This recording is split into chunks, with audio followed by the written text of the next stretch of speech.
Hello everyone, welcome back to my YouTube channel, mgrahamsews. This video tutorial is for the Kayla Commuter Tote by Sew Your Bag. This bag is a really awesome bag, and as you can see it's fairly large and it has lots of features. But before we discuss the features, I just wanted to go over some important information about this tutorial. So this tutorial is filmed like a sew-along, meaning I don't speed up any parts of the video. I show you all the steps. I walk you through everything, including how to put pieces right sides together and sew them, etc. There are times where there is things that are done in doubles or triples and so on that I'll show you how to do it once. I'll go off camera and I do the other ones and then come back. So for example, our strap connectors here, there's 4 of them. So I show you how to do one and then I go off camera and I sew the other 3. This is a longer tutorial, so it helps cut down time by not showing everything 2 or 3 or 4 times. It just needs to be shown once. Another thing is the handles are sewn similar to the strap, so I do go off camera to sew the strap and one of the other handles as well. So just things like that. But when I'm sewing on my machine, you actually see me sewing. When I'm cutting, say, bulk in the seam allowance, you see me do that. Now you can speed up the video or slow it down. You can, change the brightness or whatever to suit your needs, because some people don't want to watch the parts where I'm sewing really through all the layers and everything. Some people don't want to watch that, the construction of the bag as I'm sewing. Some people do because they get to get caught up to where I am. So feel free to adjust the speed, adjust the volume, adjust all that. Feel free to fast forward and find a part that you may be stuck at when you're constructing your bag. Feel free to use this as a guide to help you be able to make your Kayla Commuter Tote. It is there to help you. The other thing I wanted to mention is I don't give any pattern measurements, pattern sizes. I show no rulers, rotary cutters, no rulers, measuring, so cutting mats, nothing like that. I don't even show pattern pieces, and I don't give seam allowances. Now with that being said, that means you need to have your pattern open either on another device or printed, or even open on the screen that you're watching this tutorial on. So when I'm filming my tutorials, I have the video really small on my screen, minimized, and then I have my PDF open where I can still scroll through it and I can see my video at the same time. So that's an option for you if you want to use one screen. So I don't show any of those pattern pieces or nothing. You will need to have your pattern open. And I do go through and I make markings and everything ahead of time. So you can also do that as well. If you get to a step where I say you need to make a mark in the pattern, but I'm continuing on, if you haven't made that mark, feel free to pause the video, make your mark, and then just continue playing it again. I do have lots of helpful tutorials that go into more explanation about certain things. So for example, the zipper, how we turn the ends at a 90-degree angle. I do have a video that goes into more explanation about that, so I'll link those all below. Some of them will be really helpful, especially if you're fairly new to bag making or maybe you haven't used that technique before. Some of these will be a little bit more helpful because they'll give you a little bit more information, and you'll get a little bit more of it'll show you a little bit more, what's the word I'm looking for? In detail, that's the word I'm looking for. You'll see it a little bit more in detail for how I'm doing it, because when I'm filming a tutorial, as I mentioned, they can be pretty long, so I try not to make them go longer than they already need to be. So that's a little bit of information about the tutorial, just that I wanted to give you the heads up on before you get started. So again, use this as a guide, speed it up, slow it down, do whatever you need for the tutorial, and have your pattern beside you, because there's no measurements, no pattern pieces, nothing shown on camera, and that's because I do film during testing and oftentimes things change. So in order to help my tutorial not be affected by any changes, I don't give any of this information while I'm filming. So let's discuss the features of our Kayla Commuter Tote, because we're really all waiting for that, I'm sure. So the first thing you'll notice is there are straps. So you have your handles, and you have, so right here, your handles, and you have a crossbody strap as well. The crossbody strap can be removed, so you can take it off, or you can add it on. And the nice thing is you can just tuck this into your bag when you're not using it. When you look at the front of the bag, you'll see that there's this flap, which is closed with a twist lock, so an extra little security feature. Flip it open, and on the front here, we have a pocket. You can use that for your cell phone or sunglasses or anything else that you want to put in there. When you turn the bag around on the back side, we also have another one of these slip pockets, which is held closed with this magnetic snap. And then you actually have a cell phone pocket back here, which is great because it's right against your body. So if your phone is vibrating, you will feel it vibrate, you will feel it ring, and it's nice and close to your body. So a little bit more secure being there. The top of the bag, when we look in, you can see there's lots of pockets here. So on one side we have these divided slip pockets. So it's one ginormous slip pocket divided into 3. So perfect for anything that you want to add in there. On the other side we have this laptop sleeve. And if I wasn't using my laptop to film this tutorial, I would be able to show you that the laptop fits in there, but nice little laptop pocket sleeve. Then we have our zipper pocket here in the center. So you could actually use this if you have a wallet or anything else that you want to put in there that makes it a little bit more secure if you're worried about losing it.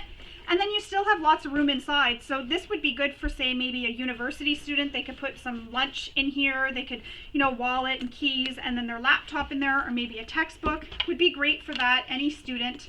And then it just closes back up. Now, when you want to wear it crossbody, you can leave the straps out like this, or you can tuck them down into the bag, just like this, and then attach your strap to your bag, and then your handles are tucked down into the bag and you don't even see them at all, so it's like they're not even there. So that's a nice little feature. So I wanted to note for this pattern at the top here, there is optional Decoville Heavy that's put in here. Now I do recommend if you're using domestic that's not really good with bulk, I definitely recommend not using the Decoville because that will cut down on the bulk here. I really struggled with my machine, which typically doesn't really struggle that much with this kind of bulk, but it did, and I had to hand crank, as you'll see in the video, I had to hand crank all the way around to do my top stitching, and I really don't want to see anybody else have to do that. So if your machine does struggle with bulk, just make note of that now to skip or omit the Decoville Heavy here altogether. Now if your machine is one that you think it can handle the bulk, then you could use Decoville Light here instead. But I do recommend for machines that struggle with bulk to omit the Decoville Heavy and use all quilting cotton for the whole bag. Use all quilting cotton. Another thing is if you are using vinyl for your bag, like I did here for my accents, skip the vinyl for the strap connectors and use quilting cotton for these instead. So you can use a quilting cotton that coordinates, or your lining quilting cotton for one piece and then the exterior quilting cotton for the other. So I definitely recommend that, just because again in this area it's pretty bulky and your machine may have a hard time going over this area. So you'll want to use materials that reduce the bulk and help you be able to top stitch, because hand cranking this while trying to hold it and everything else was really difficult. So I really wish I had skipped that Decoville Heavy here. That would have made it a little bit easier for me rather than having to hand crank. And maybe I could have used quilting cotton for my strap connectors instead. Not so bad on your straps or your crossbody strap, but on these connectors, as you can see, it's got the vinyl here and then vinyl and all those layers with the foam and the Decoville. It makes it really thick and can be really hard. So if your machine struggles with bulk normally, I definitely recommend skipping that Decoville Heavy there, and maybe also making your strap connectors in all quilting cotton. Another option is to cut the interfacing out of your seam allowances. There's a lot of steps in the pattern where she does have us cut it out of the seam allowances, which is extremely helpful. So that's another thing that'll help you reduce a lot of the bulk. But if your machine struggles, again, definitely use all quilting cotton, and also you may need a bigger needle too. So a bigger needle, Teflon foot, or even a walking foot, a humper jumper, all these things that can help you be able to make the bag. But to be successful, just make sure you're using materials that you know that your machine can handle, and you'll end up with a beautiful bag. So again, this is the Kayla Commuter Tote by Sew Your Bag. It's a really big bag. It is one that you're definitely not going to want to try to make all in one day. Take your time and just enjoy it. So maybe cut all your pattern pieces out one day and then sew for half of one day and then sew the rest the next day. So go all the way through the exterior, stop, and then the next day sew the rest of the lining and put it together. Because it is a big bag, it's got lots of pieces and lots of steps. You're going to really want to take your time with this one. So again, this is the Kayla Commuter Tote by Sew Your Bag. Now let's get started making our bag. The very first thing you're going to want to do is read through the entire pattern. This is very important because oftentimes designers give different information regarding different fabrics you're using. So if you're using a cotton instead of a vinyl, they have different information regarding interfacings to use. Sometimes, depending on the materials you're using, pieces may be cut slightly different. So you'll want to read through the pattern and make note of those changes depending on the materials you're using, but it also familiarizes you with the construction of the bag. So when you're done reading through the entire pattern, you're going to want to cut all your pattern pieces out. So for this bag, I am using a mix of quilting cotton and some vinyl. Now this is soft vinyl from So Hungry Hippie, so it's more like a interfaced quilting cotton. It's really soft and pliable, very domestic machine friendly. This is a beautiful vinyl to work with, especially if you've never tried sewing with vinyl before. This is definitely one I recommend trying and starting with because you're going to get really beautiful results and you won't struggle with the bulk. If your machine can handle the bulk, there are ways to reduce bulk in the seam allowances, such as cutting interfacings smaller, but you won't struggle with the bulk as you would, say, with a thicker vinyl, a vinyl that's not as pliable or as soft as this. So this is the soft vinyl from So Hungry Hippie. Everything I'm using I will link to below in the description so that you have links so you can find where I've purchased everything, where I can remember where I've got them, because some things I've had for a long time. So I've cut out all my pattern pieces. I've already gone ahead and interfaced them all, and I'm using the interfacing as given in the pattern and foam. So because I'm not using waterproof canvas, I'm using quilting cotton, I needed to interface all those pattern pieces, and that goes back to reading through the pattern and knowing what you're going to need to do depending on the material you're using. You'll also want to use materials and interfacings and thread and needle that you know work for your machine. Always use what's best for your machine. So if you know your machine struggles with a lot of bulk, try not to use interfacings and vinyls that are really thick, because there will be some bulk in this as we get through the construction and your machine may struggle. So that's just a little warning before you get started. The other thing I've done is I have all my hardware here in a bag, as well as my zipper and the elastic we need to cut. I just like to keep it in this bag just so that I don't drop anything, and it just keeps it all together. My hardware was purchased from Emmeline Bags. They do have the hardware kit for this pattern, so you can just purchase the hardware kit and you don't have to worry about trying to pick all your hardware and make sure you have it all. It's just in one handy dandy little kit. Very helpful. So I got that from Emmeline Bags. Again, I will link that below. Another thing I have done, because I've went and read through the pattern, is I made some marks on the backs of my pattern pieces and even on the fronts of some of them. So the marks I've made are for center markings or measurements and such. And the reason for this is because, as I mentioned previously, I don't show any rulers,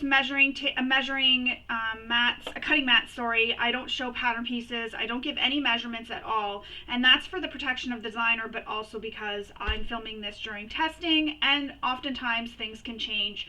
So that when I don't give any of these measurements or show the pattern pieces, if something changes, it doesn't affect my tutorial. So I've already gone ahead and made all my markings. However, I will tell you when you need to make a mark. I won't skip over that. I'll still show you every step that's given in the pattern. I just won't show you how to make the markings. So you will need to have your pattern open and follow along with it. So I've gone ahead and made all my markings. I've also labeled all my pattern pieces, because when we get to a step, she calls for example, strap connector B. I want to know which one out of all these pieces is strap connector B. So I've marked it with what it is. The other thing that she has in this pattern are these little labels, and it's the sewing batches, because we do batch sewing. So you're going to do one step of one pattern piece one piece with a bunch of the pattern pieces. So she has these labels that you can print off, and it helps you stay organized. So you put it with each little batch that we're going to sew for each step, and it helps you keep organized. I didn't print those off because I want to save on printer ink, so I didn't print them off, but I have everything organized in piles for how we're going to sew it. So I have everything organized in piles, and also because when I'm grabbing at things, sometimes things fall, etc. So I didn't print those off, but I definitely do recommend it because it will help you stay organized and it'll help you be able to grab those easier unless you're like me and you've put it in piles. As you can see, I have things here in piles in what's going to be used as we get to each step. So those are very handy to have. I do recommend printing those off unless you're like me and you want to save on paper. You can always just write it, or ink I mean, you can just write it down and then attach it to your pieces using a post-it note if you want. So I've gone ahead and done that. Now we need to get started on making our bag. So I'm going to put my hardware over to the side and I'm just going to move this pile over beside me here. And it is a lot of pieces, so you'll want to make sure you get everything and you have everything in a nice little pile and you have everything cut out. I cut all my stuff out and then I went back and I verified and I even rechecked my measurements to make sure that I didn't cut anything wrong. It was a little bit of a longer process for me, but it was really worth it because there are so many pieces. I wanted to make sure I had everything accurate and everything cut precisely. So once you've done that, she instructs you to do the interfacing, which the steps are given and what pieces need to be interfaced. So we've already discussed that. Now we're going to move on to the stabilizer. We need our lining top, front, and back. So I'm going to grab mine here. You need your lining top, front, and back, the stabilizer for it, and the lining side top, front, and back, and the stabilizer pieces for that as well. So here they are, and they'll look like this, just like that. These are the ones you need. So I'm going to put these to the side. We're starting with our lining top, front, and back. So you're going to place this on your table and you're going to place it so the short edges are at the top and the bottom and the long edges on the side. You're going to want to take your ruler and make a mark that's over from the left hand side over, and then another mark from the right hand side over. And the measurements are given in the pattern, and the line that goes from the right hand side over is your seam allowance line. So you'll want to make sure that's extremely accurate because that is your seam allowance. So once you have those two lines marked, what you can do is you can write a T, because this is the top here on this piece where the thicker line is. So you can see here I have a thicker line and a thinner line, and this is going to be the top. So if you're using a directional print, the line that you're drawing that's wider, so right here is my line, the line that's wider here is going to be where the top of your pattern piece is. So that's going to be at the top of the bag. So if you're using a directional print, you'll definitely want to make note of that so that you have that oriented right. Excuse me. Now we're going to take this, well, first I'll take the tape off. I'll keep it to the side though because I do want to reuse that. And in case you're wondering, I just write it on painter's tape and I can just remove and restick as I go, and that way there nothing damages my fabric or anything. So that's why I use the painter's tape.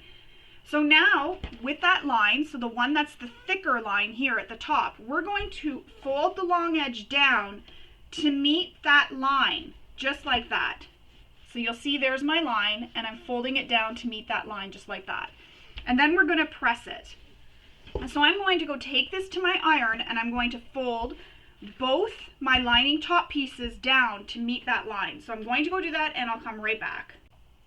Alright, so I've pressed that top edge down so you can see my line. And if you're using a pen that is removes with the heat, you'll need to redraw your bottom seam allowance here, the smaller one, because it will have erased. But you can see my line here and it folded down to meet that line. So I still have that line drawn. You can see it there. I used a pencil. If you're not feeling comfortable using a pencil, please don't. I just use pencil because it is on the wrong side and it's lighter. So I've never had an issue with it bleeding through or anything, but definitely use a fabric safe pen if you feel more comfortable with that. You'll just need to redraw your lines. So that is folded down. Now we need to take our lining top stabilizer. Find my clip and the thin clip. You're going to place this stabilizer into the lining top and it's going to go into where that fold is. And you'll know you'll have it right because remember this seam allowance that we drew on this side, that's smaller, that's going to line up with the edge of the stabilizer. And you're going to place this in here, in this lining top piece, centered from left to right and hitting that fold. And then we're going to fuse this in place. So I'm going to go do that for both of these pieces and then I'll come back. Actually, before I do that, all those steps are going to be repeated the same for your lining top side. So I'm not going to show that on camera because it is a little bit repetitive and you don't need to sit here and watch me do all that.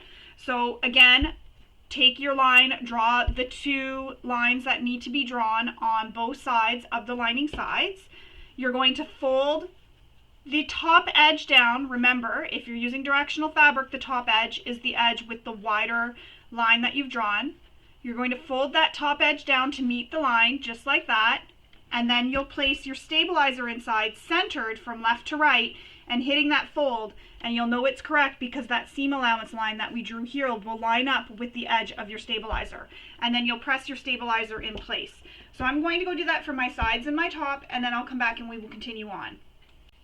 As you can see, I have them all pressed and I have the interfacings attached on the back. So just like that. So it's up in the fold and it's just on that line that we drew here for the seam allowance on all of them. So I'm going to put these to the side. I'm going to clip them together just so that they stay together. I don't want to lose either of these. And I've also re-added my little label too, so when we get to the steps where we need these, I know that I'm grabbing the right pieces. Moving along, we are now going to scroll down, creating our strap connectors. So for this, we need our strap connector A and strap connector B. So I'm just going to find those. So there's my strap connector B. And strap connector A, here they are. So I'm going to remove that off my strap connector A for now. That's the one we're starting with, so you'll have 2 pieces that look like this. You're going to need some double-sided tape. If you're using a quilting cotton, you can do any of the pressing with your iron instead of using double-sided tape. Another thing that's really handy is a glue stick. You can just put glue stick down the center and press them into the center.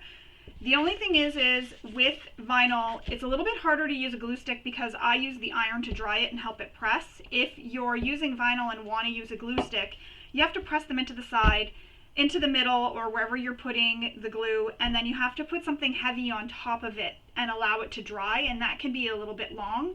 So I only use a glue stick when I'm using quilting cotton when I can leave it to dry, or sorry, use my iron to dry instead of leaving it to dry, sorry. So with your strap connector A, you're going to draw a line down the center. So there's a measurement given for where that center is. You're going to draw a line down that center. Then you're going to add double-sided tape. Now you can add it along the long edges or along the center line. In the pattern, she has you do it along the long edges. Typically, I go on the sides of the center line.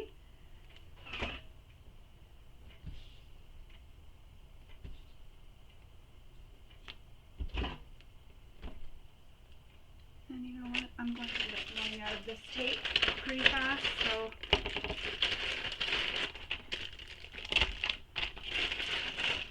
I'll use that one. I'll save that for later.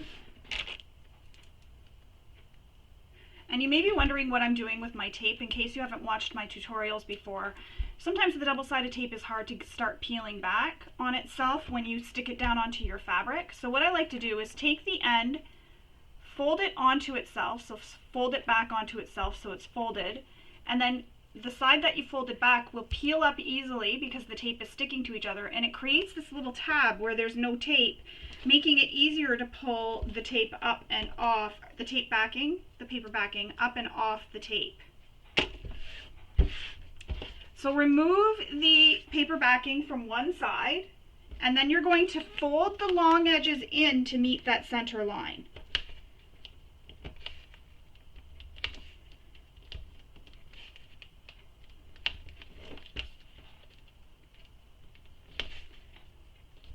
you're going to do that the whole way along.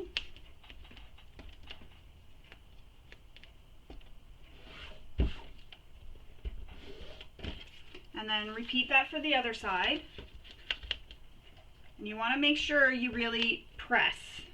You want it to stay stuck down.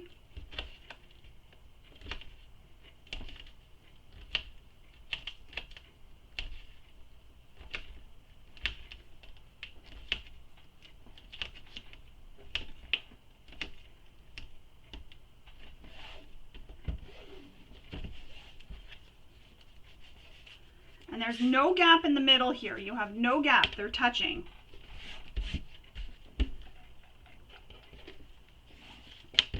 So now we're going to take this strap connector, and with it wrong side up, she says, you're going to top stitch along this folded edge using the seam allowance given in the pattern.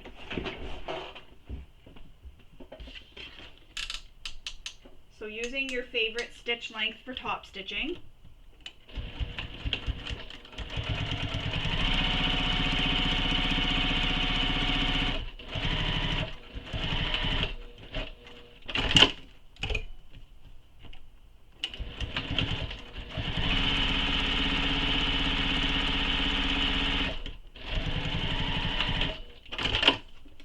Trim all your threads.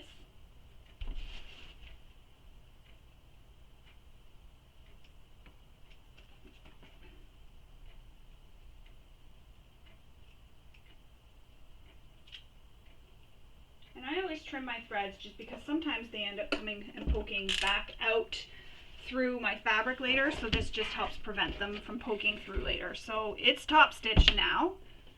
You're top stitching on both sides. Now we need to cut this into 4 equal pieces. So you can use your ruler for this if you prefer. However, I'm just folding mine in half right now just for the camera so that I don't have to take out a ruler or anything. Fold it in half and then cut, and then fold this one in half, and I can measure it here just to see, and it is the correct length.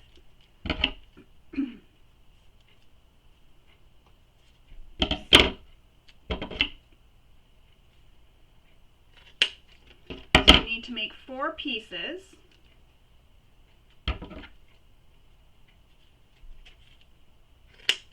Just like that.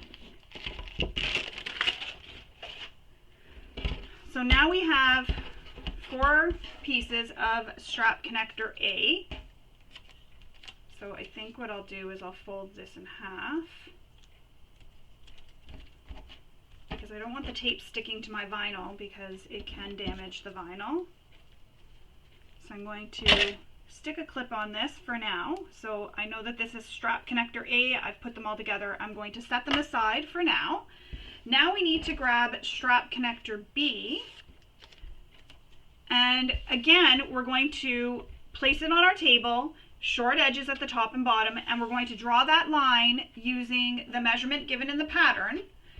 Then we can take this to our ironing board and we can fold, again, the same thing we did with strap connector A, fold those long edges in to meet that center line all the way down, and then once you have that pressed, there's a measurement given in the pattern for how long or how wide this will be if you want to double check.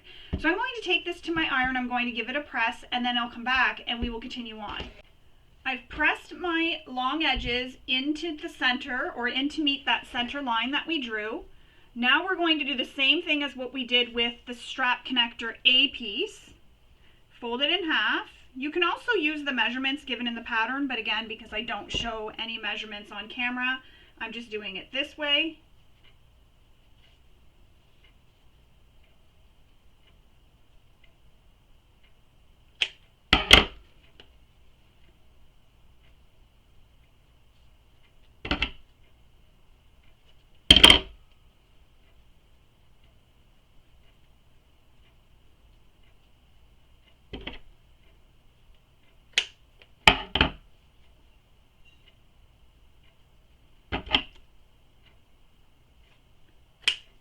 Go. So you'll have 4 equal parts, all measuring the measurement given in the pattern, so you can check them just to make sure. And I'm just doing that here quickly to make sure mine are all accurate. If not, I'll trim them down. Mine are good. So now we have these 4 connectors. Now we need to keep one of these strap connector B pieces and place the rest to the side. So I'm just going to, again, use a clip. There we go. And then you need to make a mark from one of the bottom short raw edges up. So I'm going to do that just off camera here.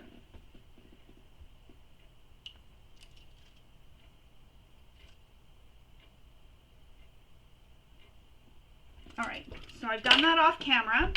So you need to make a mark from one short edge over using an erasable pen. Then we need to grab one of our strap connector A pieces.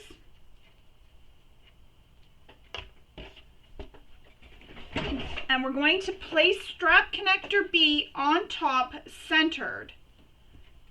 And you're going to align the short raw edge with one of the short raw edges on A.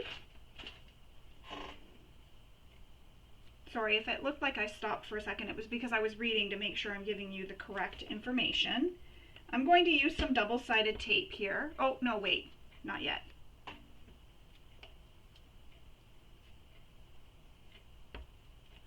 I'm going to use some double-sided tape up to where that mark is. You don't want to use it all the way up, just up to where that mark is, and that'll help hold this in place for me. So we want this centered. And you can get out your ruler if you want to make sure that it's centered. So there it is. I have the short edge here aligned. One side will be a little bit longer, but the short edge is aligned. Now we're going to top stitch up connector B across at that line we made and back down.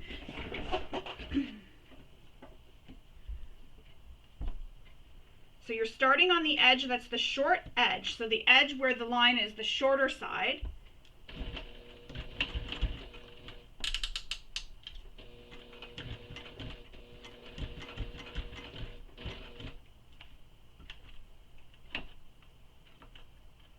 Right up to that line. So if you have to take a smaller stitch length to make sure you get to that line, definitely decrease your stitch length.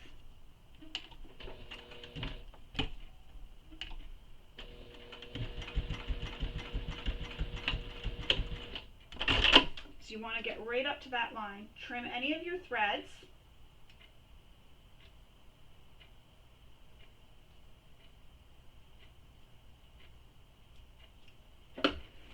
So from the short edge, so where that mark is right here is what I went up to, the shorter edge. I went up to the mark, stitched across, and back down. Now we're going to just want to see.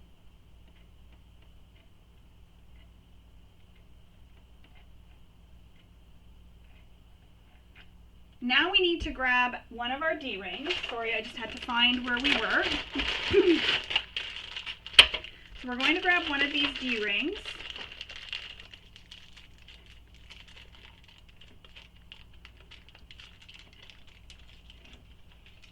Cut it open. I'm going to put the other one back in the bag so I don't lose it because they are smaller.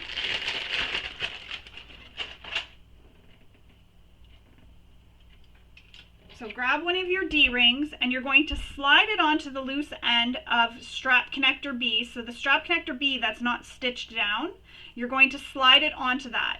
Then you're going to place a small piece of double-sided tape along the center of strap connector B. And we're going to do the same thing we did previously and center this and stick it down onto strap connector A. Excuse me. And you're going to line up that short edge. And what that does is that gives that little bit of space there for the D-ring. That little extra bit of overhang that we had makes it so that that D-ring has the room underneath the strap. So just like that, that's what it's going to look like. Now you're going to make another mark from the bottom up. So another mark from the bottom up. And you're going to sew up to that mark. So I've made the mark from the bottom up, and I'm going to sew up one edge, stop, turn, go across that line that I drew, and back down the other side.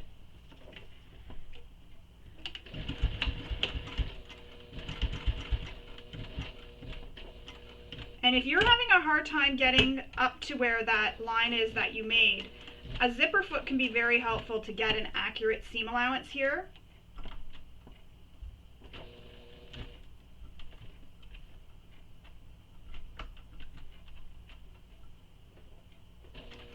And also using a humper jumper as well, because you're going to be right on top of your hardware there. I just take my time, I go really slow to make sure that I don't get any skip stitches or anything.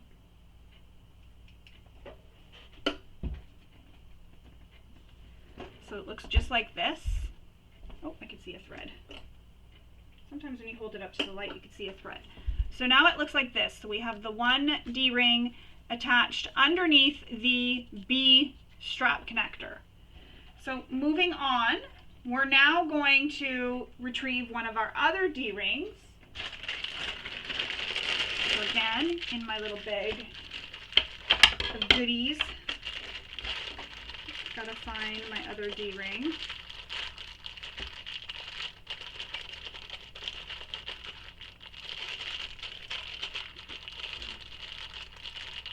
I think I took them out. Whoops, I might have used them out of this bag already, or when I was going through it. I'm just gonna go grab my D-rings and I will be right back. Sorry, my mistake. It's not a D-ring, it's a rectangle ring that I'm going to grab out of my little bag here. So I'm going to get out one of my rectangle rings. Oops.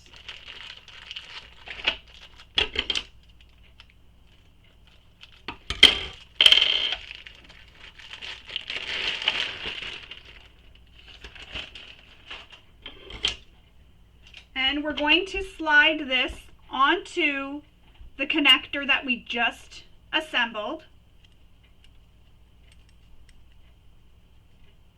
And then just add a clip so that you don't lose it to the end. So just add a clip. So I've slid the rectangle ring.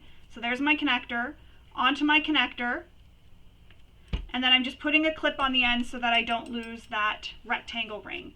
So I'm going to set this one to the side. We need to repeat this for one more strap connector. So you should have two with two rings on it, one little D ring and a rectangle ring. So I'm going to go off camera and I'm going to finish constructing the second one like this. We also have to make the next connectors with the next one. So when I come back, I'll show you how to do this and I'll do one off camera so that you don't have to sit and watch me do 2 of everything or 3 of everything or whatever. So I'm going to go and construct the second one of this and then come back and I will show you what to do with the remaining ones, and I'll show you with one and then I'll go off camera and finish with the second one. So I'm going to go off camera and I'll be right back. So now we're going to continue on and make the second strap connectors. So you now have these ones with a D-ring and your rectangle ring on them. So you have 2 of those. Now we need to construct the second one, which will only have one ring on it, one piece of hardware. So we're going to place a piece of double-sided tape down the back of strap connector B, all the way down the back. And then we're going to center strap connector B onto strap connector A.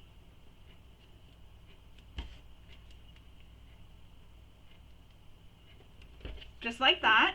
And we're going to sew up the folded edge on both sides using the seam allowance given in the pattern.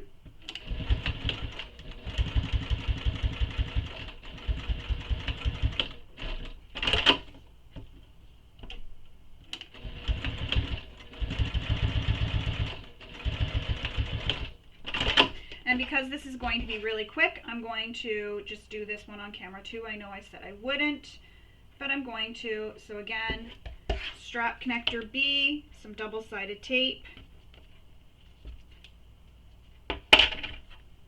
center it on strap connector A.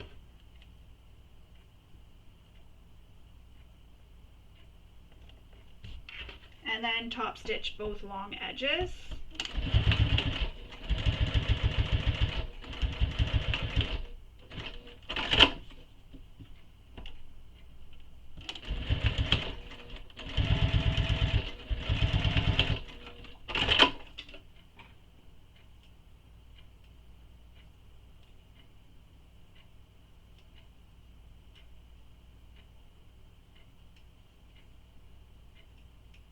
Cut all your threads.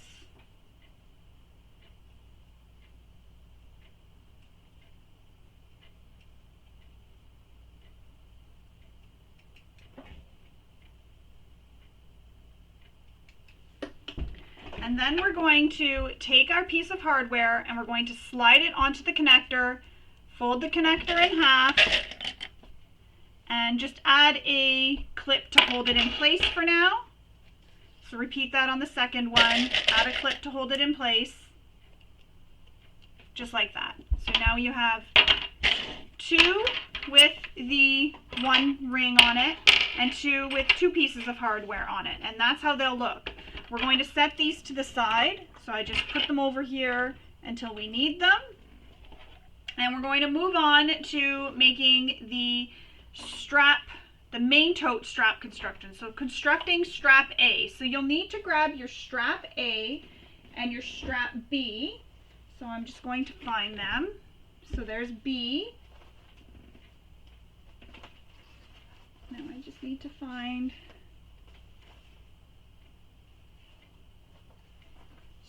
strap B, strap A. So there's strap A, there's strap B. I just want to make sure I have all the right ones.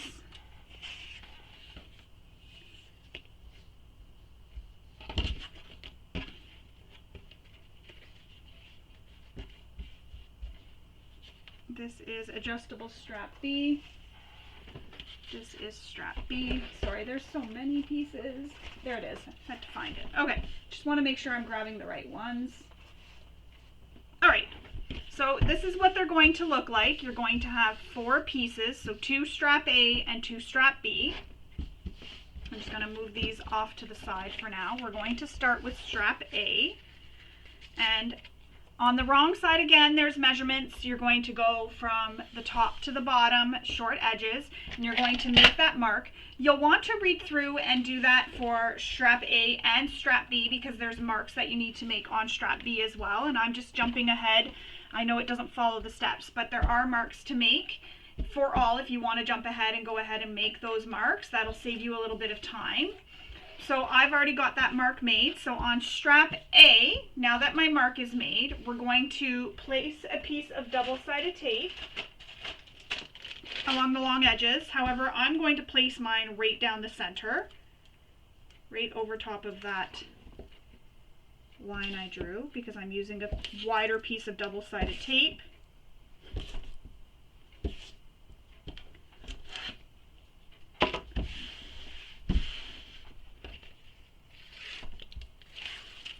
Peel the paper backing off, and same thing we did with our strap connectors. Fold this in to meet the center line and give it a really good press to make sure it's pressed down.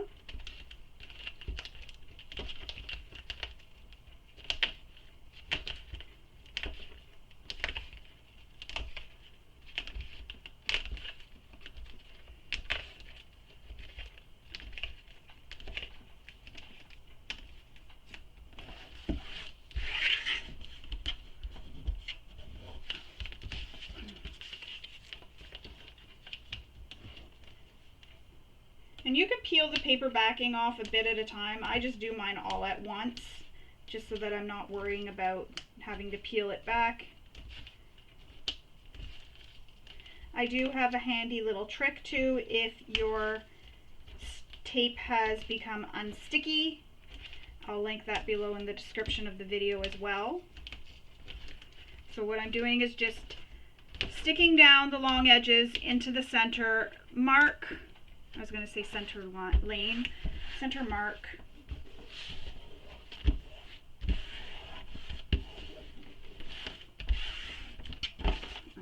pressing it nice and flat. So there we go, that's how that looks.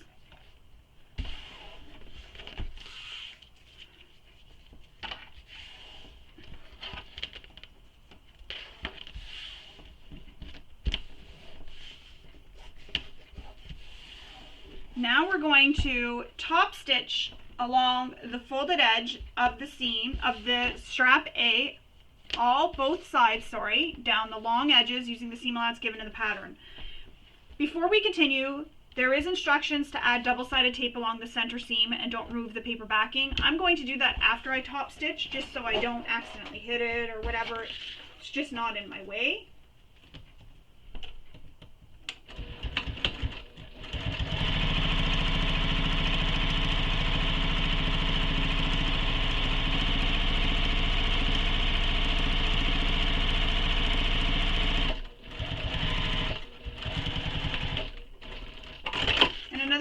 About this soft vinyl is I can use my regular presser foot. With some vinyls, you need to use a Teflon foot or a walking foot.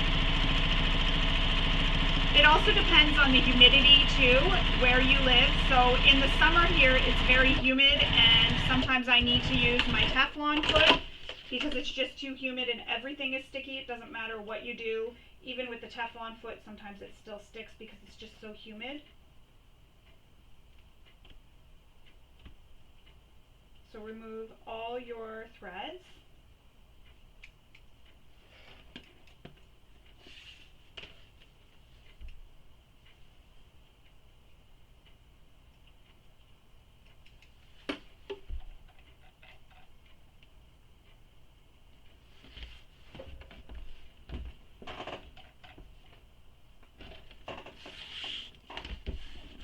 So now I'm going to add that piece of tape down the center.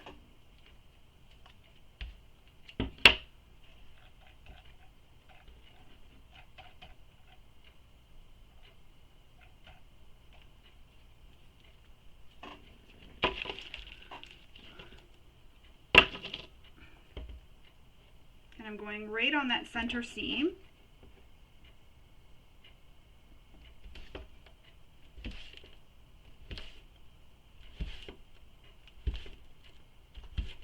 If you're not perfectly straight, don't worry about it. So don't remove the paper backing just yet from that piece. We'll just put this to the side for now. Now with strap B, and if you use letters, this is U, this piece was U, strap A was T.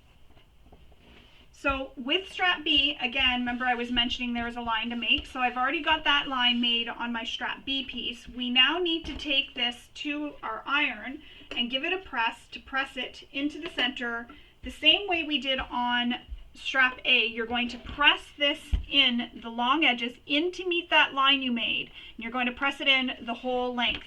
And I'm going to do that on both my strap B pieces just so I don't have to get up to go to the iron again. So I'm going to go do that on both strap B pieces and come back and we will continue on. There's also some measurements that I'm going to make that need to be done, so I'll make those before I come back off camera so that you're not having to see me pause again and come back. So I'm going to go press both these edges and then I'll come back and we will continue on. Now that both my strap B pieces are pressed so that the long edges are into the center, we need to grab back that strap A piece. And before you do that, remember I'd mentioned there was a mark from the short edge up that you need to make. I've already gone ahead and made that on both the short raw edges. We'll remove the paper backing from our double-sided tape. So this means the double-sided tape is facing up. I'm going to place this so the edge with the raw edges, so the edge that's open, is against that double-sided tape. So we're concealing all the raw edges right now. And we're lining up that mark you made with the edge of strap A. So that mark you made will be right here, and it'll overhang. So you can see that it's overhanging there. So that overhangs that little bit on the end. And you'll want to make sure it's like that on both ends of your strap. So make sure that this is centered all the way down.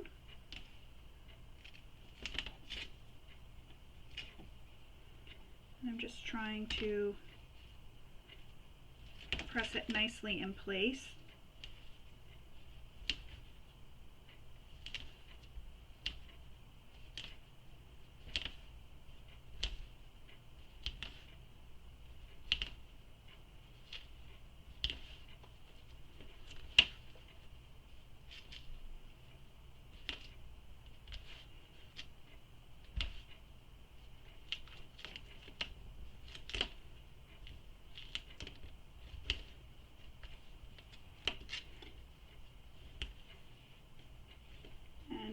way to the end, and if you've not pulled on it or anything, the other end of the strap should come off. So you see how they're both on the right side and the wrong side, and you don't see any raw edges because they're hidden under the middle of this B strap piece here. But see how they look? That's the wrong side, that's the right side. Give it a press to make sure it's pressed down, and now we will stitch this strap on both the folded edges using the seam allowance given in the pattern. Oh, sorry, not yet. Sorry, my mistake. You need to pull back strap B a bit. Just got a strap here, piece to cut. And you're going to open up strap A. And this might be a bit difficult because you do have that double-sided tape there. But you're going to peel open strap A.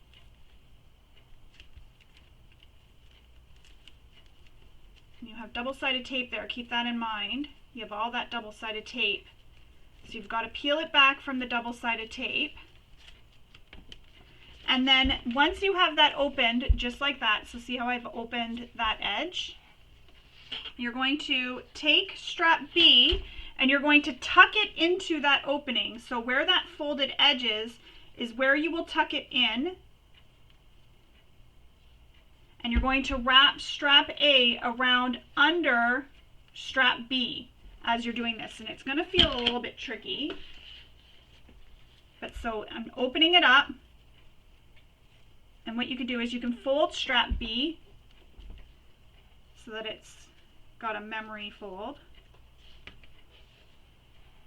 Push strap B down and make sure strap A gets tucked under, back under strap B.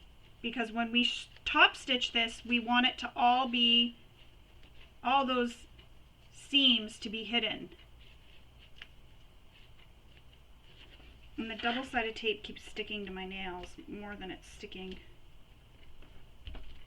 to anything else.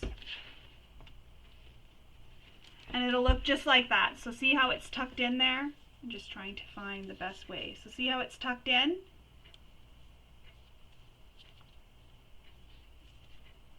You can see it's tucked in to the center of strap A. I'm trying to find my clips. And if you feel like it's not flat in there, you can use your pointing tool, your turning tool, or whatever to sort of flatten it out in there and make sure everything's nice and flat. Mine's good. And I'm going to add a clip and repeat that for the other side. So pull back B a bit, open up A. Remember there's double-sided tape there. So open up A, just like that. So we have A opened back up.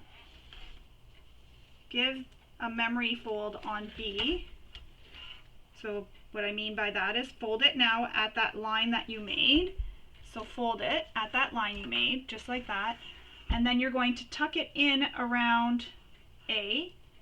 So you can do this one side at a time if you feel that it's easier. So tuck A under that folded edge of B, and then tuck B down into A. And you want to make sure when you're tucking it down into A, I know it's hard to see what I'm doing, but when you're tucking it down into A here, that it's flat and that A goes under B. So you're hiding all those seams, so just like that. It's a little bit finicky, but you can do it. Just take your time. And I'm just going to use my scissors to push this flat in behind here.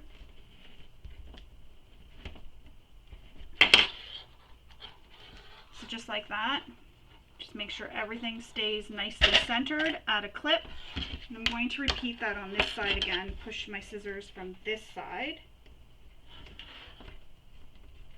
Just be careful if you're using scissors like I am that you don't poke too hard.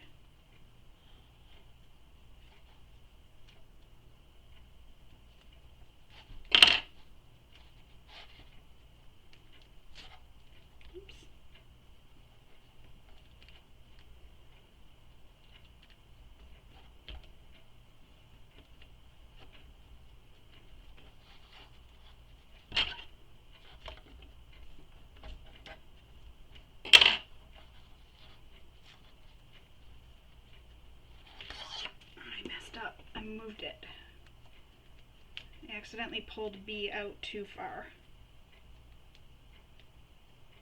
Again, it's a little bit finicky. Just take your time. There we go.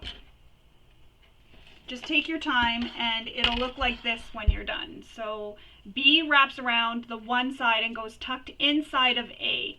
So it's like that. So you don't see any of the raw edges of B at all. So now we're going to top stitch around all the edges of this strap. So using the seam allowance given in the pattern, stitch around all the edges of this strap.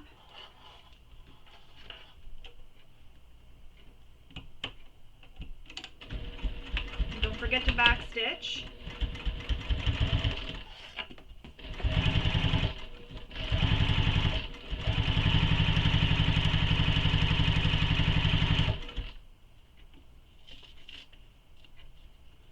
And if you're coming up your strap and you're noticing it doesn't seem like it's centered, you can go ahead and adjust it as you're sewing, like I just did there.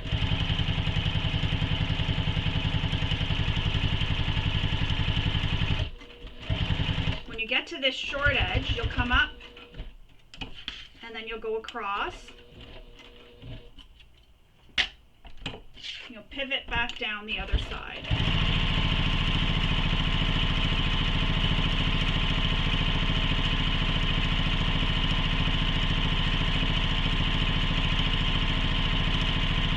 I'm at the short edge here, pivot. I'm going to have to cut that after. Just trying to move the thread tail from when I started. Don't forget to back stitch. Cut all our threads.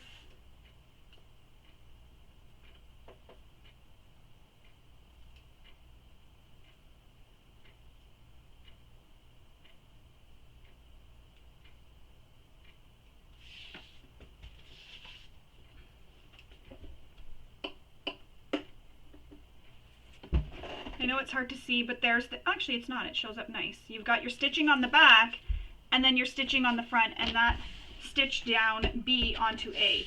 So I'm going to go off camera, and I'm going to repeat that whole process for the second strap A and strap B pieces. So I'm going to repeat that all for these, and then I'll come back and we will continue on with making our bag. So again, it's the same thing we just did. Don't forget to tuck B, and it takes a little bit of time and a little bit of patience, but you can do it. Just take your time, don't rush that part, and then stitch them, and then we will come back and we will continue on.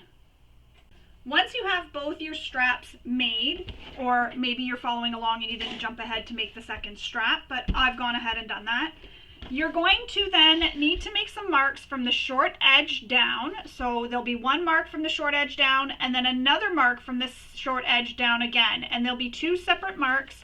So you can probably see the holes punched better on this side.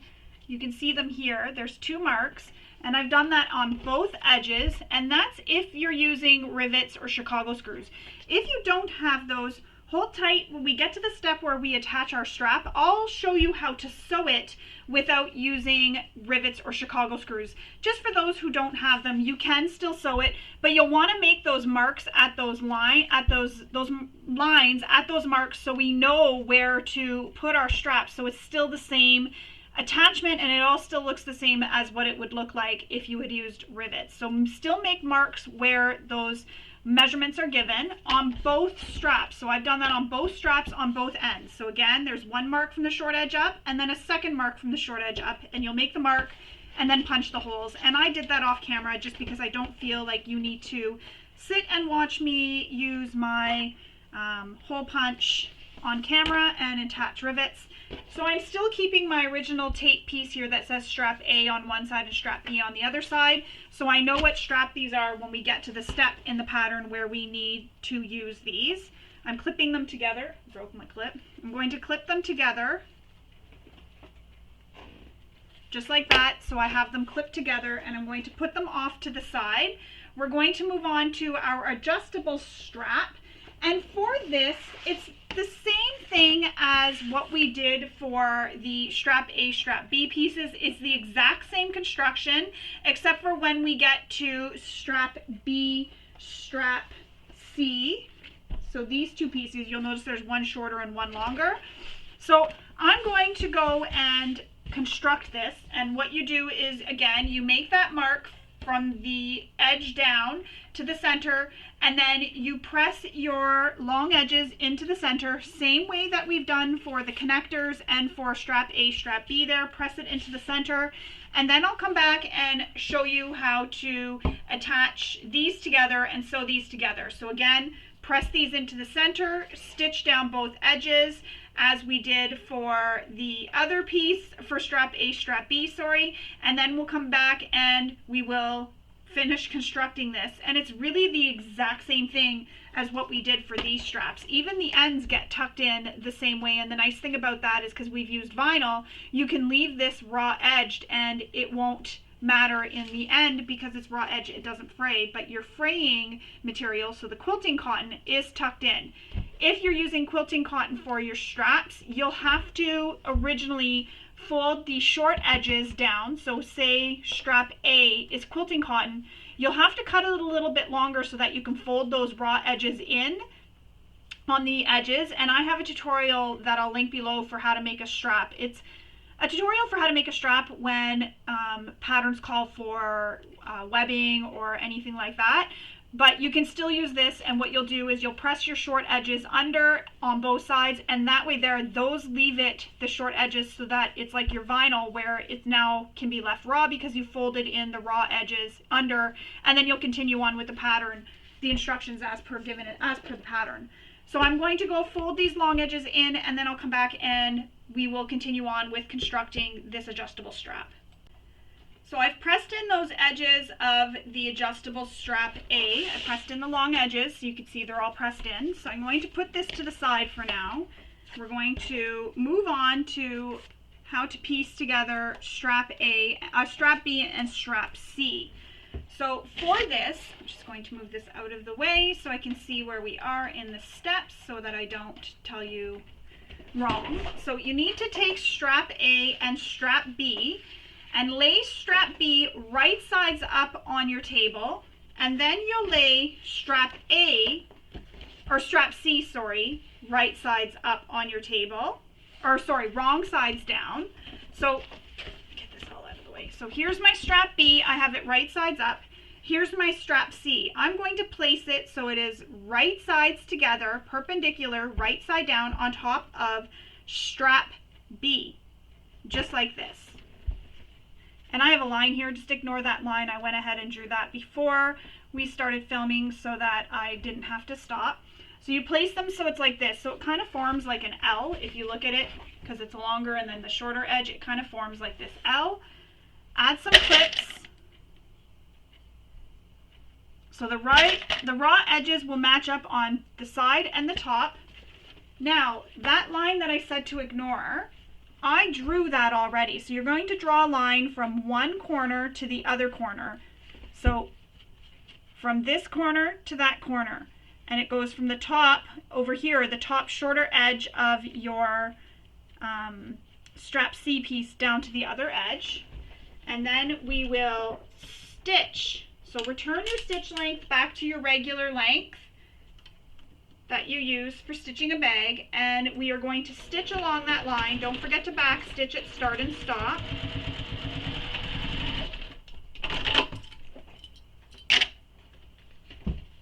Just like that. So you see how I stitched across right here. So now we're going to cut the excess fabric off. Just trying to find my scissors.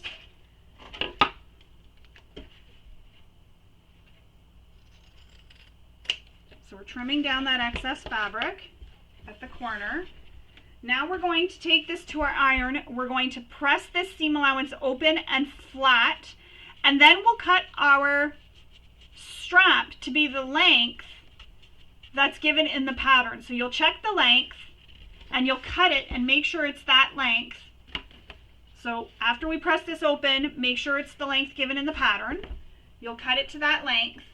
Once you have that cut to the right length, You can then go ahead and make your mark on the back side or wrong side of the adjustable BC strap and make that line. And then the same thing, just press those long edges into the center. And I'm not going to show that on camera. I'm going to go off camera and do all that.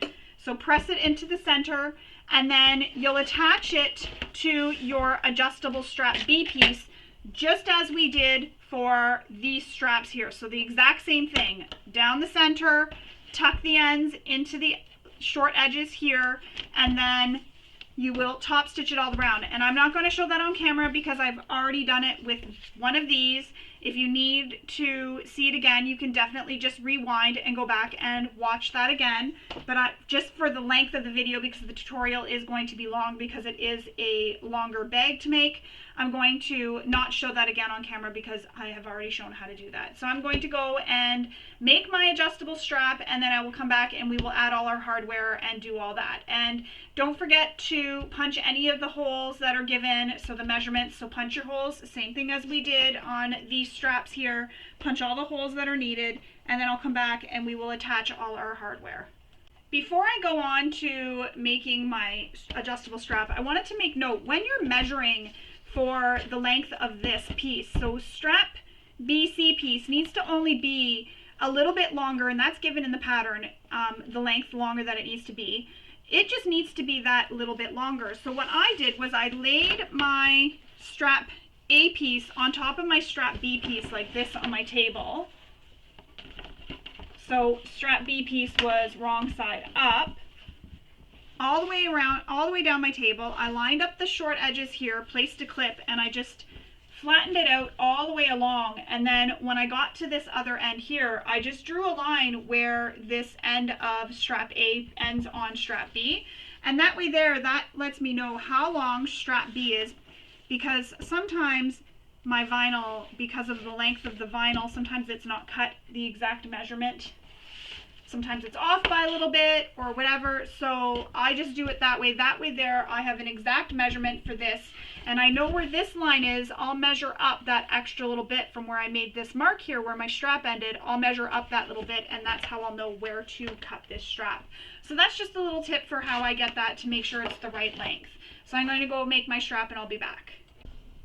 So I've gone ahead and stitched together my adjustable strap. So I put the pieces all together just like we did for the straps. I put it all together, I stitched, and I also cut my holes here for where my rivets are going to go, and I've done that on both ends. Now we need to add our hardware. And for our hardware, we need to grab our slider. Now, depending on the materials you're using, you may need to use a thicker or a wide mouth slider. So it looks like this. This is a wide mouth slider.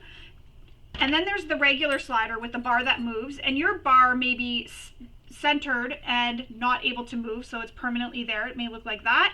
But you have the wide mouth sliders, and these wide mouth sliders are really good for materials that you're using that are really thick. So if you're using if you use vinyl for both these pieces and it's pretty thick, you may need to use a wide mouth slider. And you'll know when you go to attach it if it needs to be a thicker slider, because once we slide all the strap over this middle bar, you'll see how it moves. And if it's really difficult to move it, you need to use that wide mouth slider. So what you need to do is take one of the short ends of your strap and your slider, and my bar can move, so I just leave it drop to the bottom like that. Slide the short end of your slider through the bar, or through the slider, and then take that center bar and push it against your strap. Once it's pushed against your strap, bring the loose end of your strap, over the center bar. So it'll look like this, and you'll have the center bar in the middle of your strap. Now, where those two holes are, you will line them up so that the center bar is in the middle of those two holes, and then you'll line up those two holes, take a rivet, we're going to add a rivet, and I'm not going to press these just yet, I'll wait, but once you have your rivet installed, you can press it with your tabletop press or your handheld press.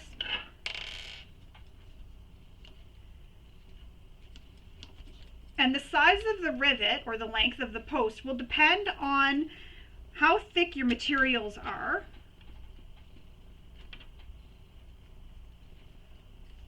So put your rivet together. And they usually just snap. I think it just snapped there. It usually just snaps in place, but I'm using these designed ones. I'm going to use a clip for now and just leave that off to the side, but put your rivet in. Now, if you're not using a rivet, what you can do is sew across this short edge, come down, sew across as close to the hardware as you can get and back up, and then stitch an X inside that box. And you can stitch over that box for extra security. The X just adds that extra security as well. It gives it that barn door look. It kind of adds neat design of stitching too. And that's what you can do there.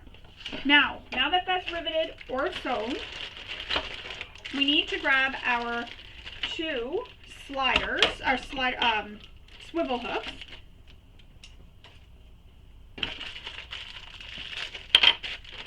For those of you who don't watch my tutorials, this is my girl Buddy. She is often in the videos. She comes up just to hang out.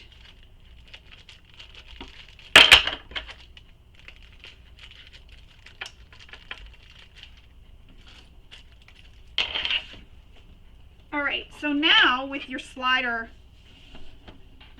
in your hand and your strap, you can have it whichever way you want, but this way is supposed to be out with the strap BC.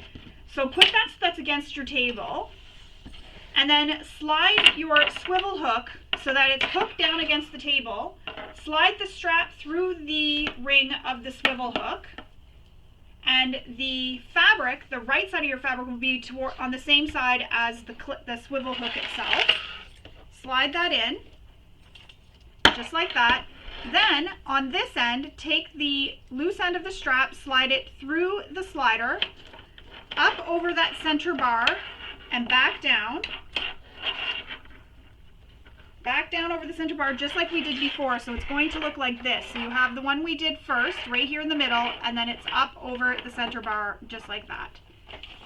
So bring it up, feed it through, and then again, swivel hook, the hook part is going to be on the same side as your exterior, or the cotton side here of my strap. Slide the loose end of the strap through the swivel hook hardware, add your rivet. I'm just going to add a clip, and that's how it'll look. You can also do the sewing here, again, a box with an X in it, and that creates that barn door look, and it adds that extra security. And that's how you can sew that if you are not using rivets or Chicago screws, or you don't have any. So I'm going to pause the camera for now. I'm going to go and add my rivets. I'm going to use my press and add my rivets. I just don't feel you need to watch me do that. And then I'll come back and we will continue on. Now my rivets are all attached to my strap. And this is how it looks. Oops, this is how it looks. So we have the swivel hooks on both ends and the slider in the center to be able to adjust our strap to make it longer or shorter. And I'm just trying to adjust it here to show you, so longer or shorter. So I'm just going to slide the slider all the way to the end, and then I'm going to hang this up and put it off to the side for now. You leaving? Okay. And we're going to move on with the next steps, which is exterior front construction. So for this, we need to grab our exterior front construction pieces.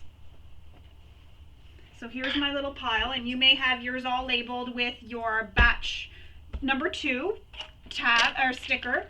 I do not have them, like I said, I just put them all in a pile together. So we're going to set all these pieces aside. Just know that you have batch 2. We're going to grab our main exterior left and our main exterior center pieces. And if you have those labeled, it's A1 and B. So we're going to grab those. We're going to place it so the center accent, first what we need to do is mark the center. So if you haven't done this already, you'll want to mark the centers, and you'll want to do this on all your pattern pieces, have the centers marked. So how to do this is just fold this piece in half, lining everything up. So line up the sides and the bottom, line it all up. You'll create a fold, and then where that fold is, you can make those marks for the center. Now what you need to do is place main exterior left right side up on your work surface. You're going to take your center piece and you're going to place it right sides together with the main exterior left piece. So you're going to be seeing the wrong sides of your center piece right now. And we're going to clip it along the right hand edge here. So I'm laying this, so the curve right now, that curved piece of A1 is on the right hand edge, and I've laid the center piece on the right hand edge, and I'm lining up the bottom corner and this top edge here, and I'm putting clips in all the way down, just like that. Now we're going to take this to our sewing machine and we're going to sew this edge using the seam allowance given in the pattern. And if you have your stitch length changed for top stitching, don't forget to change your stitch length back to the length you use for constructing your bags.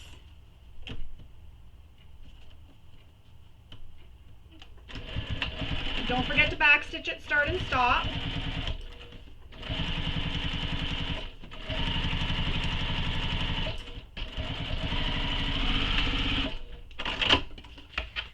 Trim all your threads.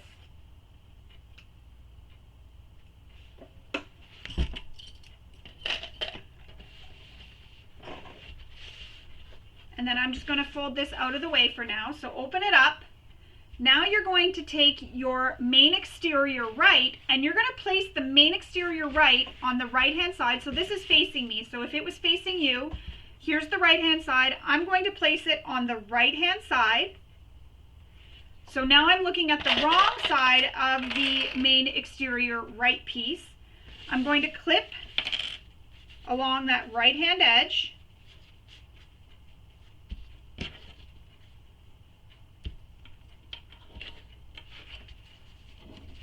So there's the right hand edge. I'm clipping along that edge.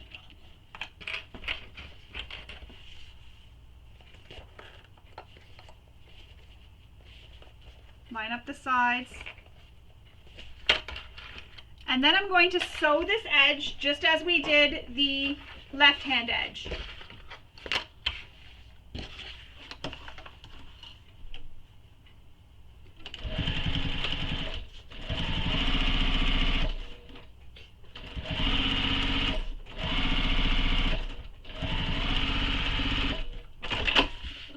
Trim your threads.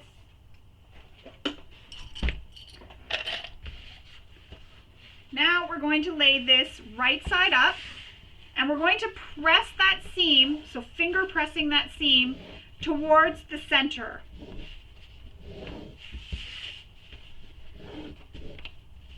And if you have a seam roller, you can also use that.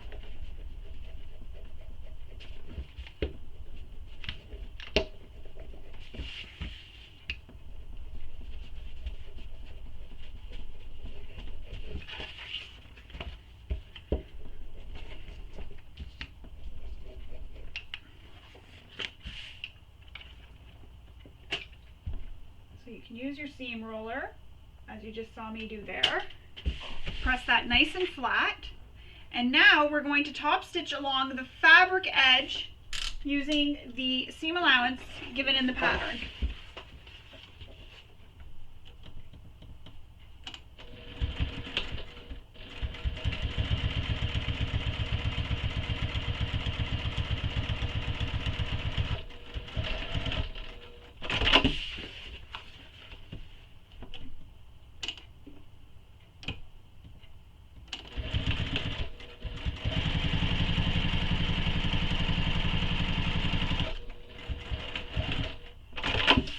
Trim any threads.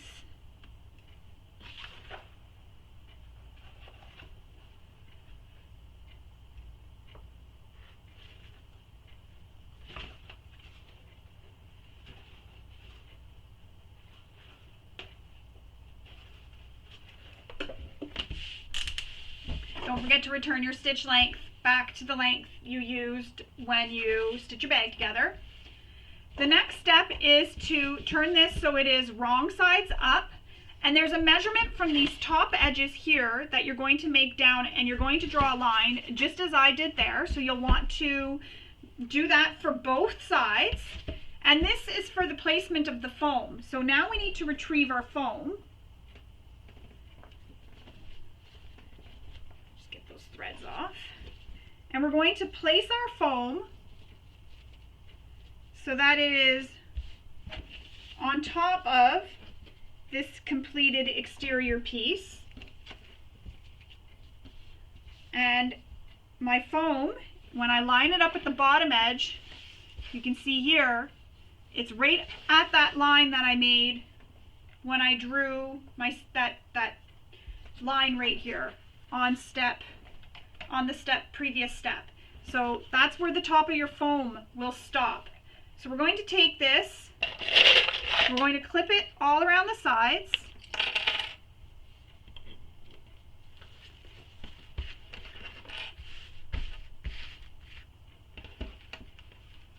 Now, if you have a basting spray, you can use a basting spray to help hold this in place too.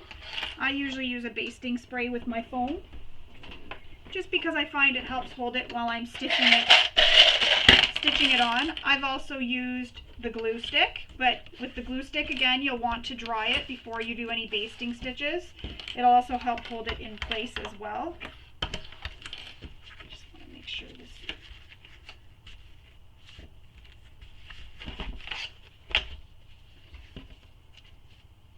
I just want to make sure this comes all the way over and stays under that line.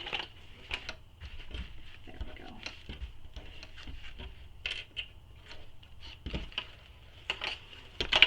I'm just flipping over. You'll notice I keep flipping over to make sure. That's just to make sure that nothing has shifted on me and that line that I made is still there, or the seam, because that's a seam right there.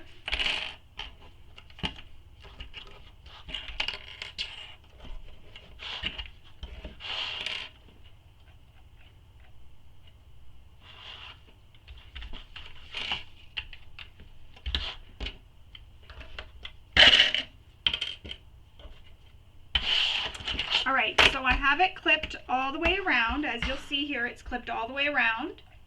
Now we need to start on one edge and work our way down all the way around and up here. You're not going to stitch across the top here. You're just going to stop and then back stitch when you get here. Then you're going to come to the curve and stitch around the curve here.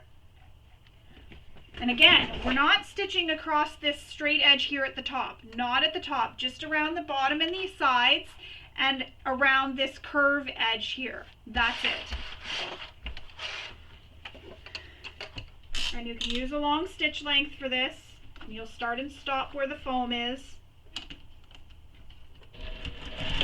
You also want to make sure you back stitch.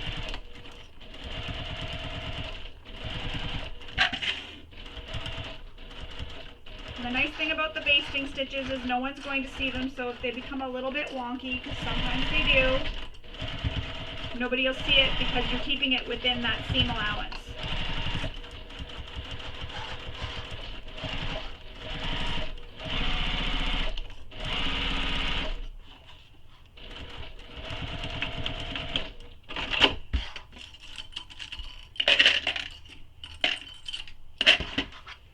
So now I'm going to stitch where the curved edge is. And again, start and stop where your foam is.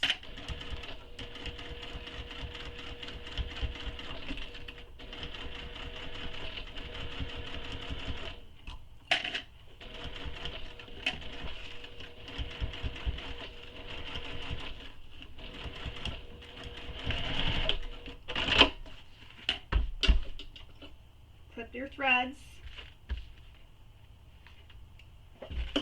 And my foam is a little bit wider here, oops, on the side, so I'm just going to trim this down so it's even with this panel. And if your foam is the same, you can do the exact same thing.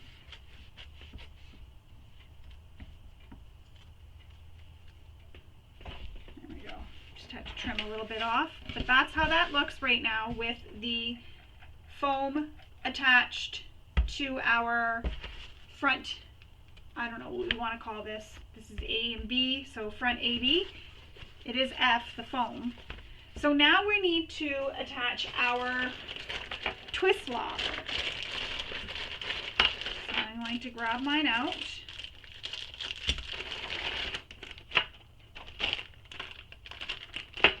Didn't know what was at the bottom of that. And we need to grab our washer.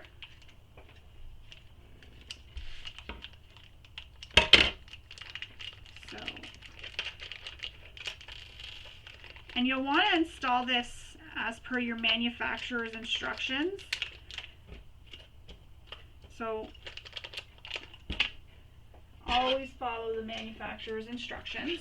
Now, we're going to be installing the male portion of the twist lock for here, so make sure you have your male portion out. Put the female portion away for later.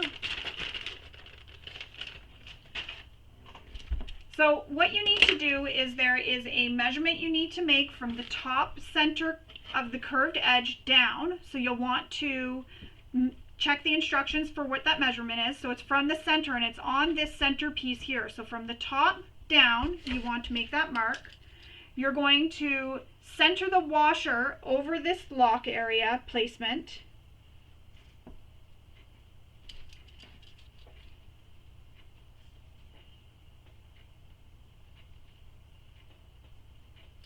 Make your marks for your slits. Now, another thing I like to do after I make my slits is I like to add some fray stop.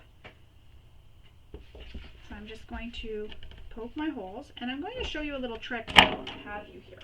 If you're worried about your seam ripper going up too high, take a pin and place it across the top of that across the top of that line. So you'll see here, here's my pin, right here. Here's the top of the line. That pin is right where the top of that line is. So when I seam rip, when I go to put my seam ripper in and I push, that needle is stopping my seam ripper from going up any higher. I can't go up higher because that needle is there. So if you're worried about seam ripping a little too far, use that trick. It helps every time. So now I'm just going to put this fray stop over the slits. Need my seam ripper back because we need our piece of interfacing. And I'm going to make slits for the prongs for this.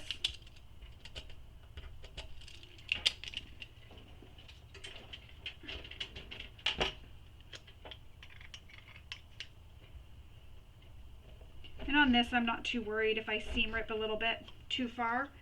I'm always worried though on these, or not always, but I'm worried, and I usually go really slow. More important on your main panel. Now we're going to take the prongs and push them through the slits we made. And for some reason, mine doesn't want to go through.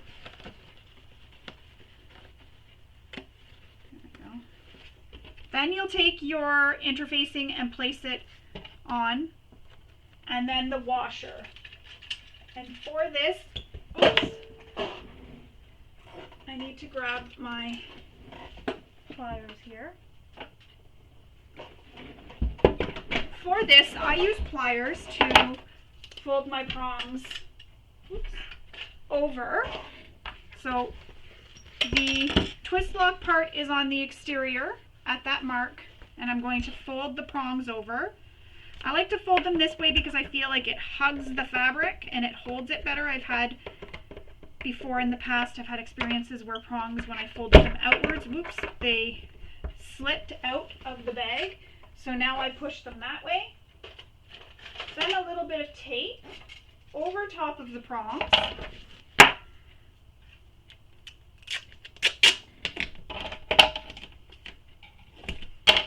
You can also use a piece of interfacing if you want over this, so a scrap piece of woven interfacing or non-woven interfacing over it, or even fusible fleece over this. And that's how that looks. So I have the twist lock on right here, you can see it here, and then the tape over the back, and that is how we install the twist lock. Next, we need to grab our main exterior lining piece, and that's going to be piece F.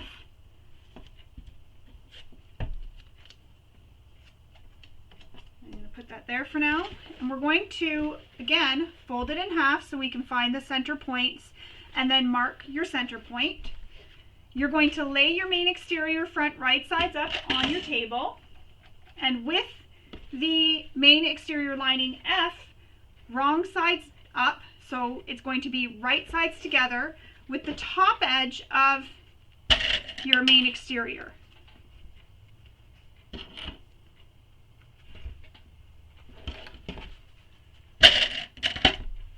clip it in place.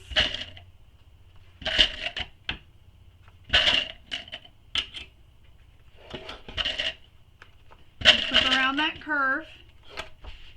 Line up your centers.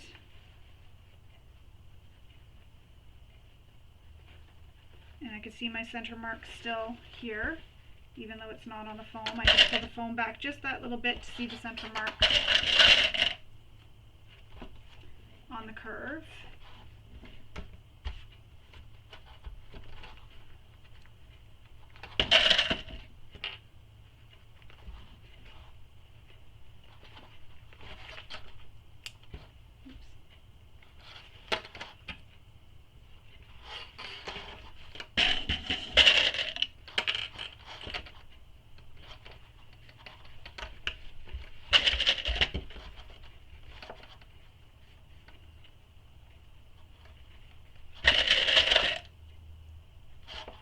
Alright, so we're adding clips along the top short edges and the curve.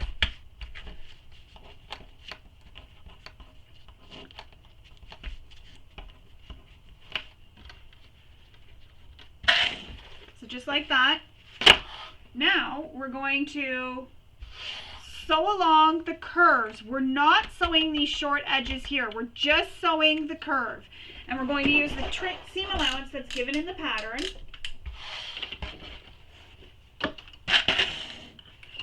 So again, just along the curve.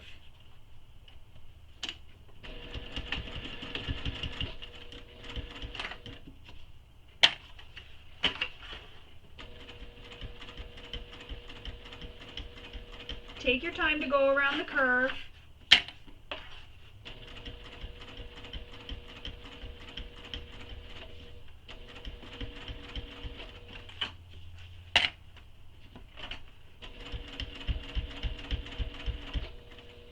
And if you find it helpful, you can also draw your seam allowance on your curve here so that you can just stitch right on top of the seam allowance.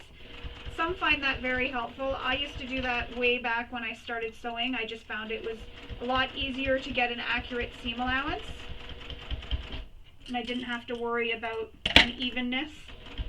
Sometimes I'll do that even for pieces that I know I might have a hard time, like a curve like this, keeping an accurate seam allowance. Because usually I sew pretty fast, but on the tutorials I go slow just so you can see what I'm doing. So I've sewn along that curved edge. You can see it here too. You can see that it's sewn. Now we're going to trim the foam back.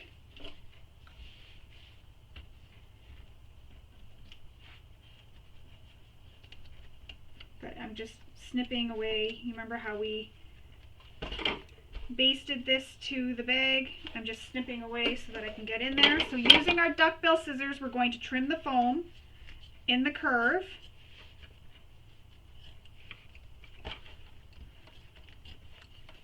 And if you don't have duckbill scissors, you can just use your regular scissors and just be very careful when you're snipping.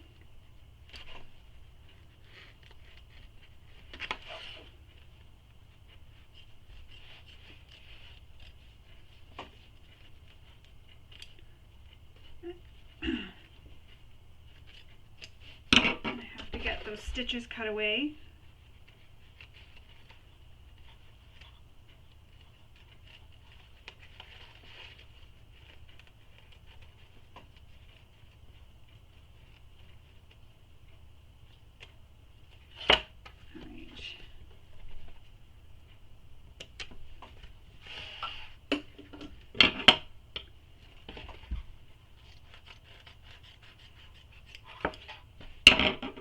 Go. So I trimmed the foam away in that curve.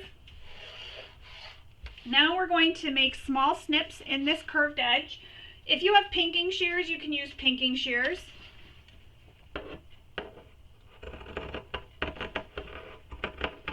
Careful not to snip your stitches. So you don't want to snip the curved edge stitches.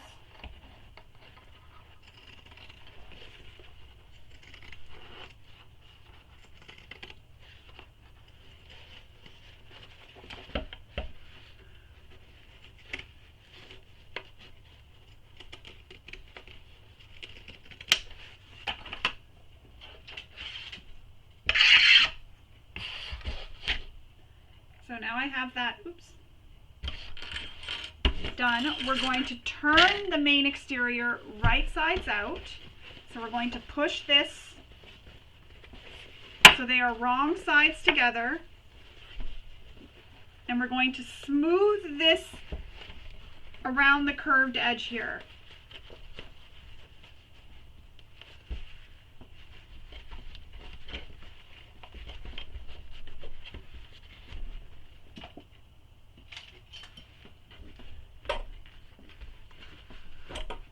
Using my turning tool to run it along the seam allowance.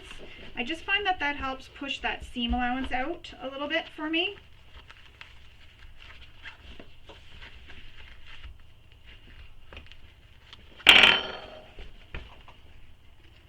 And because I can't take this to my iron to press it, or I guess I could do it from the lining side.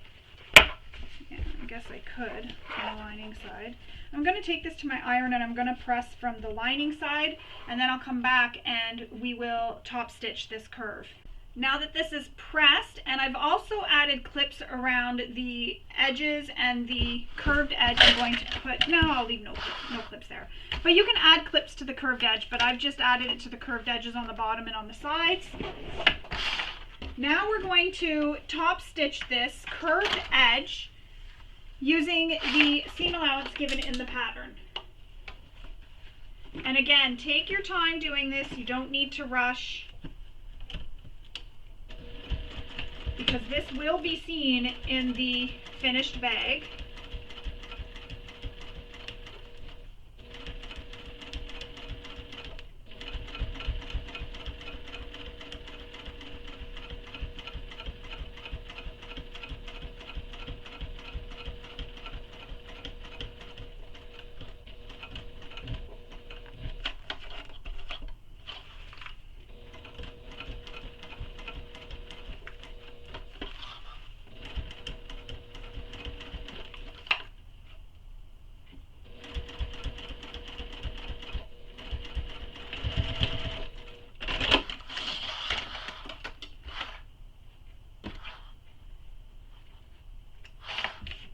Your threads.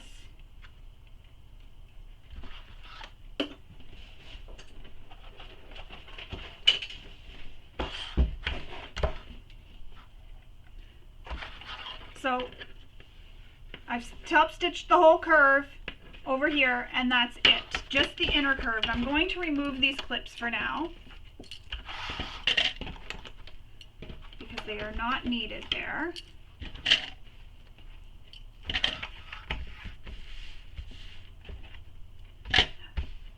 Oh, hang on, sorry. We need to top stitch the curve. Oh, and then we're going to go around the entire exterior. So I'm going to put those clips back on. Sorry about that.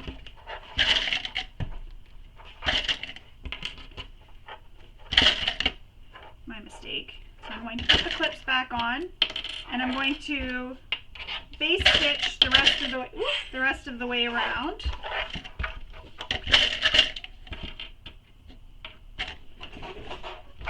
So you can use a longer stitch length for this. So I'm just going to start where I stopped here originally.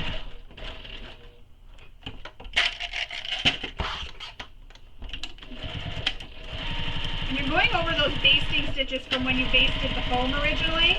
So you can just follow right along those basting stitches. And then you'll know you're keeping it within your seam allowance.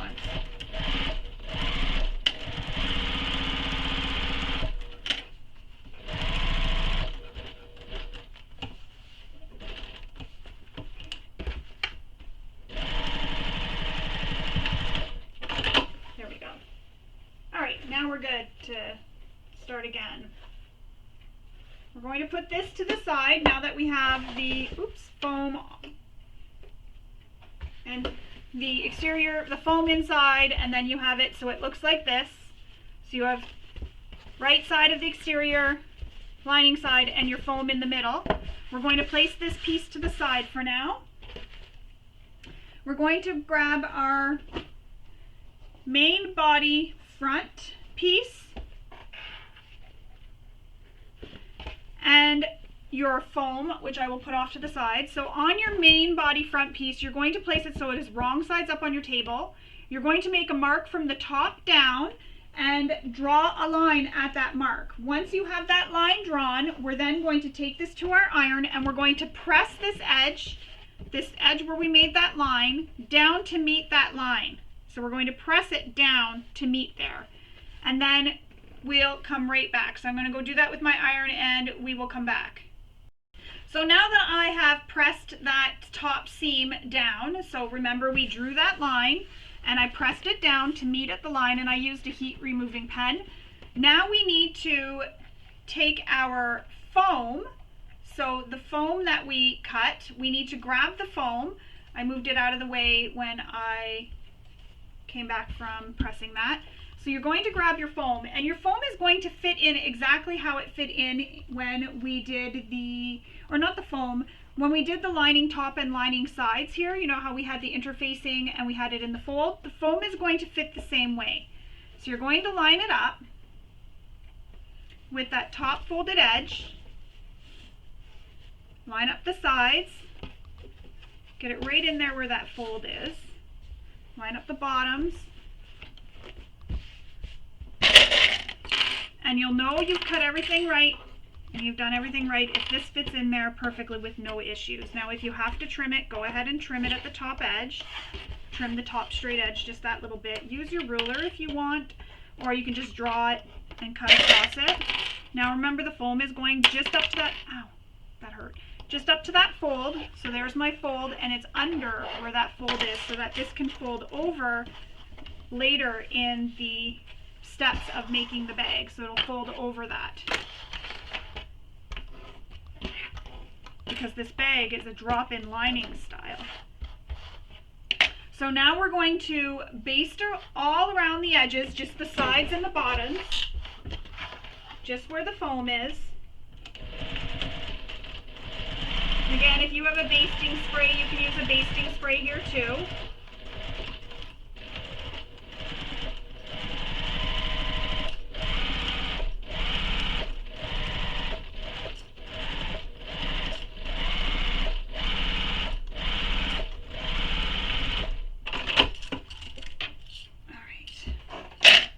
Clip your threads, and now we're going to take our main exterior front that we've completed, this one here, and we're going to lay it right sides down on top of this piece, so on top of the main exterior lining. So they are main exterior lining right side up, and or not your main exterior lining, your main body front right sides up, and your completed exterior right sides up, and they're together. So the lining of this exterior front piece is actually against the right side of the exterior piece. I believe this is exterior C for those of you using letters. Actually, yes, it's C. So exterior body underneath, right sides up, and exterior front right sides up. Clip all around your edges, and then we're going to baste these together using the seam allowance given in the pattern.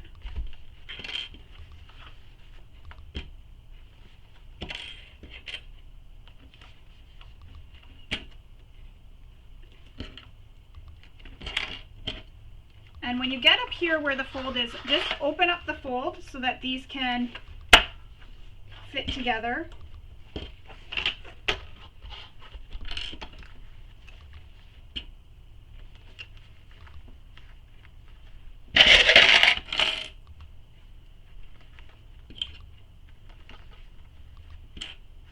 So you don't want it to stay folded down. Open it up so you can stitch right up that fold, because we'll fold it back onto itself again later. And now, now we're going to baste all around these edges using the seam allowance given in the pattern. And I just want to make sure everything's nice and smooth. This still fits.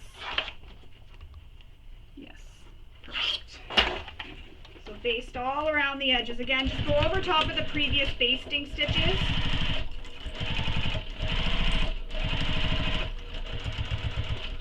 This is where you can't use any basting spray or anything.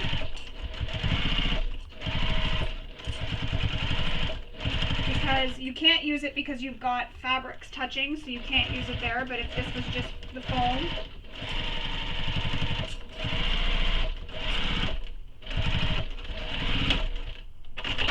Alright. So you have to base stitch this all the way around. Trying to find where my threads are. There they are. Trim your threads. Return your stitch length back to your length you used for top stitching. For completing a bag, stitching together a bag.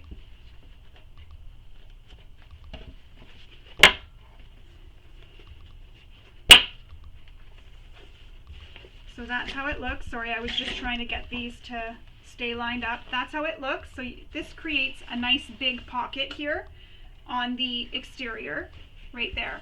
So now we're going to put this to the side for now. We're going to grab our strap connectors, the one with the 2 pieces of hardware on it. And we need to make some marks, so we need to fold it so that they're like this. So see how you've got the 2 edges here, you got one short edge and the other short edge? Line the short edges up so the corners meet just like that. And you want to line it up like that. And then there's a measurement that you need to make from the bottom up on the longest part of the strap connector, and that's the center join here. So from this center mark where these 2 join together down, you're going to make that mark. So I'm going to go off camera, I'm going to go make that mark, and then I'll come back. So now that I have made those marks on my connectors, we need to grab our main exterior front and lay it so it is right sides up, so right sides facing you. And we're going to place our strap connectors so that this join here, where the center is centered over the B and A piece here. So see where your B and A join, or where you have this slit here from where B was. You're going to place where these 2 join here, the corner here. So this corner here where these 2 are together, you're going to place that, that's your center mark, centered on this. So at that line, so where that line is, centered.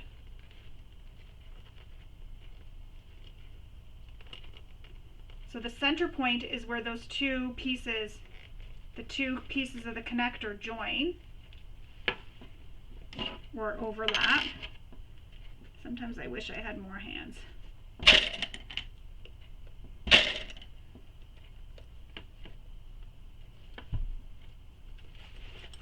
So just like that. So this here, where the center is here, where these 2 meet, is centered with the B seam here, where this seam is, where this joins over to that. And that's centered. And where that mark is, it hangs off the edge at that mark. So I've lined up the edge, top edge of the main exterior with that mark on the connector. So now we're going to sew this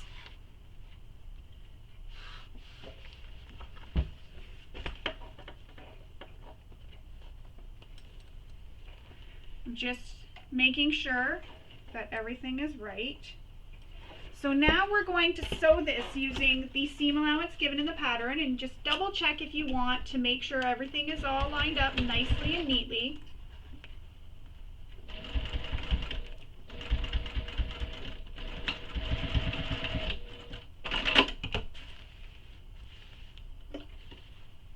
Cut your threads. Can't really see mine right now. There it is. And repeat that for the other side. So again, here's your strap connector. Fold it in half, but you want the 2 corners, so the left corner and the right corner to touch. Just like that. Where this seam is here, that's where the center of the connector will go, and the center is the center where these 2 corners are.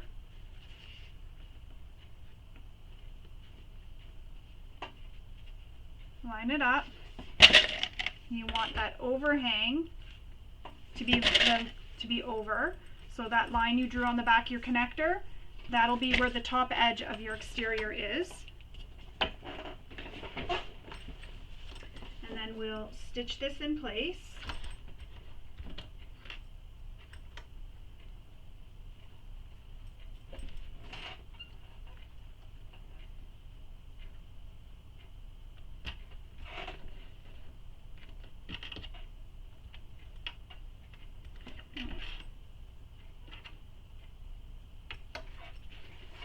Thought I had it turned the wrong way, but I don't.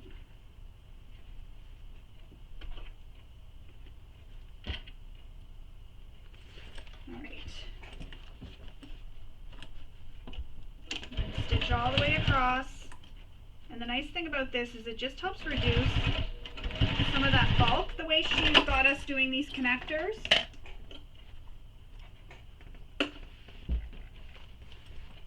So there it is. I've attached both the connectors. You can see when I flip them over to the wrong side here, it covers over the foam.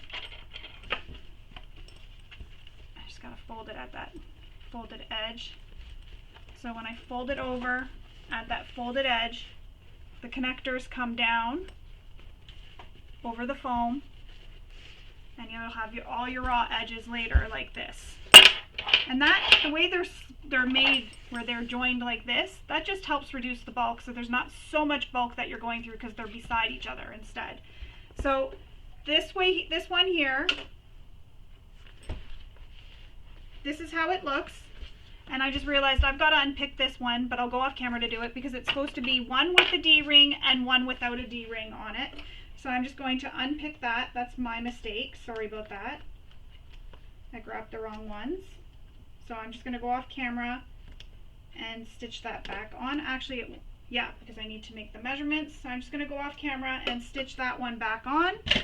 And then I'll come back and we will continue on. So it will be one with a D-ring on the left side and one without the D-ring on the right-hand side. So I'm going to go fix this and come right back and we will continue on. Alright, so that's how it looks when you have the right hardware. So again, D-ring and rectangle ring and just one rectangle ring. So 2 pieces of hardware, 1 piece, flip them up, and you can already see that that's how your bag is going to look when completed. So we're going to put this to the side. We now need to move on and grab the exterior backs. So your pack 3, so this here.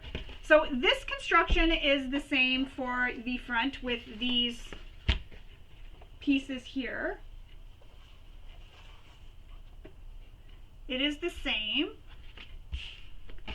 but we're going to walk through this together just so that there's no confusion. So we need to grab the left piece right here and our center accent. Our center piece, again, fold in half, make your center marks, and then you can also make a small snip in the top if you want instead, if you want to mark your corners. I'm just reading that now, sorry.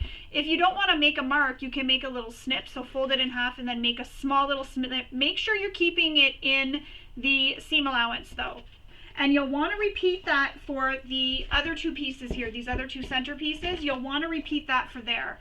So now we're going to place the left piece right side up on our table, and we're going to place the center accent right sides together, so right sides down, wrong sides up, along the right side edge. And remember that curved cutout is on the right hand side. We're going to pin that straight edge up to that curve, and then same thing as we did for the exterior, sew that together. So the construction for this is the exact same thing when we're sewing these pieces together as it was for the exterior. I'm just going to move those. Those are hardware for magnetics, or interfacing for magnetic snaps, so I don't need that in here. So if your stitch length is at the stitch length you used for top stitching or basting, don't forget to return it.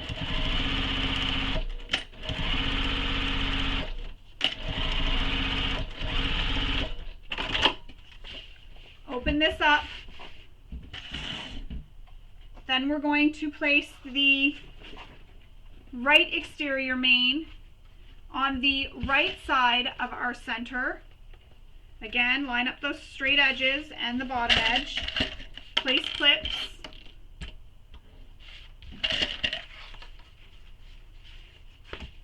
Oops, I'm going to do it this way.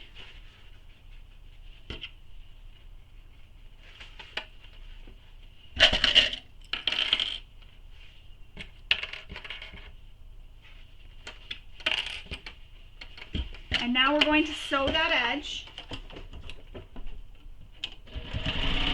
Make sure you use the seam allowance given in the pattern.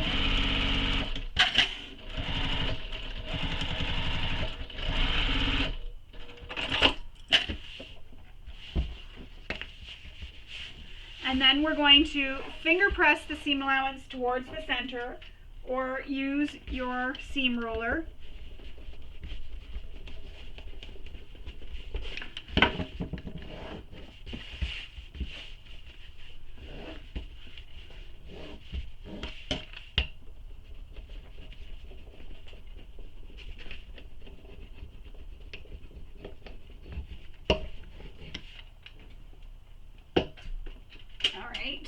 So I've used the seam roller and I've pressed my seam allowance towards the center. Forgot to cut that thread. Now I'm going to top stitch, just like we did on the front, top stitch along this center here.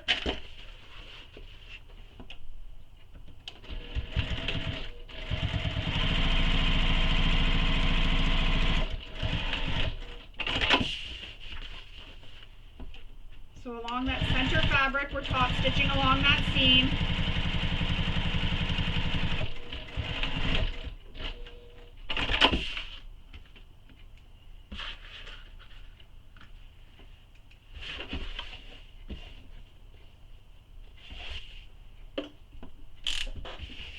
And that's how it looks so far, just like that. Now we're going to turn this over, and again, same thing we did on the other piece. You're going to draw a line from the top down using the measurement given in the pattern, and you'll do this on both sides. And this is again for the foam. So now we need to grab our foam, and we're going to place it on top of this completed piece. And again, that foam comes down below that line we made.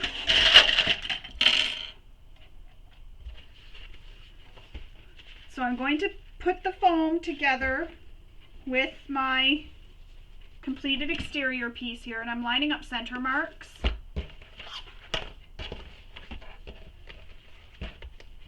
That way there, everything stays nice and lined up.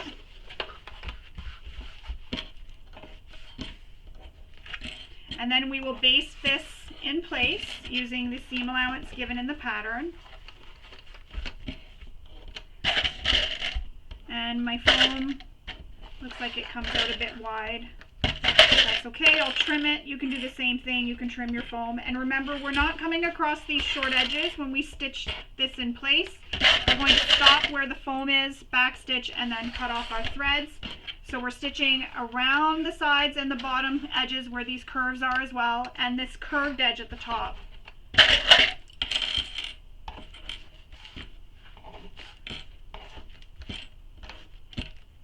Alright, so basting stitch.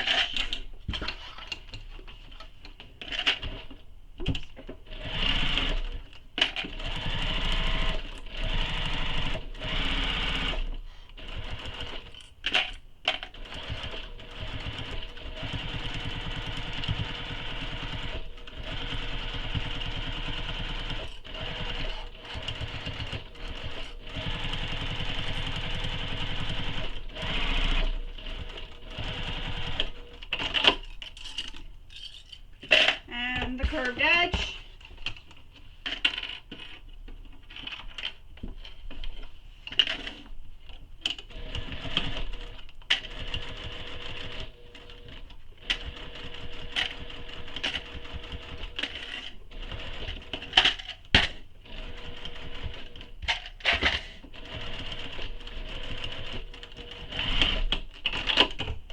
Now I'm going to trim my foam. Just returned my stitch length back to the length I used to use for stitching a bag together. I'm just trimming my foam where it's wider.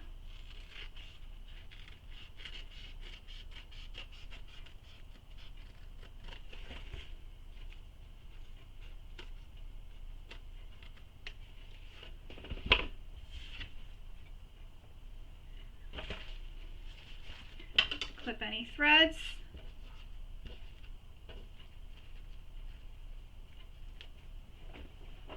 There we go. So that's how that looks once the foam is attached. There's no need again to sew across these short straight edges, but see, my foam comes under where those lines are drawn. Now we need to grab the cell foam pocket pieces. Excuse me, these pieces are the same, but they're used for different purposes.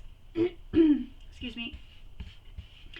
So then what we need to do is place one center accent, so one of these, round sides up on our table, and draw these lines on the sides using the measurement excuse me, given in the pattern. I'm just going to take a drink of water, excuse me for a minute.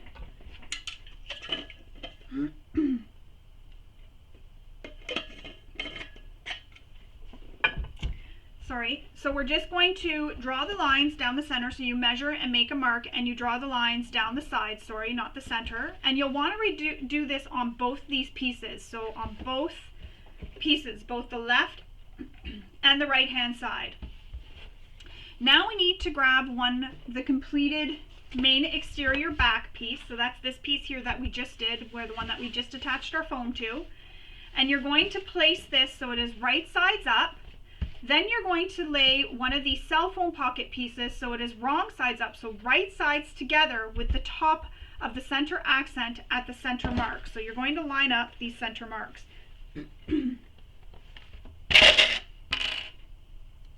You're going to clip the pieces together at the top and the bottom. So I'm just clipping around this curve first.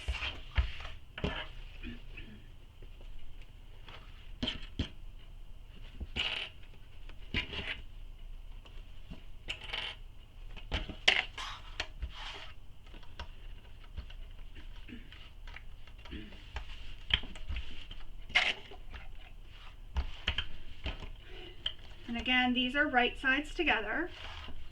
So now we're going to start sewing where we started, or where we drew that line here. So we're going to start sewing on the curve where we drew that line, and also using the stitch length or the seam allowance given in the pattern. So starting at that line that we drew, that's where we're going to start sewing. So don't forget to backstitch. And we're going to go all around this curve.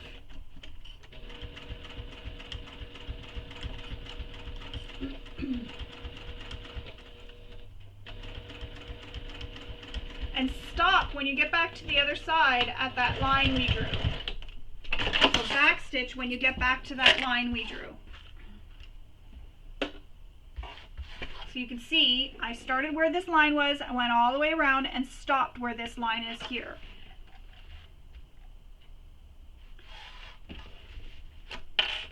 So now we can make small clips in this seam without clipping our seam allowance or our stitches.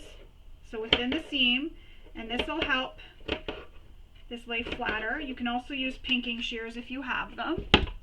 And then we're going to flip this so it is wrong sides together.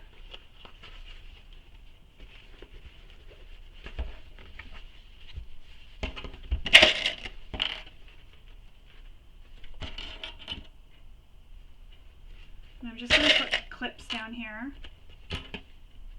just to help hold that in place.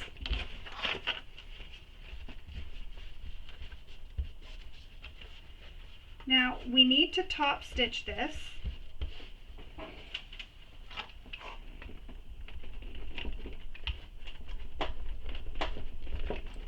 I'm just rolling this with my seam roller.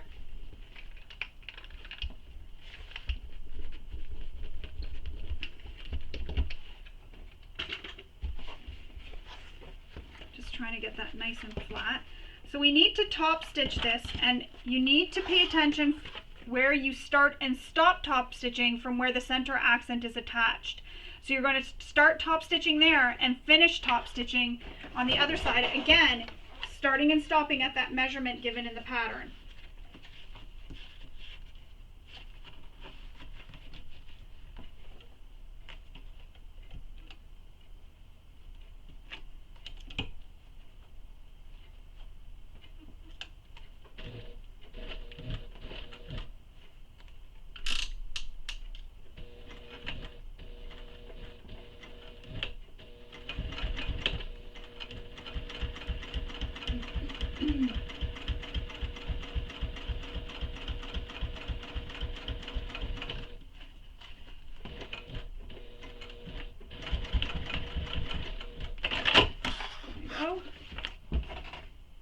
So top stitch around that curve. So I went around that curve and I stopped at that measurement given in the pattern. So now we're going to flip the pocket fabric back to the right side of the fabric.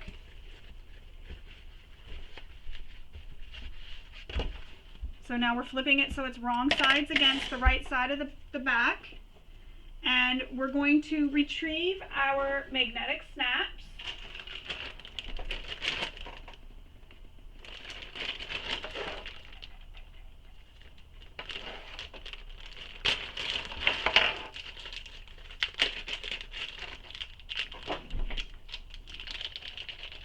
I'm just getting them out of the bag here, sorry about that. So retrieve your magnetic snaps. Ooh, they're really in there really good.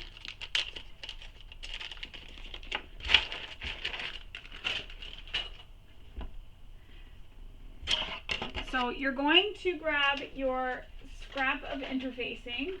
And remember I said I had some pieces of interfacing for my magnetic snaps. This is where we're using them. And with your washer, we're going to make marks to cut slits.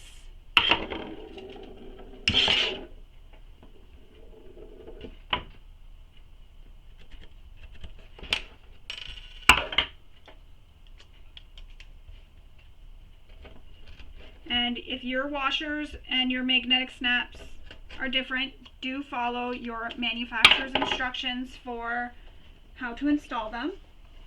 Next, you're going to grab your main exterior lining. And I just want to make sure I do have the right piece. Yes. And then on this piece, what you're going to do first is fold it in half to find your center. And again, as I was mentioning before, you can make a little snip in the corner here on an angle. Just keep it within your seam allowance. You're then going to place this wrong sides up, and you're going to measure down from the top curve down and place a mark centered and down at that mark. And I've already made that mark. So now I'm going to take my washer and I'm going to place it over that mark. So center it over your dot or over the mark and make the lines for the slits. Then using my seam ripper, I'm going to cut the slits.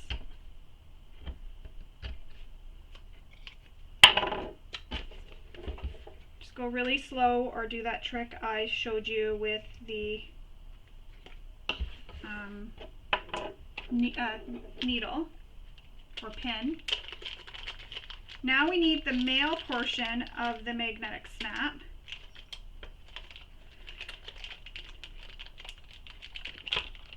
We're going to push it through the holes we made, then our scrap of interfacing,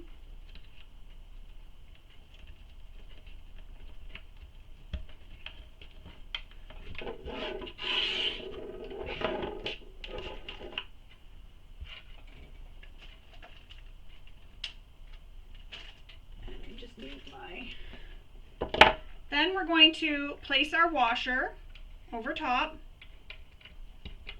And again, this is where I like to fold mine in. You can fold yours out or follow the manufacturer's instructions depending on what you have. You should always follow the manufacturer's instructions though.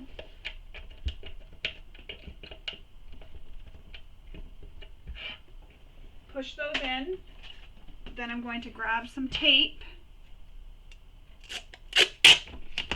and I'm going to place it over my prongs.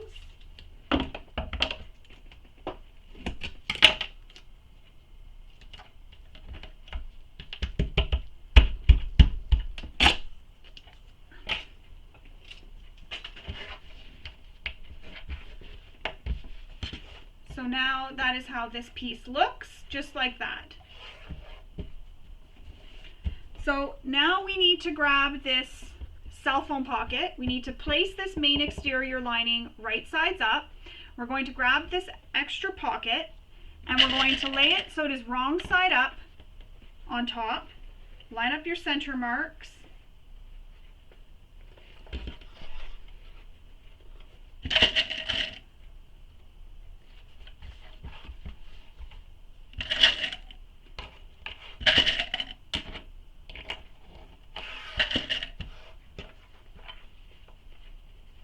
So line up all those marks and pin it together.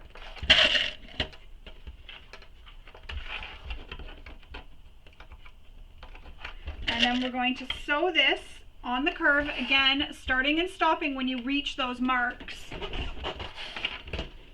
Just like we did on the other piece.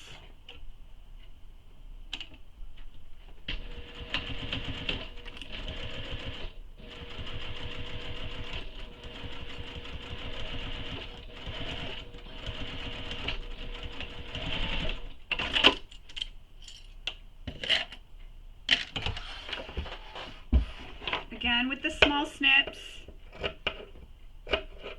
this just helps turn it because it is a curve. You can use pinking shears here.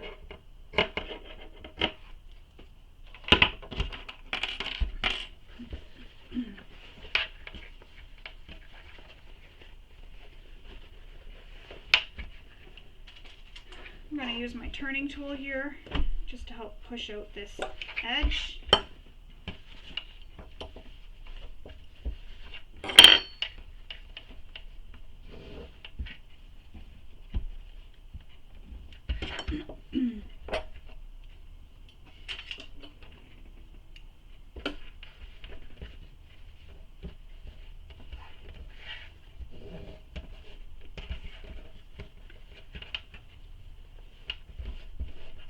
Now we're going to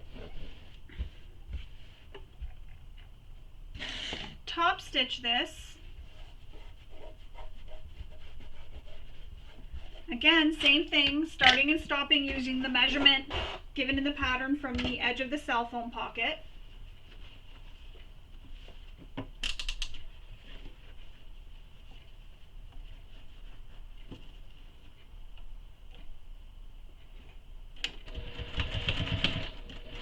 Top stitch all the way around that curve, starting and stopping at that mark given in the pattern.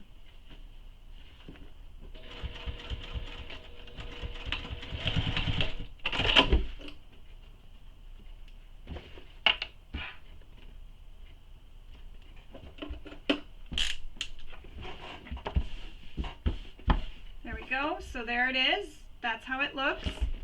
Now we're going to flip this back so it is right side against right sides. Now we're going to put this together. So we're going to place the main exterior back. So this piece right side up on our table with the cell phone pocket in front. Then we're going to lay the main exterior lining wrong side up, matching these center curves.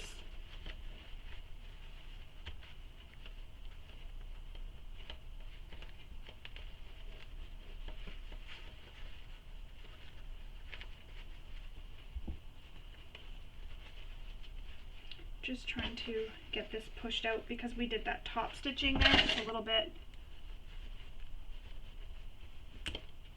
And I just broke a clip.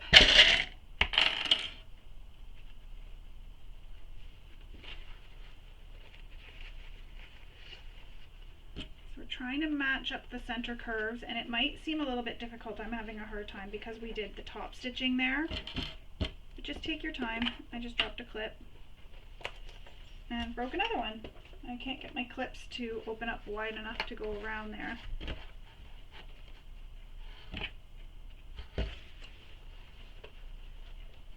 Try to get this.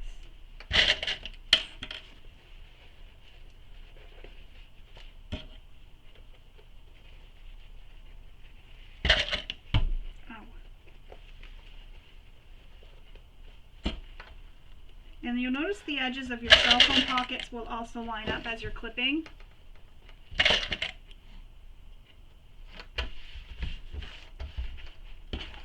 Now, there's a mark we need to make from the center curve. So I'm going to go off camera, and it's a mark from the center curve and on the right and left hand side. So I'm going to go off camera and I'm going to go make that mark, and then I will come back. Alright, so I've made those marks on the curve, and I'm just going to show you and explain to you what you're doing, because I can imagine it's going to be a bit confusing. So from the center here, you'll place your ruler and you'll measure up from the center to make that mark on your curved edge. And I did it on this side, sorry. And you'll see my mark right here. So from the center, I measured up from the top of this, up and centered, and I made the mark on both sides. So from here, you're measuring up from the center curve up to make that mark.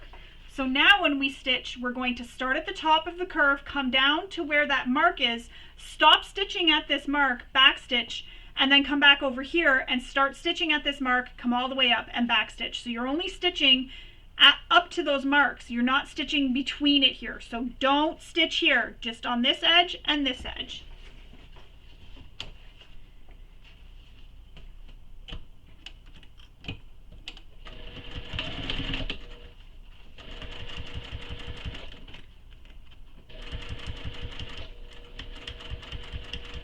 Again, when you get up to where that mark is, back stitch.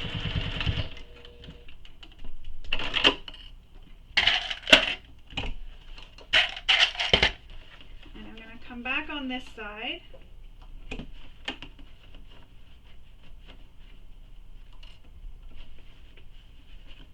I think it's better if I transfer that mark to the other side.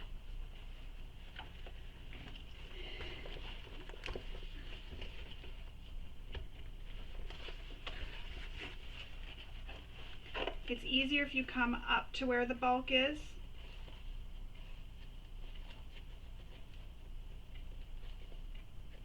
So it's easier if you're stitched towards this bulk, because you have this bulk where this center is. It's easier to stitch from the top and come towards the center bulk than to stitch away from the center bulk, if that makes sense.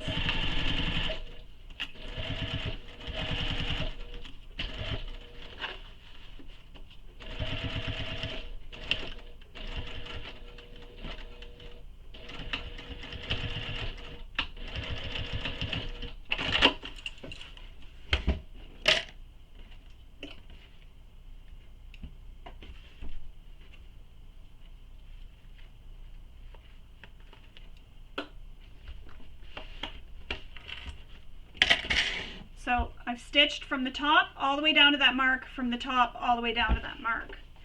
So now we need to grab these two cell phone pockets through the main exterior lining and pull them out so it looks like this. And then we're going to line up the bottom edges and the sides, and we're going to sew this together using the seam allowance given in the pattern.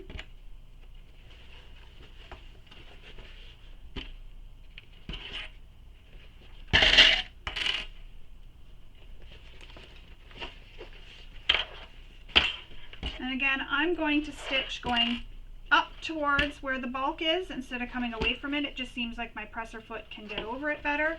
So just moving, when you're stitching, you're going to notice that this pocket is going to get tight here. So as my presser foot is coming, I'm just going to push this out of the way so I can come up as close as I can here to sew through that.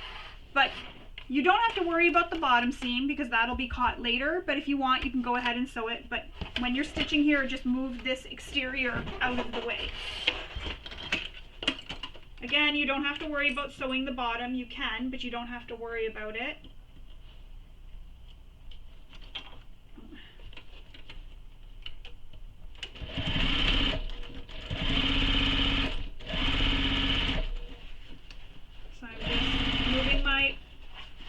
exterior out of the way.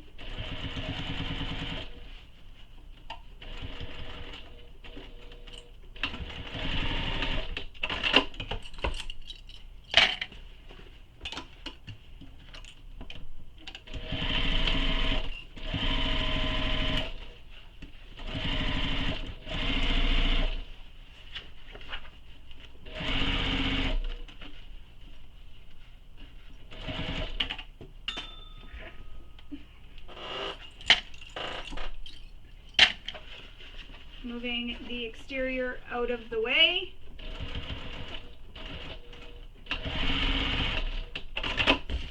And I'm going to stitch across the bottom just because.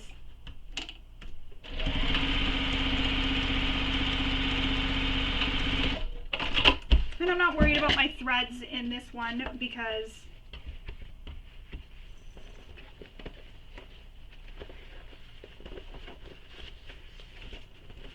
they will be tucked between the, sorry, I had to stop and think and make sure I did this right. They will be tucked between the seams. Now we're going to fold this down so the curved seam match. And this is a good time to check and make sure that there's no gaps or anything anywhere. And if there is, you'll want to go back and sew it. So I have a gap here. So I'm going to go back and sew this so that these don't come out.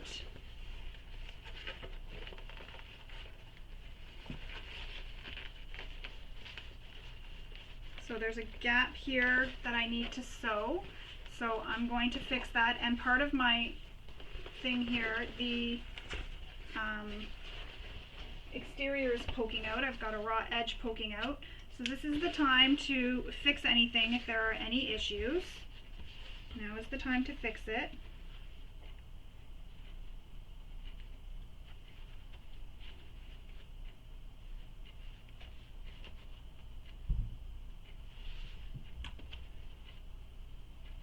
So I'm going to go off camera while I fix this, so you don't have to sit and watch me do this, but I'm going to fix it so that I don't have that little raw edge sticking out. There's just a little raw edge from the corner where the pocket is that's sticking out here that kind of slipped out when I was stitching, so I'm going to fix that and then I'll come back and we will continue on. Alright, so I'm all fixed again. I have no gaps there at all. Now we need to press this so these seams on the curved edges here at the top, not around the pocket, but around the top here, are pressed nicely. And if you're using quilting cotton, you can take this to your iron and press it. Because I have a vinyl, I'm just going to use my clips to help hold this in place.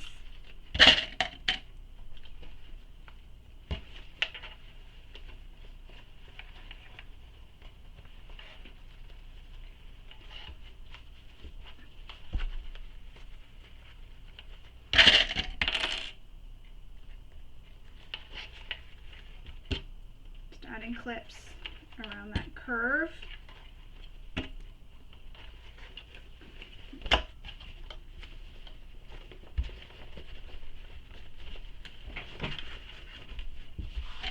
I'm going to add clips on these edges here just to help hold it as flat as I can get it.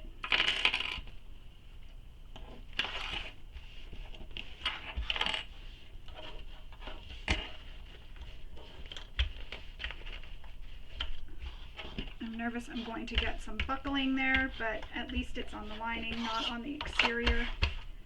Alright, now we're going to top stitch this, so just these short edges up to the center pocket. We're not stitching over this center pocket, so just along this edge here to the center pocket and the other one. And you know, you can stop where you see your previous stitching started or stopped. So where the previous top stitching is, you can start or stop there.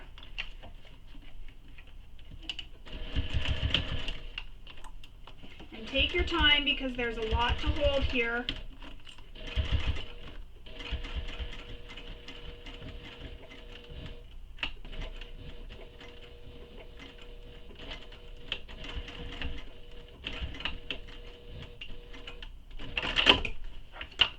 Trim those threads, and I just stopped where I started or stopped before so that it looks like one continuous line of stitching.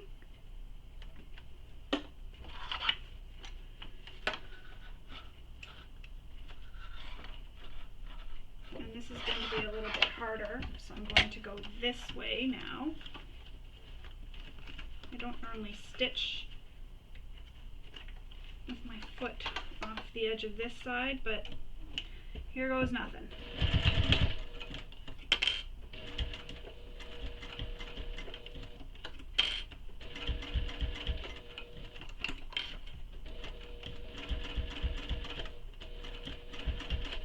Again, I'm stitching towards that bulk.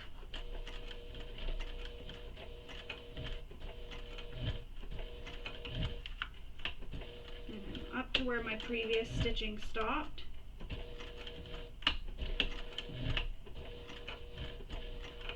And I'm just going to back stitch now.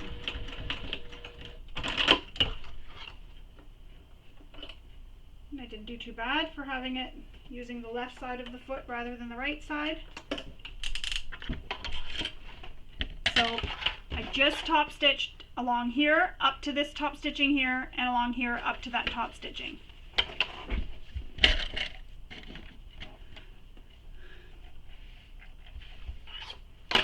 Now we need to retrieve the main body back. I'm just flattening this out as best I can right now with my hands, just because I see some ripples. Now we need to retrieve the main body back, so the exterior body back piece, and we're going to place it wrong sides up on our table. And again, same thing we did previously. You're going to measure and make a mark down from the top all the way across, and then we're going to press this with our iron at that mark we made. So I'm going to go take this to my iron and I'm going to press it, and then I will come back and we will continue with making our bag. So now that that's pressed down to meet the line, I'm now going to grab my main body foam and I'm going to place it. And it's the exact same thing we did previously with the foam. It goes up under that curve. So I'm just going to fold this in half and make sure that I've got my center points. I guess I missed this one when I did that.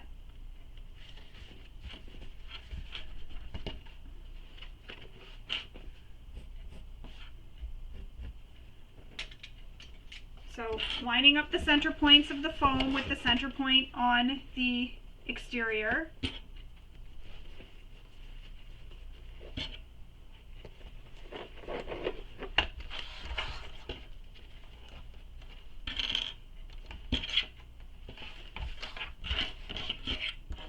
Then we're going to baste down the sides and across the bottom, and your foam will come under, again, under that fold.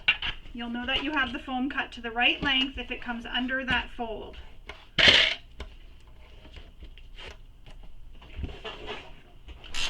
So basting stitch all the way around.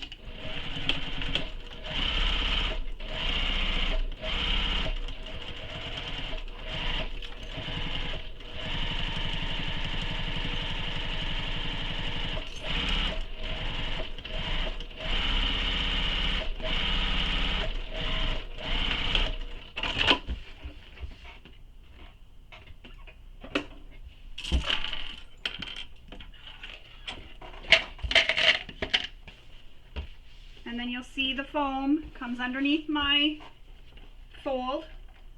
Now we're going to take the main body back and we're going to place it right sides up on top of the right side of the exterior body front back. But first, first thing we're going to do is flip this over, and on the wrong side we need to measure and make a mark down from the top.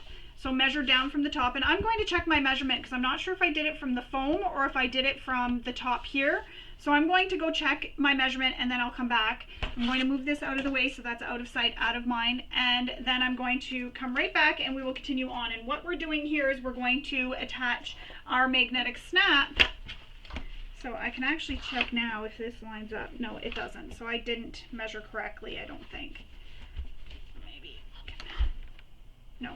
So I have to go remake that mark. So I'll come back and we will continue on after I make that mark. Alright, so I fixed that. Now we can grab our prongs and we can center it over that mark we made. I'm glad I decided to check that because that would have been a real big boo-boo. Grab our seam ripper.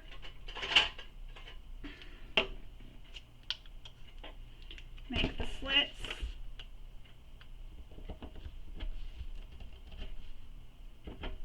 Again, use that pin if you want, or just go really slow. Some seam sealant. Then we're going to insert the female into the slits. Add your interfacing. I thought I cut those, maybe I didn't.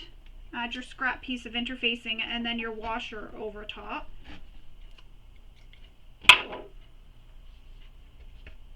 And washer's there.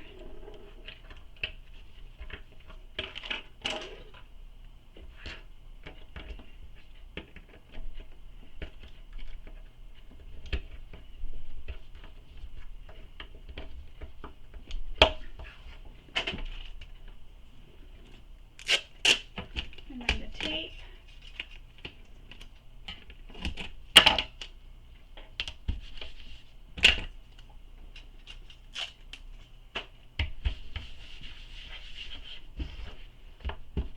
Excuse me for a second while I take a drink. Alright, so now we have those all done. So we have our washer installed. Now you're going to place the completed main body back on top, and you can snap the washer or the magnetic snap together to know if you've got this all done and lined up correctly, which I do.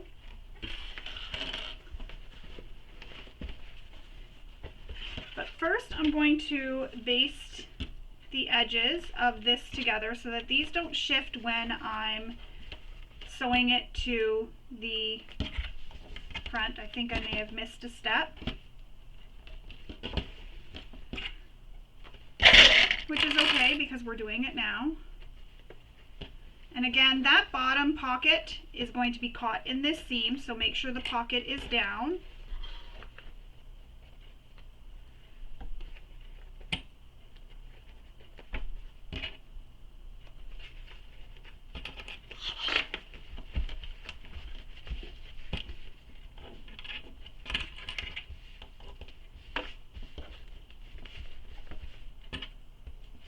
Try to get everything all smoothed out.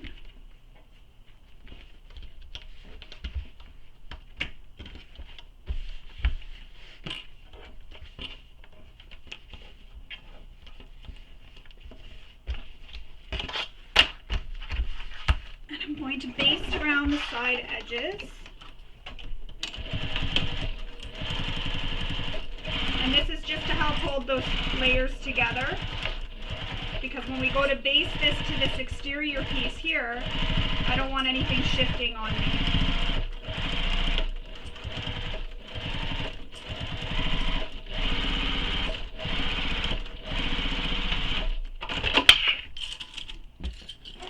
Just going to trim up the threads and any overhang of any fabrics.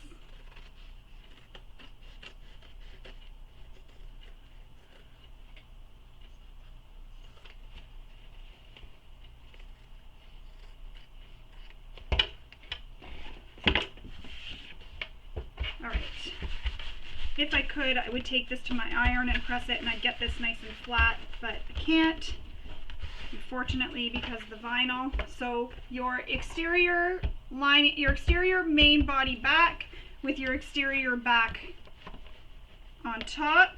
So this piece with the completed A, B, and magnetic snap and cell phone pocket. Clip it all together.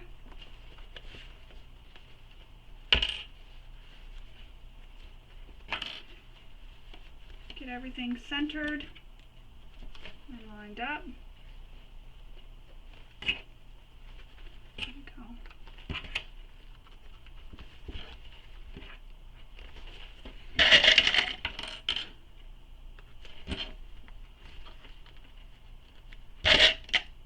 So we're going to baste around the sides.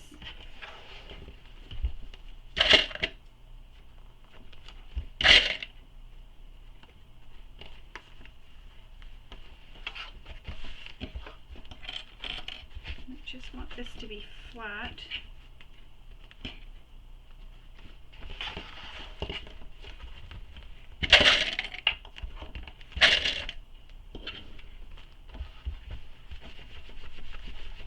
So we're going to baste around those sides.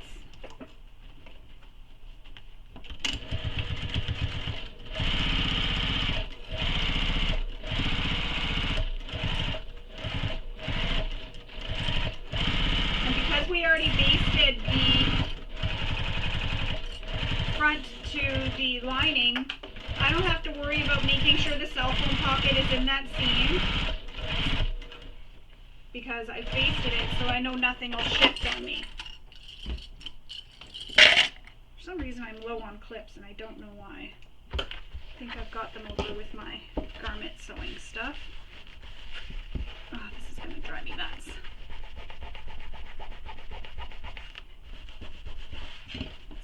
Over time it'll flatten out.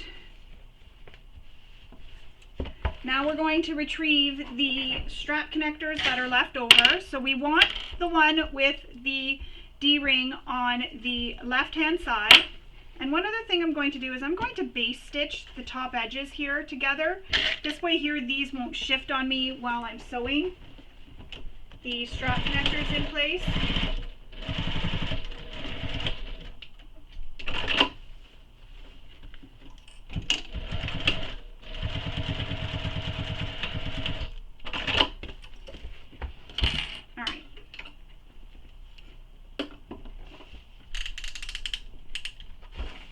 So same thing we did previously. So the first one is going to be the one with the D-ring on it.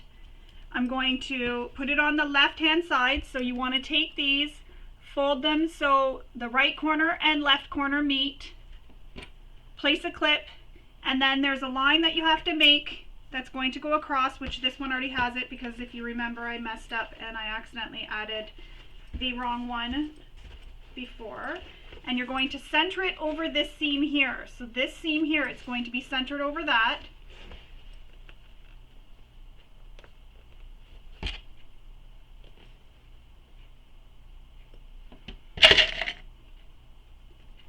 And then we're going to stitch that in place.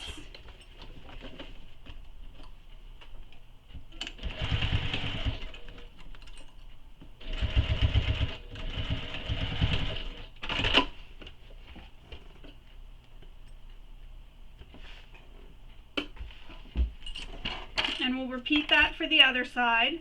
So take your connector, right side and left side, line up those corners.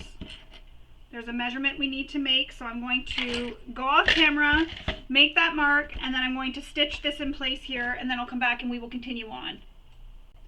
That's how this will look once you have both your strap connectors attached. So remember, the one with the D-ring and the rectangle ring is on the left side, and the one with just the rectangle ring is on the right side. And that's because when we make the bag and we have our crossbody strap attached, you can attach one to this side and one to the opposite side. So set this to the side for now. We're going to move on with creating our gusset. So for this piece we need batch 4. So we need the bottom and side accents. I'm going to put this off to the side for now. We don't need this quite yet.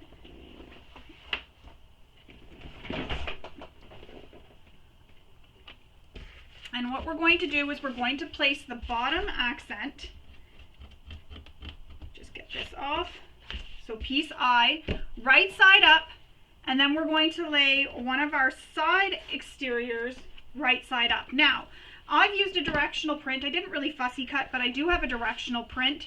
So I know that my seahorses have to be facing up like this when the bag is completed. I don't want them upside down. So when I'm doing that, I know that this is the bottom of my bag. So I'm going to lay it so right now, I'll put it together, and I know that this is going to be the top of the bag. So this is the right way.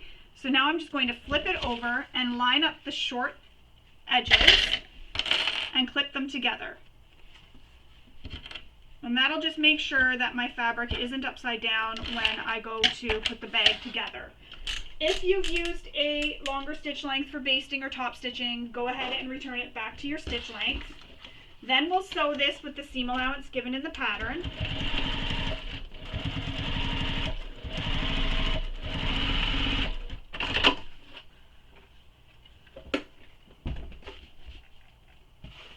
Now we're going to lay the piece right side up, and we're going to retrieve the second exterior side. And same thing, I'm going to place these so they are right sides up, and want to make sure that everything is in the correct position when the bag is finished. So that's how it goes. I'm going to clip this together on the short edges, and then we'll stitch the short edges together using the seam allowance given in the pattern.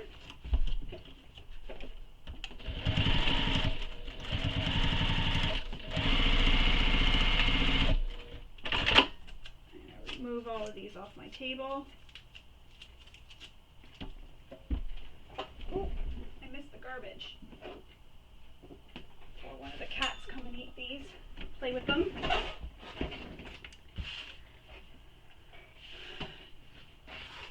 Now we're going to place this wrong side up, and we're going to open the seams here, and you want them flat. So if you've used all quilting cotton, you can take this to your iron and give it a press open. I'm using a vinyl and a quilting cotton, so I can't really take this to my iron because I will burn my vinyl.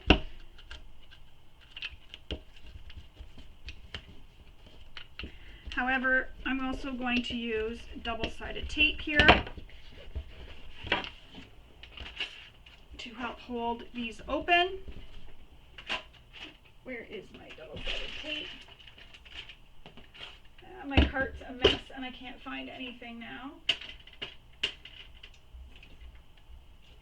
I hit my light. So some double-sided tape.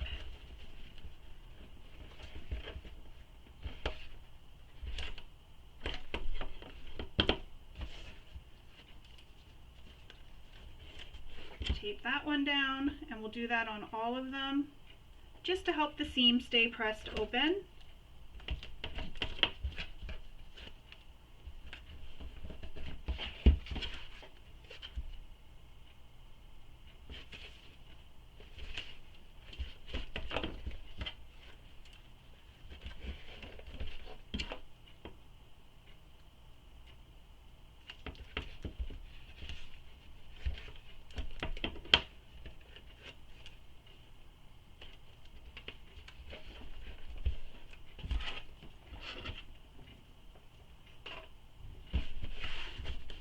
Now we need to draw a line down from the top raw edge. Again, same thing we did with our exteriors. And then we're going to press that top raw edge down to meet that line. So the raw edge will meet the line. And that creates that little fold. So I'm going to go to my iron and I'm going to do that now and then come back and we will continue on. Now that those two ends are pressed to meet that line we drew, we need to grab our gusset interfacing. So that is the exterior gusset stabilizer, or HS2, and you're going to place it along the full length of this piece. So going from under the fold to the other fold, and it will fall just outside the seam, or just within the seam allowance as well. So you'll have this seam allowance on either side. And what I did was I actually drew the seam allowance on both sides so I know exactly where to place my stabilizer so that it doesn't go over the seam allowance as I'm fusing it in place. So I'm going to go to my iron, I'm going to fuse this in place, and then I'll come back and we will then take, I just want to see the foam, and we will place it on top, and then we will baste this in place when we get back. So I'm going to go do that and then clip along the raw edges of my foam after and clip it all in place, and then we will baste the foam along the long edges. So I'll be back again. So I've got my foam pinned in place along the long edges, and again it goes up to where that fold is. So I'm going to now baste this in place.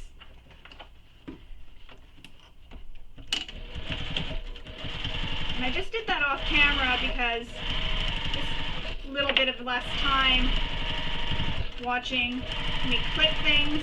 It's pretty straightforward.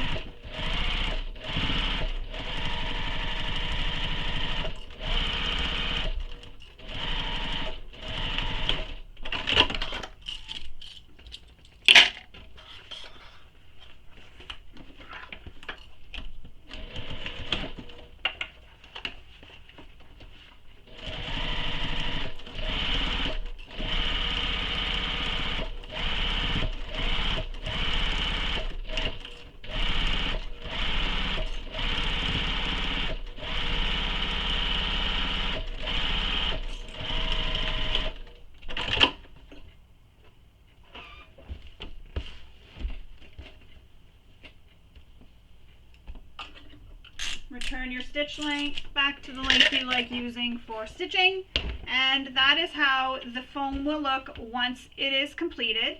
Now we're going to turn this over and we're going to top stitch along the center edge of this seam allowance of the seam here, and we're going to top stitch on the fabric edge as well. So top stitch on top of your accent and on top of your fabric. So I'm going to put this to my stitch length for top stitching.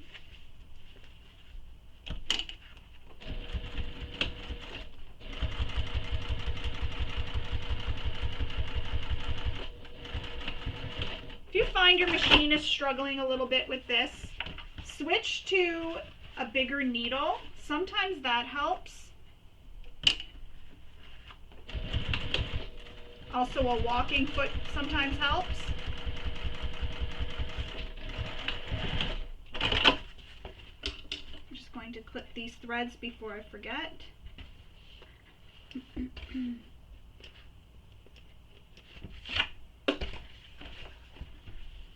The other side now.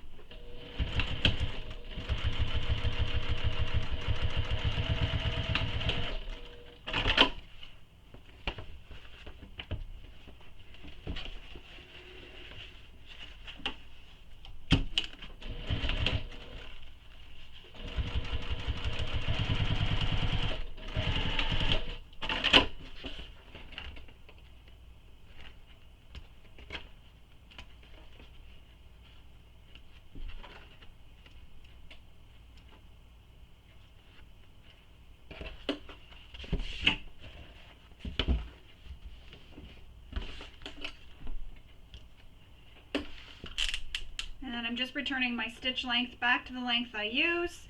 So now we need to fold this in half, and you need to make a mark at the center. So find your center of your gusset and make the mark. And then we're going to put this to the side for now. We're going to move on to creating our flap. So here are our flap pieces, and you'll also need the hardware for your flap.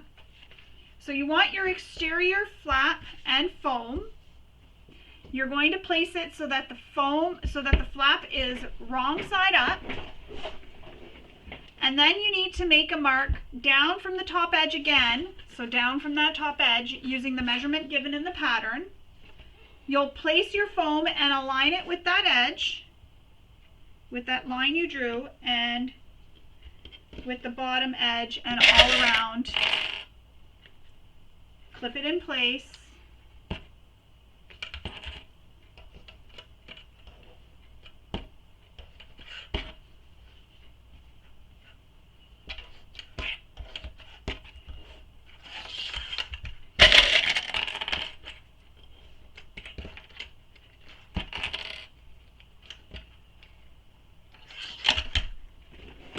So we're going to base stitch this to the foam.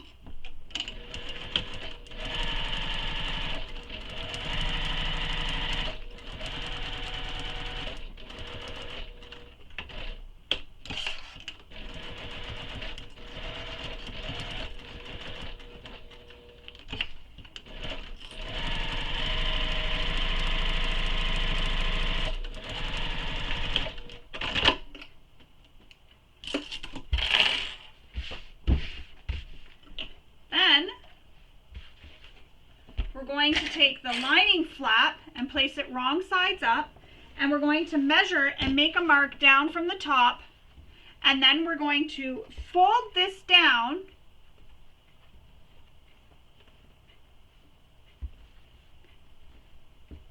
to meet the line.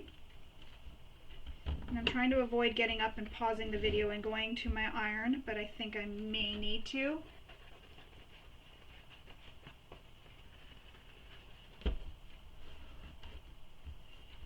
No, I'm good. So I've pressed it down to meet the line. Now we need to take the lining flap, place it right sides up with the straight edge at the top, and lay the flap with the foam right side down, so pretty sides together, on top of the lining flap. We're going to clip it together.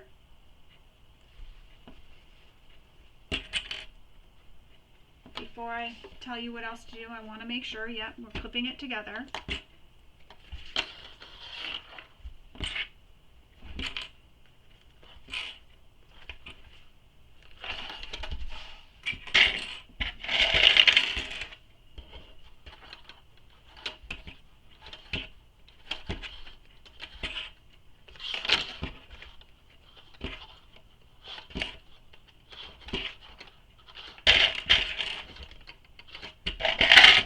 Now we're going to sew down the sides around the short bottom curved edge here and up the other side. We're not sewing this straight edge here, just the sides and the bottom.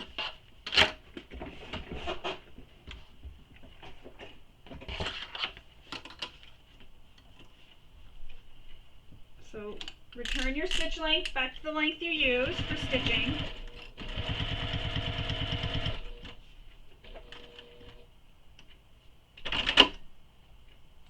Realized I was stitching with the wrong stitch length, so I stopped, unpicked that, or with the wrong stitch, the seam allowance, so I unpicked it, and now we can start again.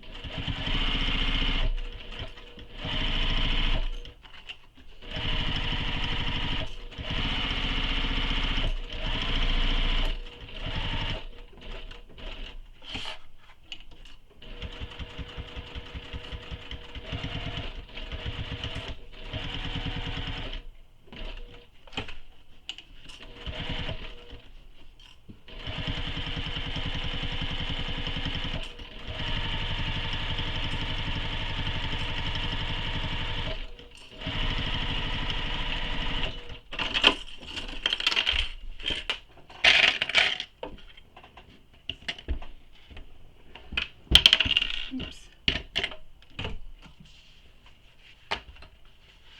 So now I'm going to use some pinking shears, and we're going to trim this seam allowance along the left, right, and bottom curve.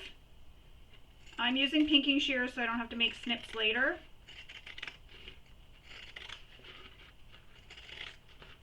Because you're going to need to make snips in that curve to help that curve turn out.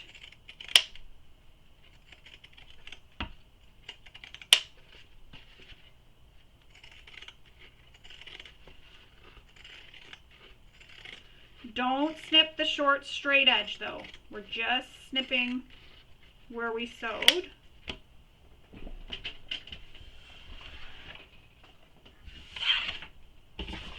And just make sure I didn't cut any stitches. Now we're going to turn the flap right sides out.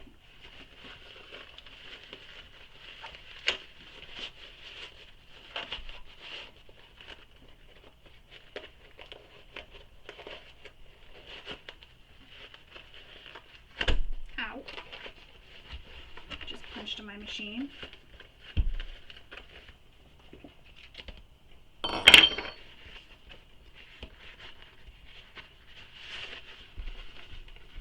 If you can reach your hand inside, reach inside and get all the corners and everything all poked out.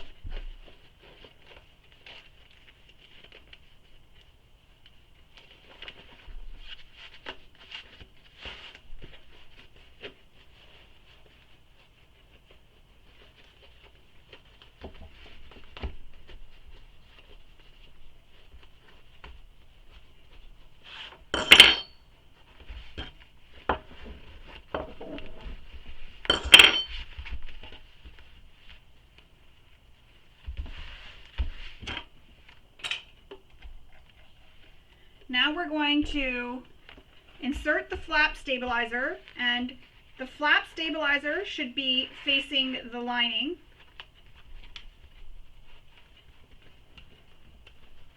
You want to get it pushed down as far as it can go.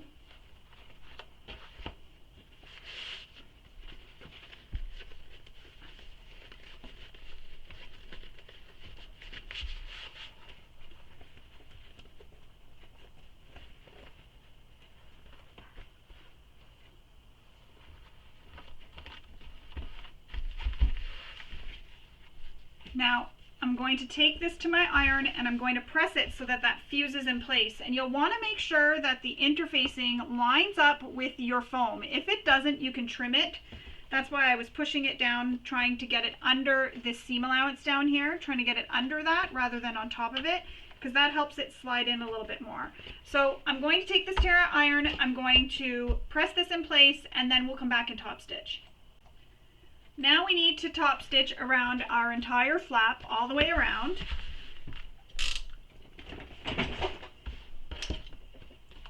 So take your time with this so that you get a nice top stitch. I'm going to add a couple clips up here just to keep this held in place.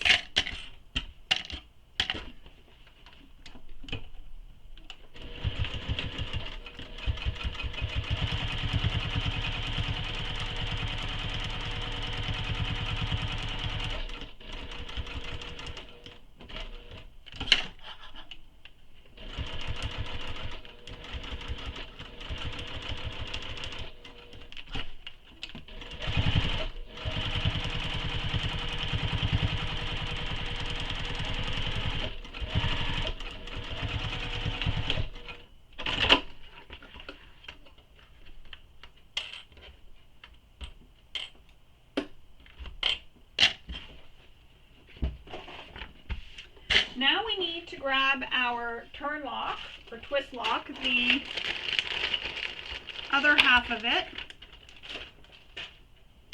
and you need to make a mark from the bottom edge up for where we're going to place the turn lock. And I did mine on my lining side because I can see that better. Just going to grab my tools.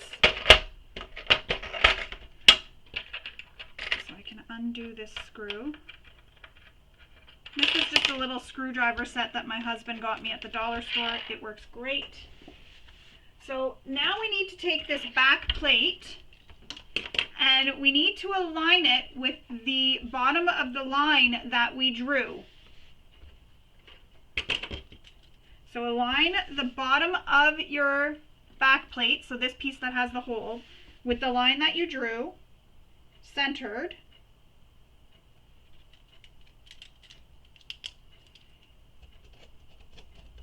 And I'm just coloring in that center circle. And I'm also marking where the screws will go.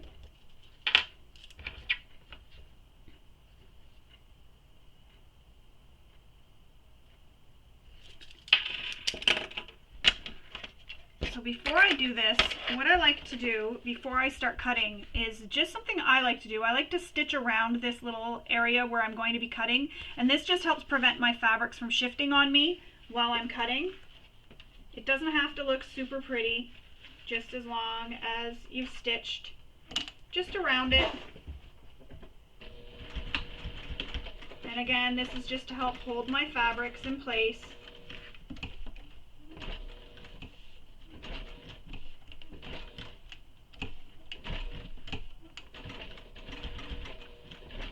Where I'm cutting, and if I accidentally cut these threads, what I'll do, if I accidentally cut these threads later, what I'll do is I'll go back before I finish cutting and re-stitch them.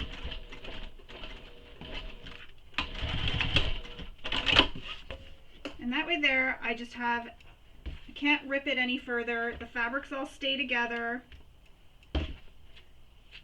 Now, if you have one of those punches, you could also use that to punch the hole here. Makes it really quick and easy. I don't have that, so I'm going to use my seam ripper to start the hole. You can refer to your manufacturer's instructions for how to install this.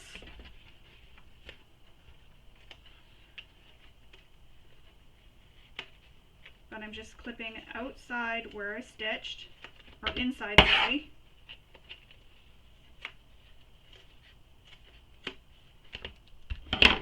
And then I will check to see if the hole is big enough.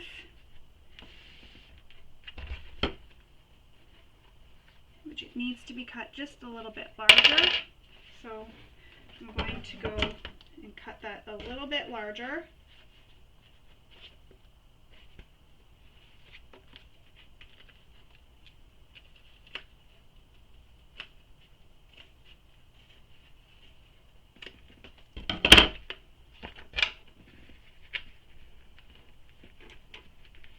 Perfection. And the holes for where my screws will go are cut out as well.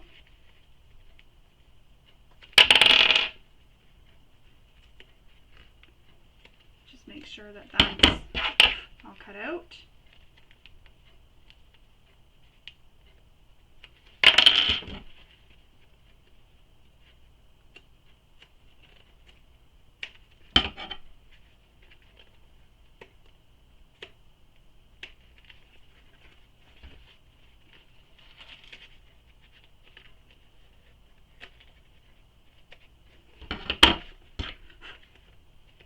And another thing I'm going to do is apply some fray stop around these edges here, just so that it doesn't fray. I'm just going to clean up this one edge. There we go. So just around the edge here.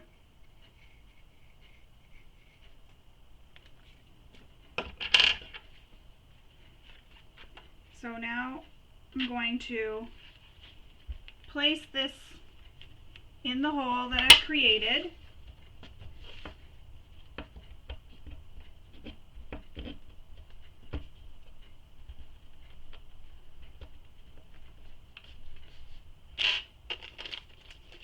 And I'm going to put the back plate on, so it's just this easy. I'm going to put the back plate on, so I've made that hole.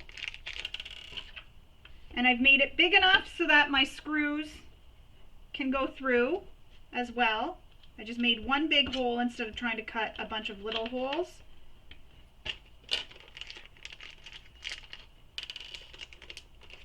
Oh, it's right there. I thought it flew away.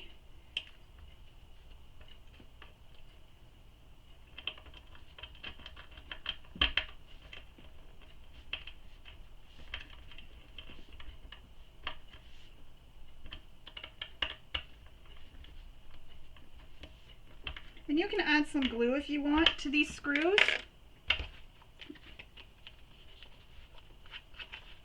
And I can see a thread poking out, so I'm just going to cut it.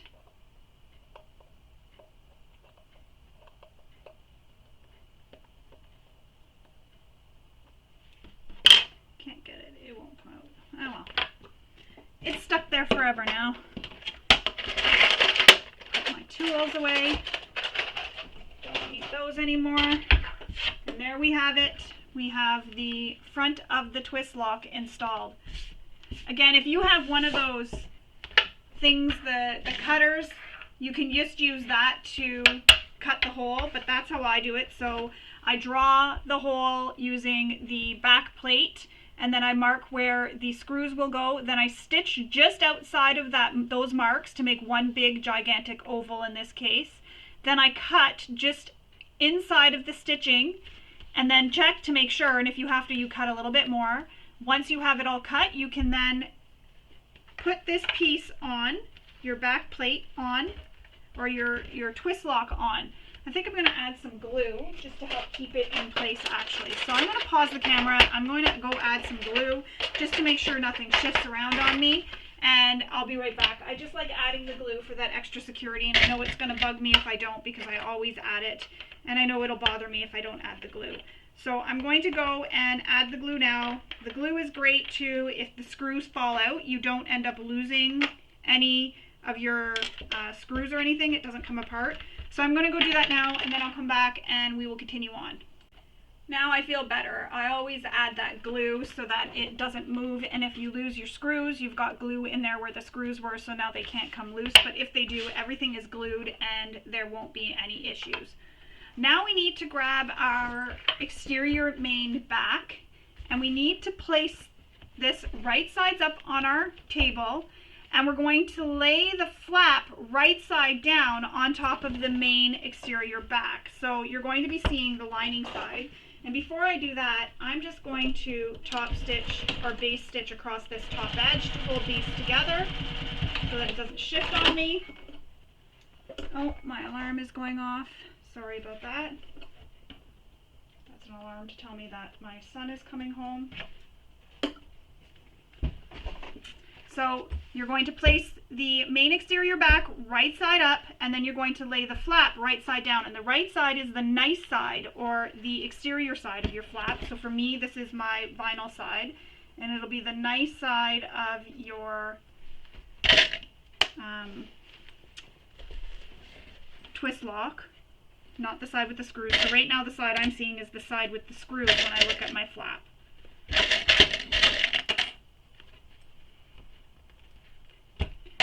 So now we're going to clip this together and then stitch this flap to the back stitching at start and stop. So we're going to stitch this in place using the seam allowance given in the pattern. I think it's so funny when my iron lifts back up.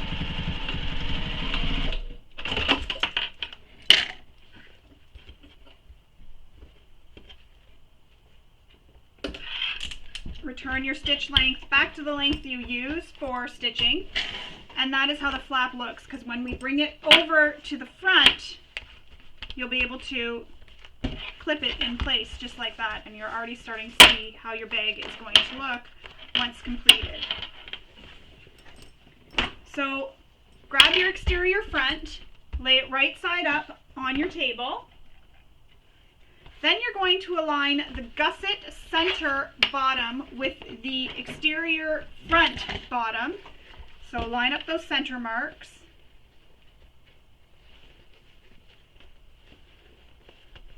And I may need to go grab some more clips because I don't think I'm going to have enough when it comes to pinning the exterior tops together. So I may need to pause the video and go do that.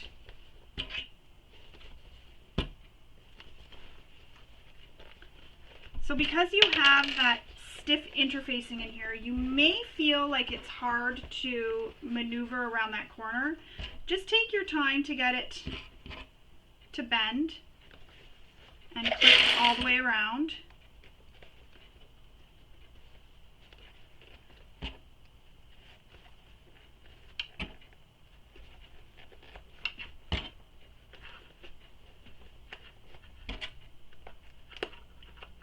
Breaking clips, a lot of clips today.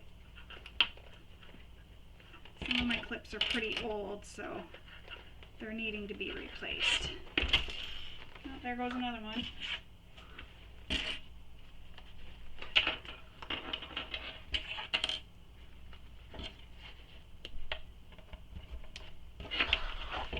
So I'm lining up the top straight edges here of the gusset with the top straight edge of the exterior.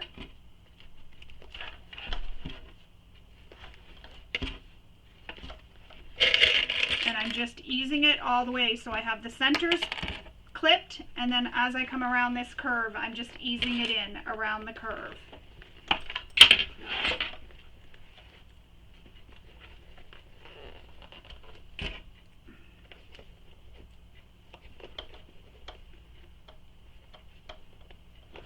And then once we're done getting it clipped, we're going to make small snips in these curves here, and that'll help avoid puckering. Another thing I'm going to do is use my another clip. Man down. Another clip gone.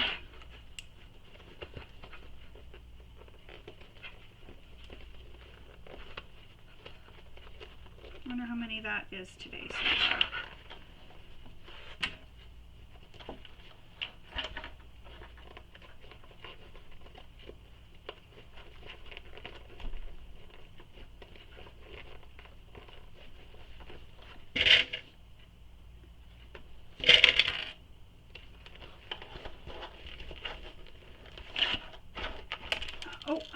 There goes another one.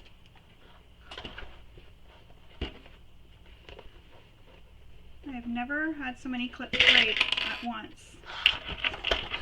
It's weird.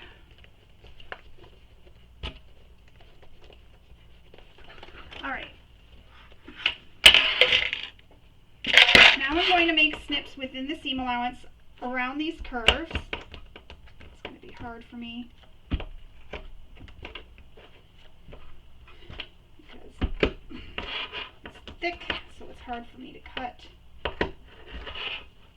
And what this does is it just helps open up these seams and prevents puckers.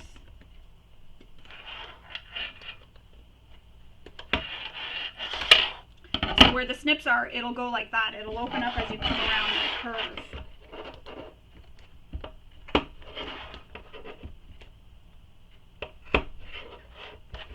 And I'm just making these snips within the seam allowance.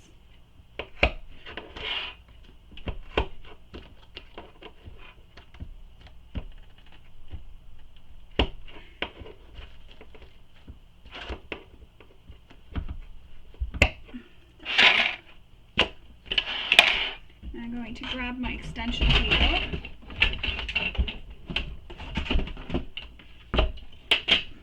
and use this so that the bag doesn't want to naturally fall off the end of my machine.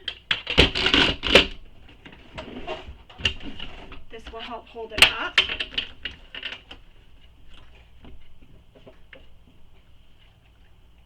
Now we're going to sew this with the seam allowance given in the pattern.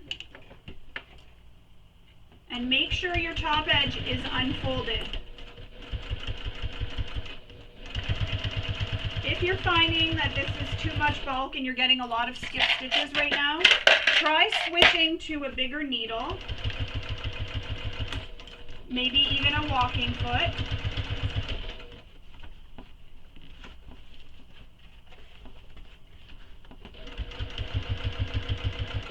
There is a lot of bulk, but thankfully we don't have the stabilizer for the gusset in this seam, so it at least got rid of some of that bulk that we could have had.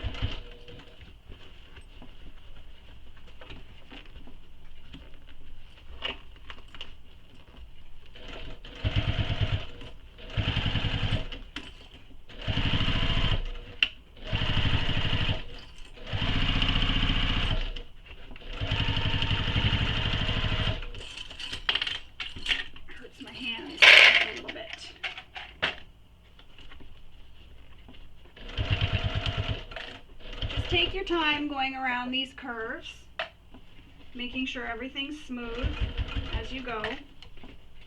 If you feel like you can't get it smooth enough, maybe try adding another snip.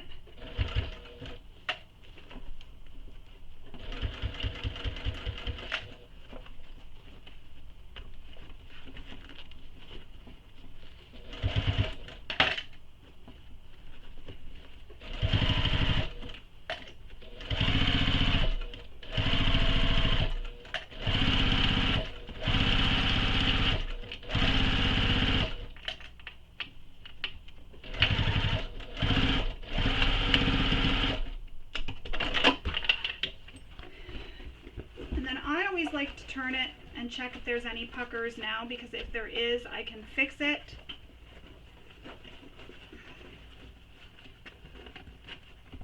Sometimes it looks like there's puckers until you smooth it out. So see how I smooth that out? It looks like there was a pucker there, but there's not. It's just the way it is.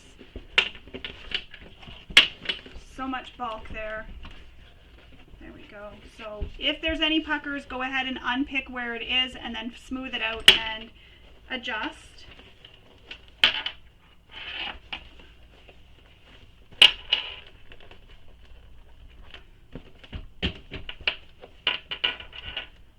And I think we're good.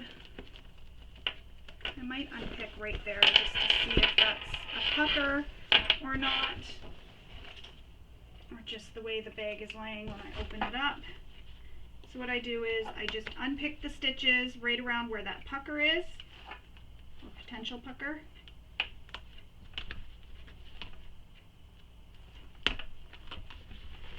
I just smooth it out as best I can.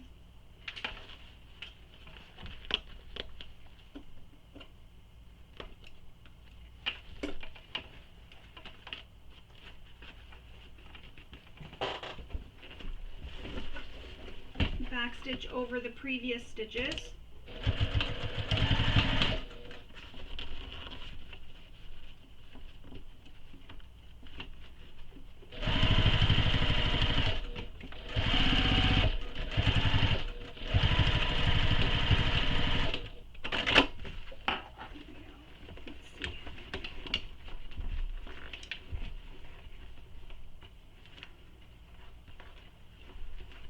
Everything looks good.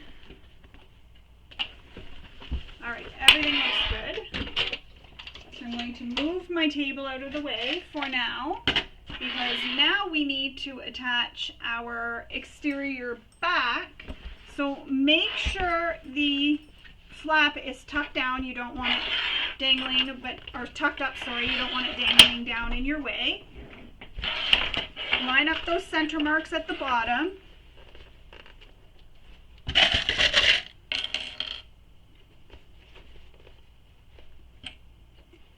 And I like to sew with my exteriors on the bed of my machine and the gussets up.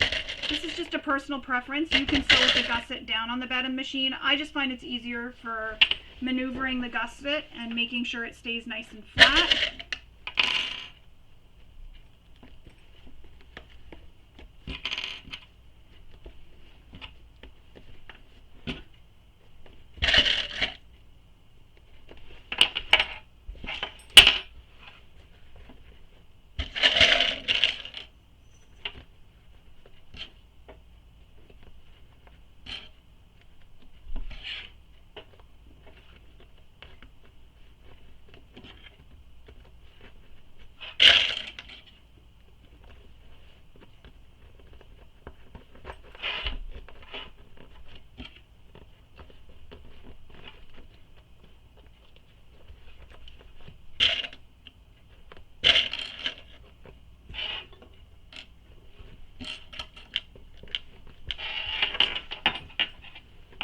So I have my flap currently sticking out my bag, and that's just so that I don't accidentally clip it into the seam or sew over it.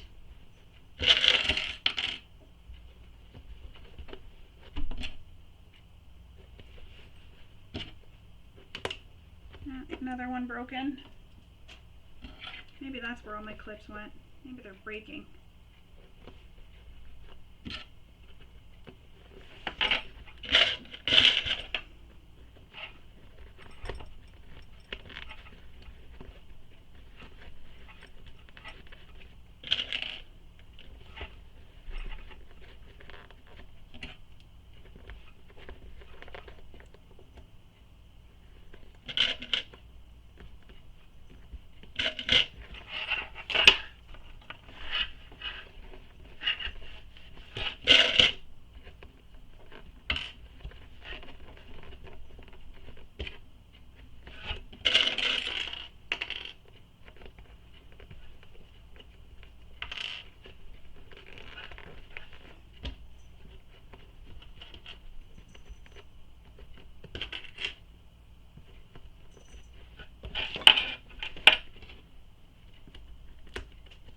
Another clip broken.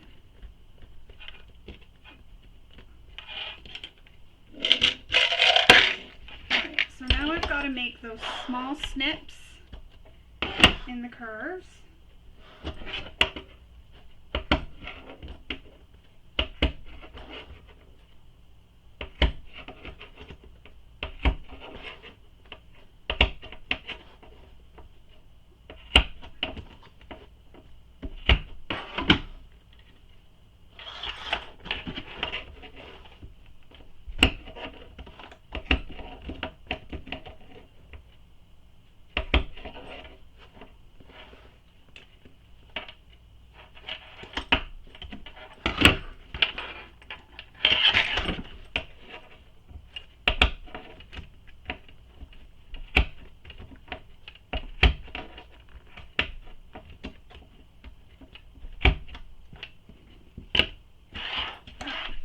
I need my extension table back, and we will sew this second side.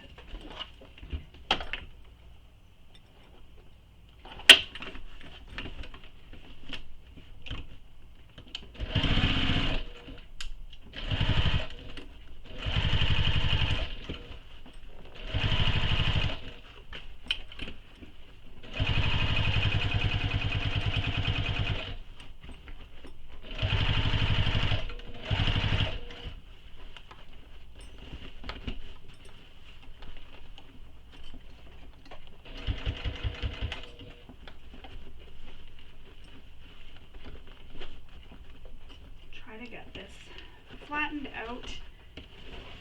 My hands don't want to cooperate. Nor does the bag. I don't want any puckers. Oh, hit the wrong way. Thought I broke my needle there, but I didn't.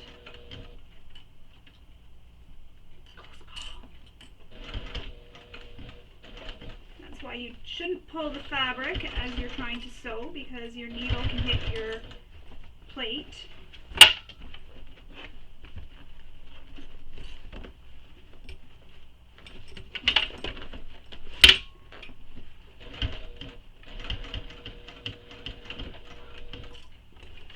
Oops.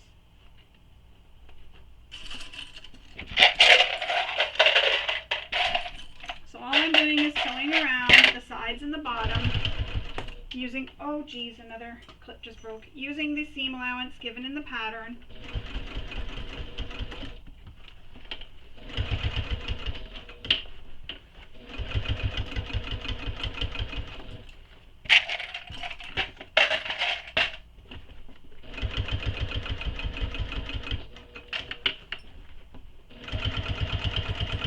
And I'm just flattening as I go. And I gotta remember not to pull as I'm stitching so that I don't hit my needle plate.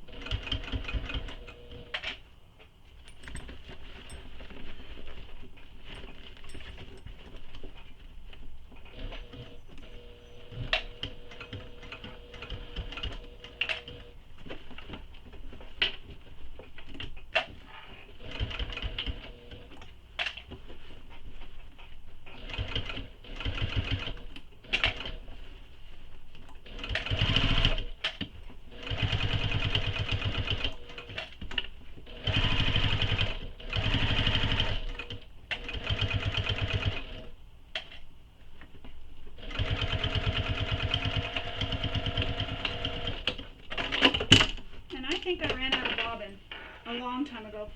No! Alright, I'm going to reclip this and then sew this off camera, finish sewing all the way around after I load my bobbin, and then I'll come back and we will continue on with making our bag. So I fixed that area where my machine ran out of bobbin. Now we're going to trim the seam allowances. So I'm not going to do this on camera because trimming the seam allowance is pretty straightforward. But we're going to trim these seam allowances down. This helps reduce the bulk. And then we're going to turn this whole thing right sides out. And your exterior is complete, and you'll put it to the side for now. And then we will move on to the lining, completing the lining. So I'm going to go do that, and then we will come back and we will start with constructing our lining when we come back. Now that we're done with our exterior, we're going to move on with creating our laptop pocket. So the first thing we need is our batch 6. So that will look like this. As I mentioned earlier, I don't have the little tags attached. And first we need to grab our exterior laptop pocket. Sorry, I'm trying to read the instructions as I do this. So just to note that the laptop pocket is slightly larger than the lining bottom, and that's because we gather this to make so that there's some extra room depending on the sizes of laptops that you have. So this is slightly larger, so if you lay it down on top of your lining bottom piece, you'll notice that this is bigger. And as I mentioned, we're going to take that in and create little gathers. So first thing, again, we need our laptop pocket exterior. You're going to place this right sides up or right sides down, sorry, with the wrong side facing up. Then we're going to place the foam on top, and we're going to clip the foam centered. So line up your center marks.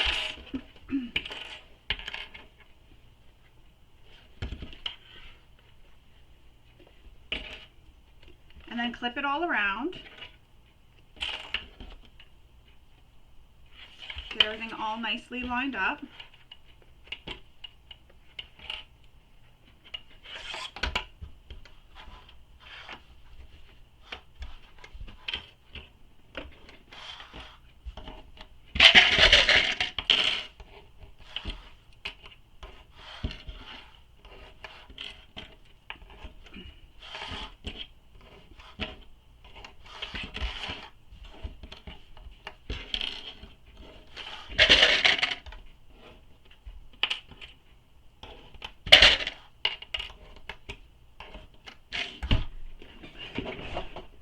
Next, we're going to baste this all the way around, so increase your stitch length to a basting length.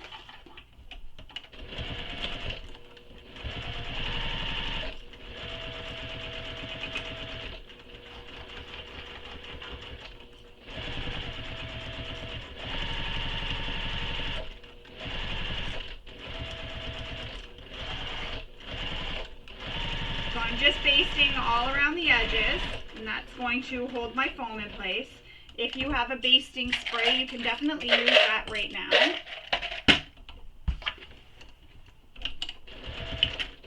So I like to use a basting spray before I baste any pieces to my foam, or if I'm using fleece, I just find that it helps hold it a little bit nicer for me. Sometimes I don't even do my basting stitches, I just use the basting spray and that's it, because the basting spray is holding this tight enough. Now we need to fold this laptop piece in half. Mark your center points. If you haven't already marked them on your foam, you'll want to do the same thing. Fold it in half and mark your center points. And you can make a snip in the corner, as I mentioned before. Now we're going to take the laptop exterior, so the one that we just attached our foam to, and from the top curve down, you're going to make a mark and measure, and make a mark for where we're going to place our magnetic snap. So once you have that mark made, which I've already gone ahead and made that mark on mine, so again, it's from the top down here. So from here down, you're going to make the mark. Once you have that mark made, we're going to use our magnetic snaps washer. So I'm going to grab my seam ripper, some tape, seam sealant, all my little tools, and a pen. We're going to make the mark for the magnetic snap. Again, depending on the snap you're using, this may be a different method, so definitely use your manufacturer's instructions for installing these.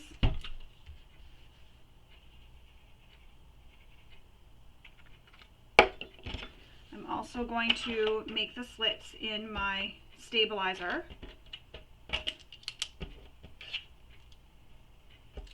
So just a scrap piece of stabilizer. Anytime I have any cutoffs of Decoville Heavy, Peltex, even foam, I keep those, the smallest ones, because they're perfect for little squares for the backs of your snaps or under your purse feet or any hardware like that. Now we're going to take the female half of the magnetic snap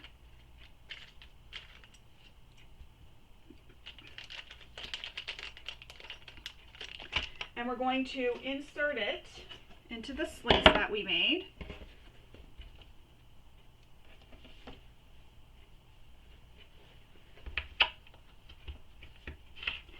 Then your Decoville Heavy or Peltex, whatever interfacing you're using.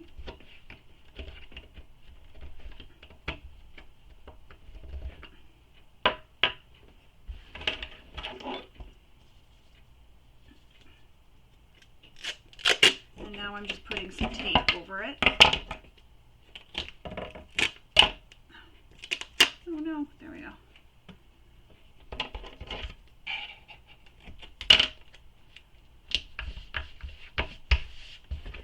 got the tape over it. I'm just going to put this all off to the side for now. So there it is. The magnetic snap is installed on our laptop exterior portion. Now we need to grab our laptop lining, and we're going to place these so that they are right sides together or pretty sides touching. So your exterior is right sides up, your lining is going to be right sides down. And then we're going to clip the center points together.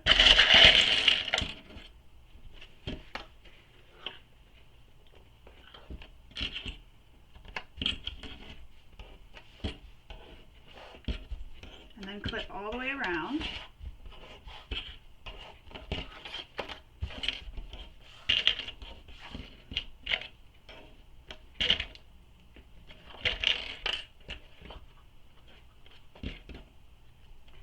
And then we're going to sew this, and we're just sewing the curved portion of this pocket. We're not sewing anywhere else. So we're just sewing this top edge here. That's it. That's all we're sewing. So if you've got your stitch length still at a length for base stitching, change it back to the length you use for stitching a bag together, and then stitch this top curve using the seam allowance given in the pattern.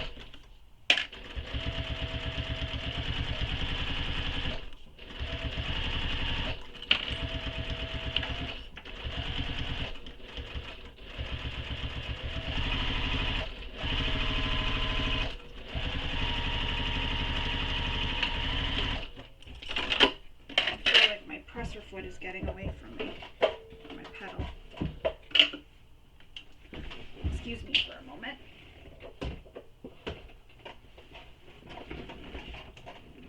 There we go.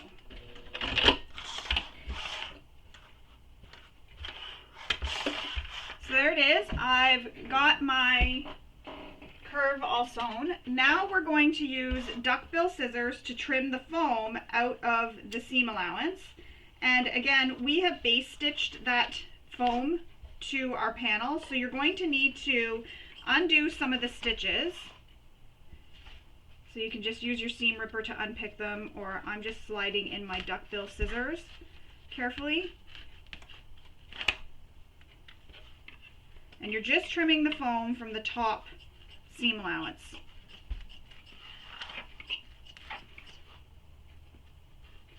So all along the top here, and I'm just using my scissors like a seam ripper here.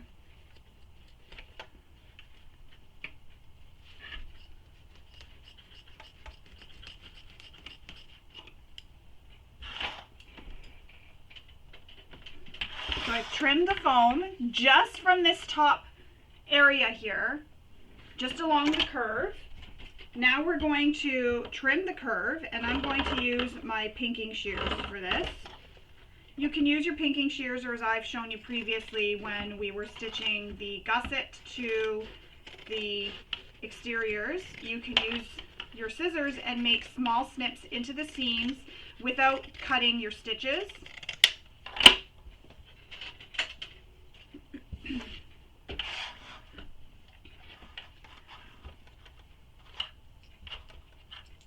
Now we're going to turn these so that they are right sides out or wrong sides together.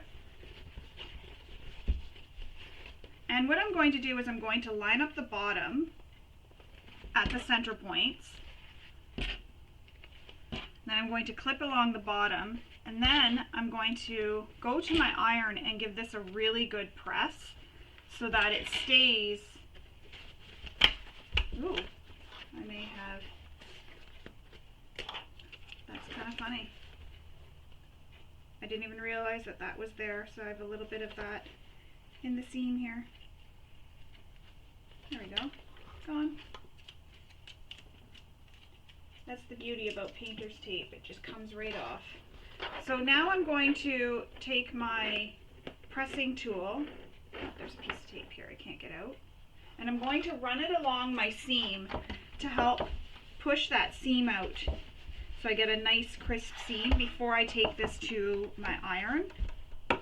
So just like that. So see how I got my seam pressed out? So I just go in between the foam and exterior and then the lining, and right between, and I just push it along. Don't push too hard though, because you don't want to break your stitches, but I just push it along the edge. Now I'm going to take this to my iron and I'm going to go give it a really good press, just to get it nice and flat, so that when we top stitch I have a really nice pressed edge. So I'm going to go do that, then I'll come back and we will continue on. So I've given that a really good press, and you can feel free to do that too if you're not using a vinyl or any material that you can't press. You can give it a really good press. So I've pressed that. Now we're going to top stitch. For top stitching, I'm just going to change my stitch length. So we're going to top stitch along this curved edge. Once we top stitch along that curved edge, we can then baste around the sides and the bottom. So you can just go straight into basting around the sides and the bottom once you get the curved edge stitched. So start on one corner and top stitch all the way across.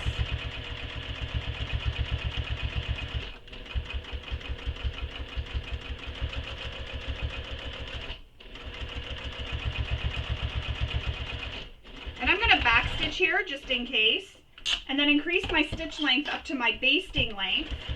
And I could see my previous stitches from when I basted my foam to my exterior, so I'm just literally stitching directly on top of that.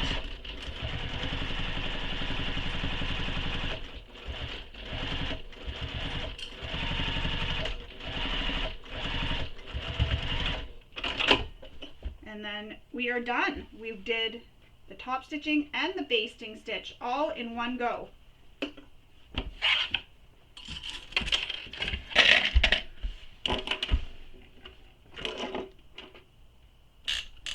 Return your stitch length back to your length you like to use. So on the pocket piece here, there are going to be some marks that you need to make, and mine disappeared because I ironed my pattern piece. Whoopsie daisy. So there's some marks that you need to make, and you're going to use your pattern piece to make these marks. So what you'll do is grab your pattern piece, lay it out, line up the bottom, because your top isn't going to line up because we've stitched that together, so you've lost that bit from the top stitch, or from the piecing these two together. So you'll line up the bottom edge of your pattern piece. So I'm just going to grab something. So say this was my pattern piece here. I'm going to line up the bottom edges and the curved edges all at the bottom, and then I will make the marks where the marks are that need to be made. Mine is gone. Like I said, I used an iron, so I accidentally removed my two marks. So I'm going to go and make those marks and come back and we will continue on. So I've made those marks. Now we need to pull long thread tails out of our machine. So you want long threads. So you grab your bobbin thread and your top thread and pull them so that there is a long tail. So where my hand is where the thread ends. So I've got long thread tails. You want to make sure you have those. Don't cut them off.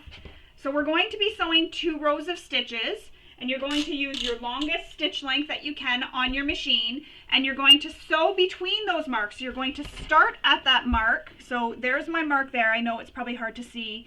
And then there's my second mark there. So I'm going to start at this mark and stop at this mark. No back stitching either.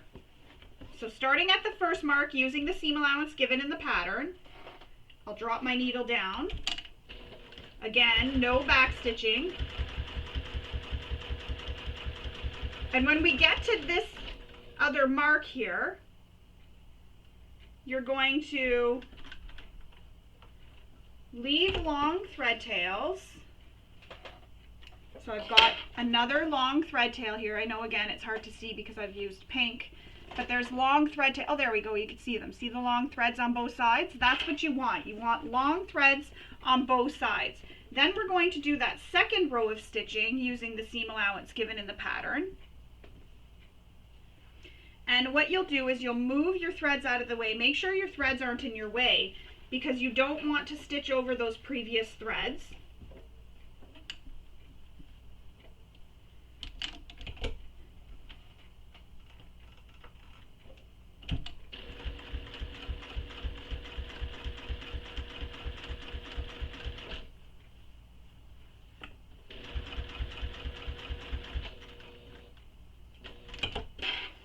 Again, long threads, clip them, and now you should have 4 long threads on both sides.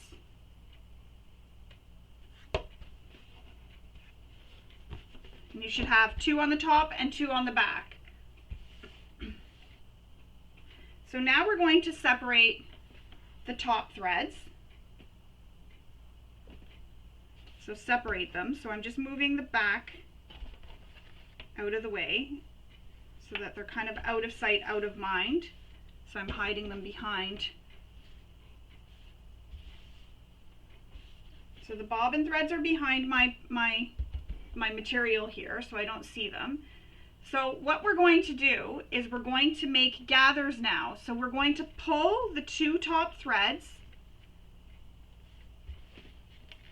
on the left. So this is the left side. So I'm going to pull these 2 top threads and pull it to the right. But you got to pull gently.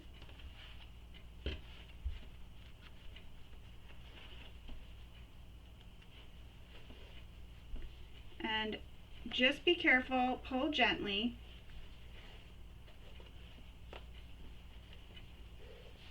And you just kind of got to shift your fabric a little bit.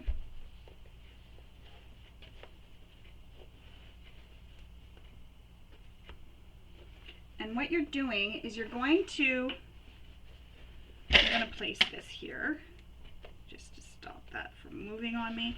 You need to measure it with the lining back bottom just to see if you get it to the same size, which mine is right now. Mine is the same size, just with that little bit of pulling. And what I'm going to do now is I'm going to actually tie my threads. This is just something I do just to help sort of hold it all in place. So the first side here, I'll tie the bobbin and the tops to each other. So it ends up on the bottom of my fabric.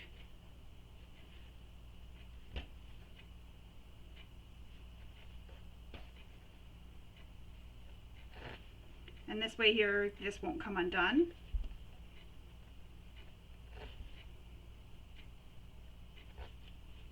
It's sort of like back stitching, I guess you could say, at that area. So it's just locking those stitches in. And now that I know that I have this the right size,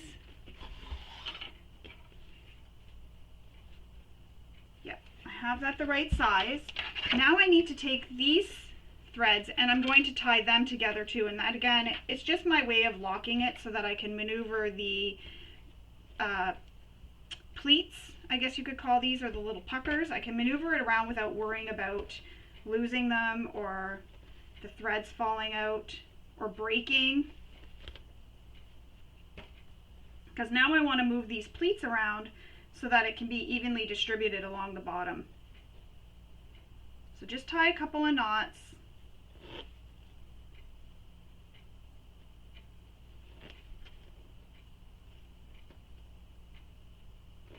There we go. And when I used my clip to hold it in place, what I did was I used the clip and made sure that the threads were in with the clip as well when I was using the clip to help hold it. So you just want to distribute these little gathers.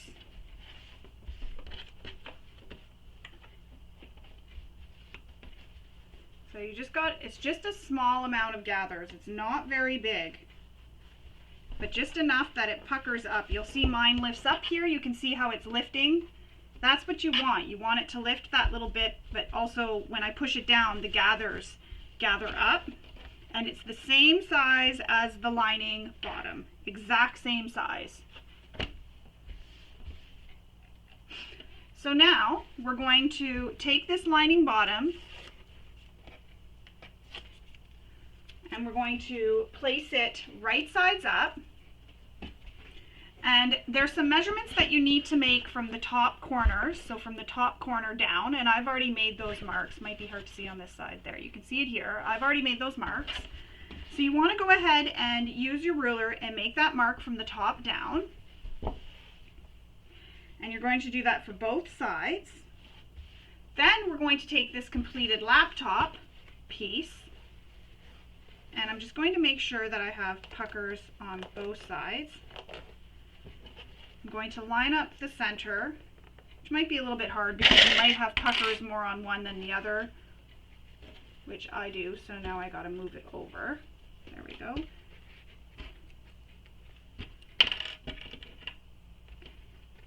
So line up all your edges.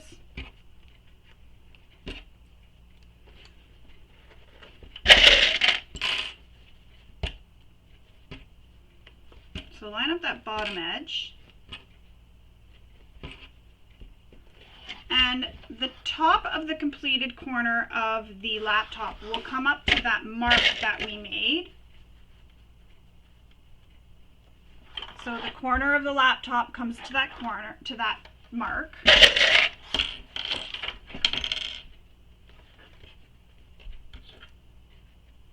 And again, this helps give this little bit of extra room that you need depending on the laptop sizes, which is kind of nice because sometimes I make bags that are for laptops and mine never fits my laptop because it's a bit wider or a bit bigger. So it's nice to have ones that are more customized to fit any size.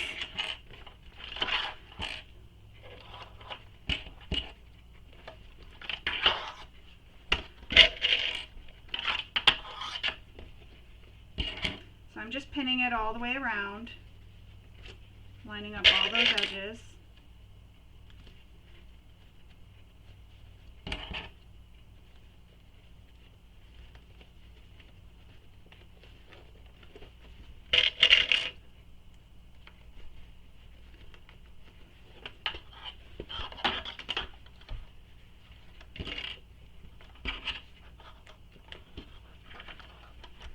Want to make sure everything's nice and smooth down the sides.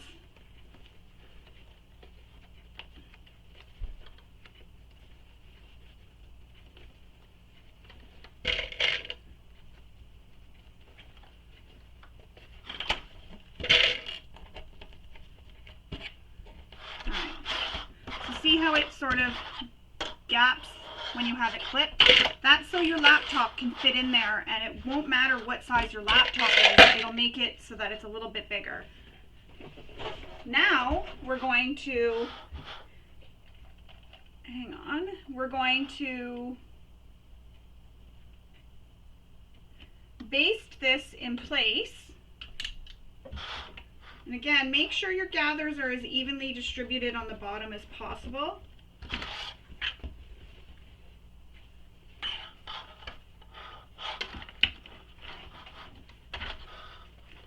And now we're going to baste this in place. And don't forget to back stitch at start and stop.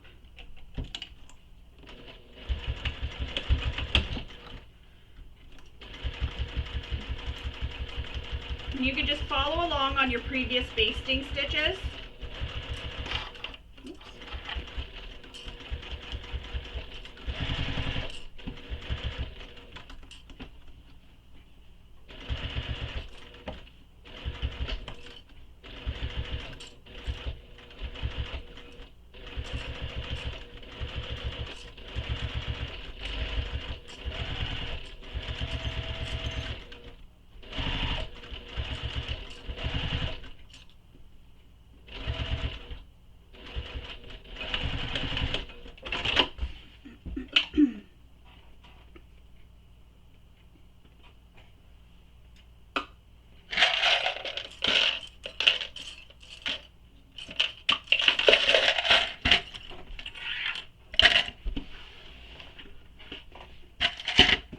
There we have it, our laptop pocket. So I'm going to turn it this way so you can see. So see how mine bows up in the center here? That's what you want. You want it to look like that. And then you have your pleats at the bottom that help it bow up like that. And that way there you can fit your laptop in there.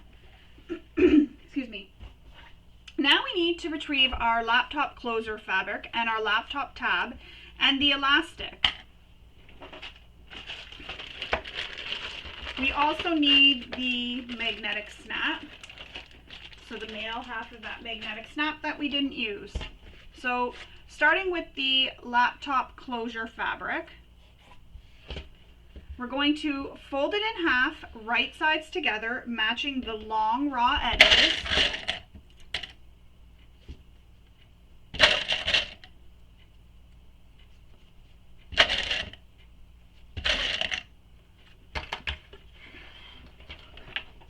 Then we're going to stitch this together on the long edge using the seam allowance given in the pattern.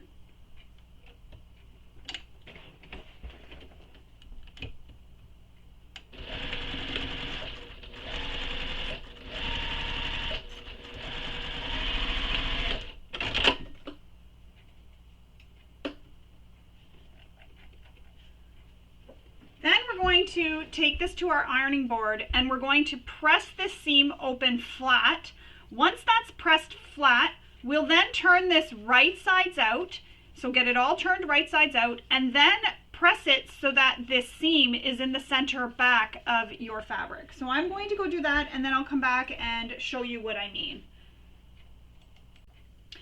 So I've given it a press. I've pressed that seam into the center back. So that's what I mean. It's pressed here in the center back. So you have the front and the center back, and it's pressed nice and flat. Now we need to add our elastic. So I have a bodkin. You can also use a safety pin for this. If you have a safety pin, that'll work just as well. So with your bodkin or your safety pin, we're going to push this through the little casing that we made.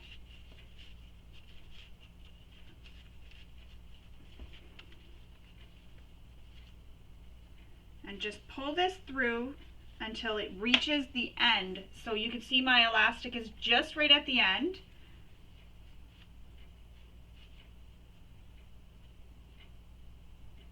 And we're not going to pull the bodkin out just yet. You're going to leave that bodkin attached or your safety pin attached. You want to leave it attached. But now we're going to stitch over this short raw edge where that elastic is right here on that end. And that'll just help hold that elastic in place.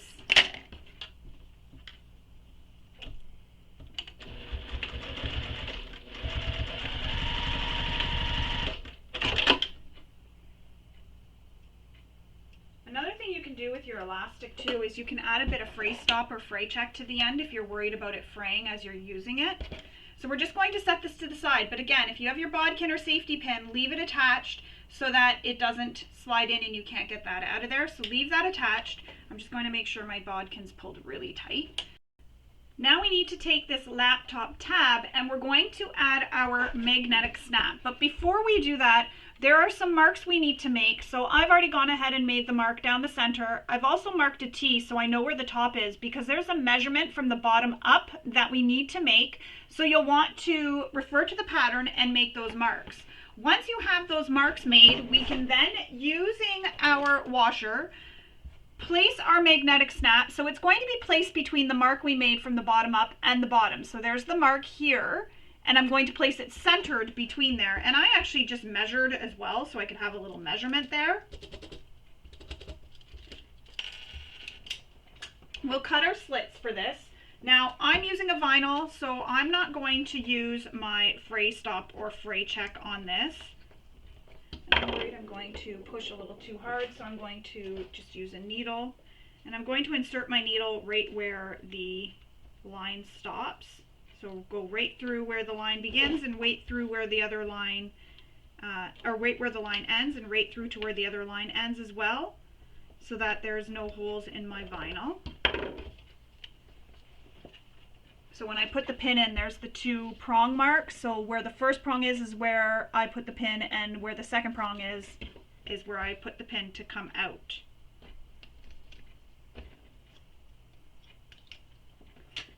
Now we're going to place our magnetic snap in that mark, so through the slits that we created. And I have a little circle of interfacing. I'm going to also place that in. If you haven't made the slits on your interfacing, you can go ahead and do that now. And then my washer. Over top of my washer, I will fold in my prongs. And then I'm going to add the smallest little piece of tape over top of the washer, just to cover the washer. I mean, not the washer, the prongs. Now, we have that like that, so you can see that, oops, you can see that there. Now we need to take a piece of double-sided tape and place it on the end where we sewed our elastic to our, I forget what this is called, laptop pocket closure. So add your double-sided tape, remove the backing, and then there's another measurement that we need to make or make note of for where we're going to place this.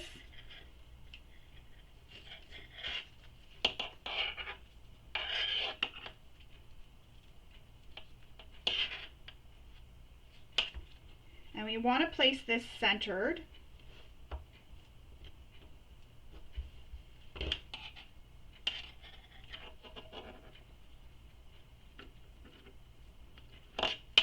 And then flip it over, and we're going to add another piece of double-sided tape to the other side. And then we're going to fold that tab up to meet the other edge. So right now it looks like this, front and back. Now I'm going to take this bottom half of the tab and fold it up to meet that edge at the top.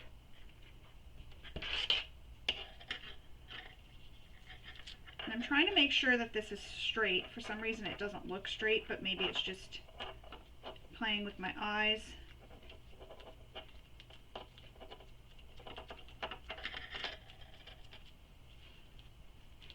Now, when I did it, I have it so the seam is on the same side as my magnetic snap, because when we attach the closure to the pocket, the magnetic snap will snap in, and I will not see the seam. I mean, if you do see the seam, it's okay, that's your choice if you want to see the seam, but I didn't want to see the seam, so I have it so that it's going to be against my fabric when it is closed. You'll see it when you open it, of course, but when it's closed, I have it so the seam is on the same side as the magnetic snap, and now I can't get that snap off. I have it so it's on the same side as the magnetic snap. That's just a personal choice. You don't have to do that, but I just feel like it just looks a little bit better for me. I just like it. So now we're going to stitch around this area here. So start stitching at the top using the seam allowance given in the pattern, and if you're worried about your machine not going around that magnetic snap, or your magnetic snap getting stuck on the machine, you can flip it over and stitch from the other side.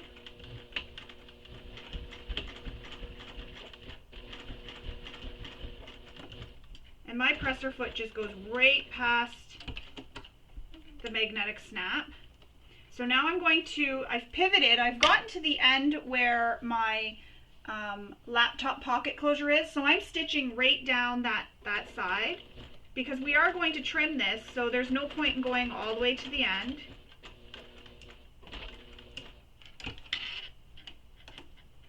Now if your presser foot is having a hard time getting around this, you can use a zipper foot, that'll help.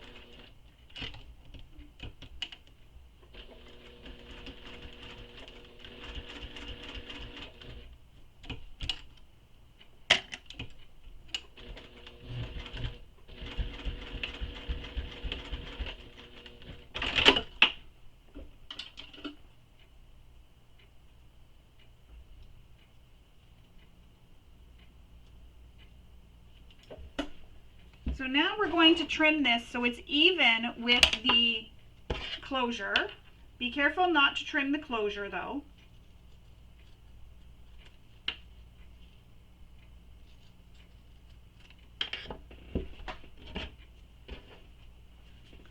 Just like that. So see how that looks? And we have the snap on the one side. So I've just stitched across the top, down the side, across the bottom, and back up. And when I came down the bottom or the side here, I stopped so I was even with this here, so I could keep my stitching going down even with that. So I have stitching because I knew I was cutting it off and there was no point in stitching all the way to the end of the tab. Now we need to grab this laptop pocket lining, and I just want to make sure I didn't miss any steps. Oh, right, so we need to pull this elastic so it is flush with the upper ends here. So that means you're going to be pushing this fabric down and it's going to look like that, and bring it up so it's flush with that end. Then we're going to clip it in place and we're going to stitch across using the seam allowance given in the pattern. Now I can't get that bodkin off.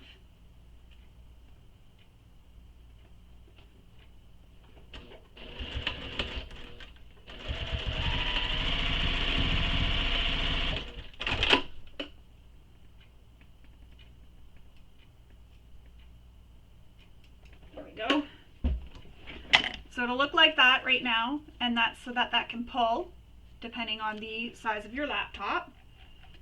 Now with the lining, we're going to place it right sides up, and we're going to align this tab along the top edge here, centered along the straight edge. So you're going to center it, and you'll know it's centered because you have that seam that goes up the center of the closure. So line it up, just like that, and then we're going to stitch this in place.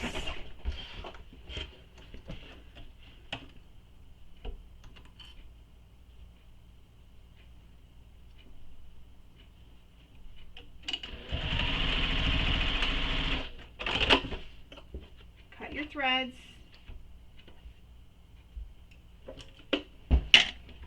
And you can even clip it in place if you want, but that's how that looks right now.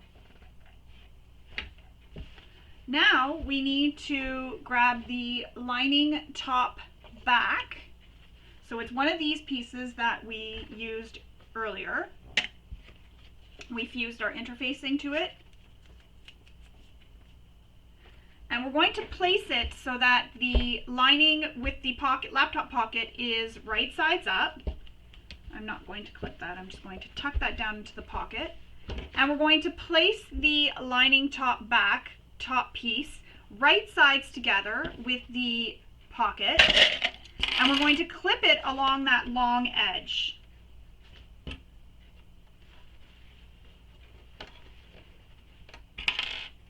Now it may feel like it's a little bit wonky because there's this pocket here kind of bulging out on you and wanting you to not put this in. It's kind of in the way. Now we're going to stitch across this top edge using the seam allowance given in the pattern.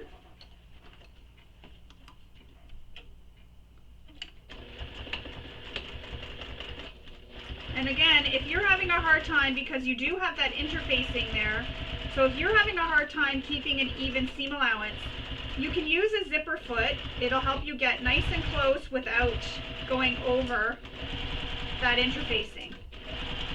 Because again, that interfacing is right at your seam allowance.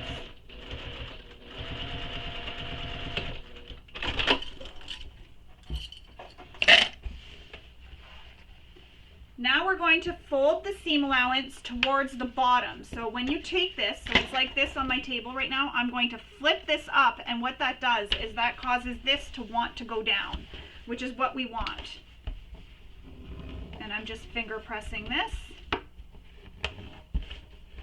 so that I don't have to get up and go to my iron. Pause the video and go to the iron.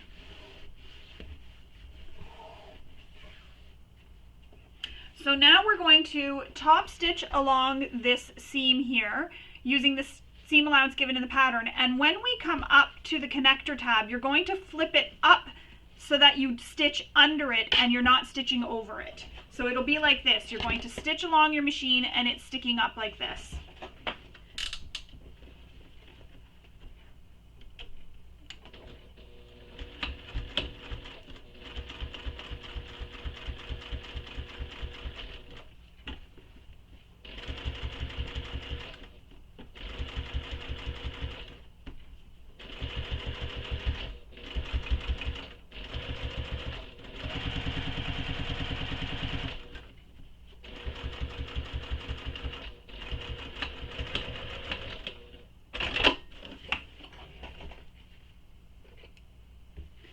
pocket shouldn't be in your way when you're top stitching because of where we placed it when we originally basted it in. So the pocket shouldn't be in your way. You should be able to just get right above it. And again, use a zipper foot if that's going to help you be able to achieve a nice straight stitch length. So that's how it looks when that is top stitched. We're going to set this to the side. We now need to grab batch 7. So this is your lining front and internal slip pocket. So it's these pieces. First, we're going to place the slip pocket front piece and slip pocket back piece right sides together. Just removing these labels so I don't do what I did before, which was sew over them. So we're going to place them right sides together, just like this. Now you'll notice one is longer or wider than the other, and that's okay. So line up the edge. So I'm lining up the left-hand edge.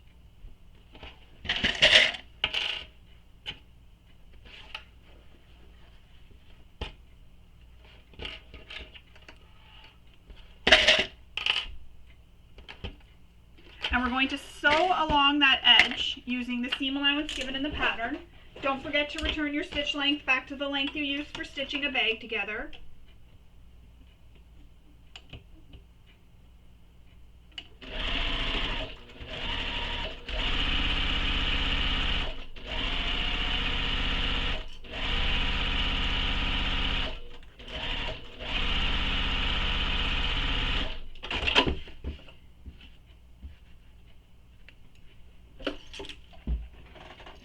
Now we're going to bring the other side and we're going to pull it over, and this is going to cause it to pull because it's shorter. So see how it pulls up here? See when I'm pulling it over? You can see on the camera here, it pulls up. It causes a bit of a bump on the one underneath because it's not the same size. That's okay, that's what you want. So pull it over. Pull the shorter one over to meet the longer one, or the wider one. Clip it together.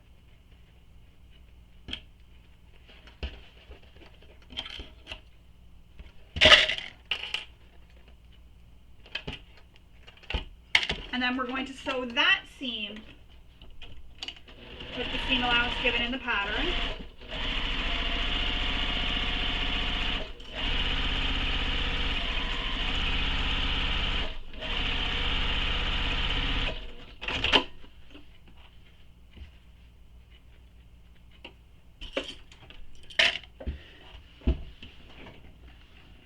Now we're going to turn this right sides out through the side.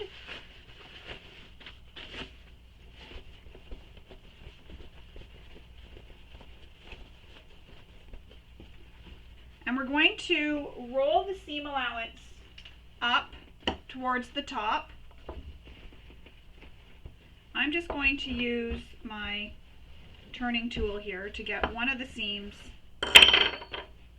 flattened. I just run it along that stitch seam.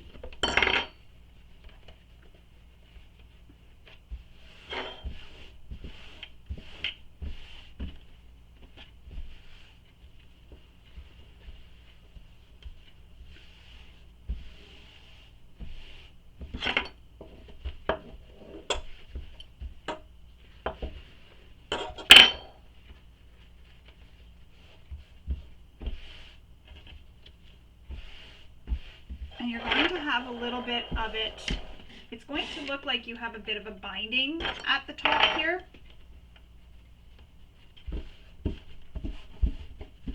And you can iron this if you want. She says you can iron it lightly.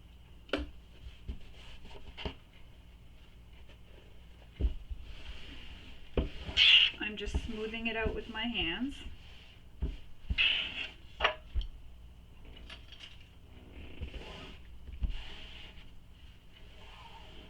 So now we're going to top stitch, and we're going to top stitch along this folded edge here. So where this edge, I'm trying to hold this, along this edge here under the what looks like a little bit of a binding at the top. So we're going to sew just under here. So under that trim, we'll call it.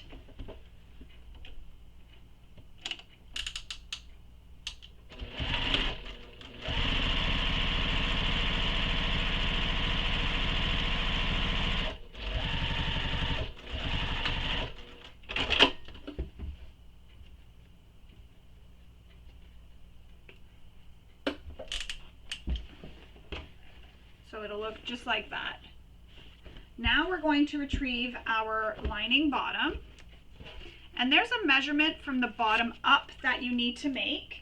So from the bottom up, you'll need to make a mark, and I don't know if you can see it there on mine. Yeah, you can. So I've made that mark.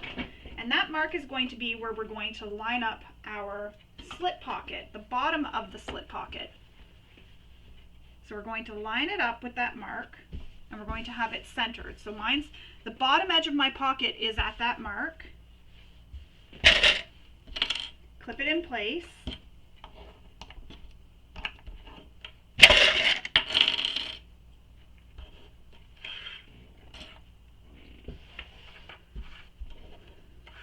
And then once we have this clipped in place, we're going to stitch along that bottom fold here. So we're going to stitch along this bottom edge using the seam allowance given in the pattern.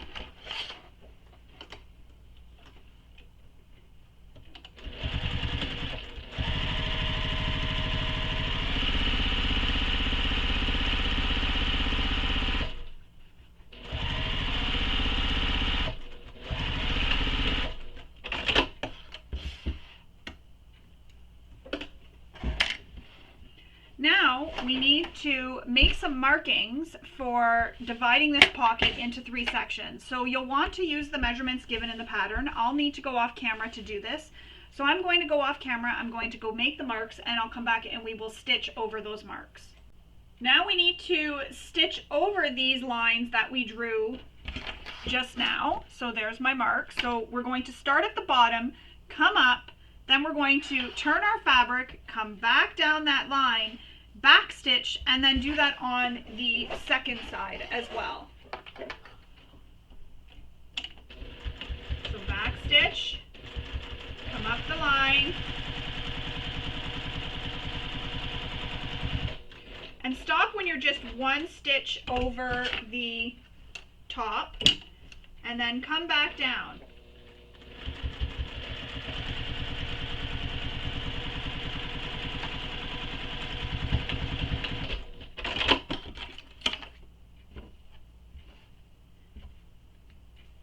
There's one. Now again, starting at the bottom.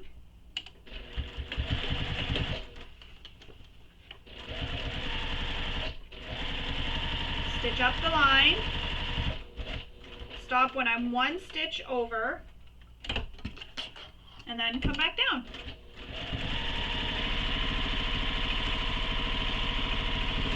And back stitch.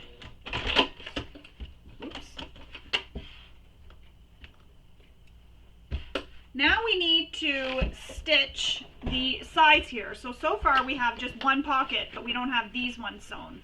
So we're going to stitch the sides of the pocket. We're going to baste them in place.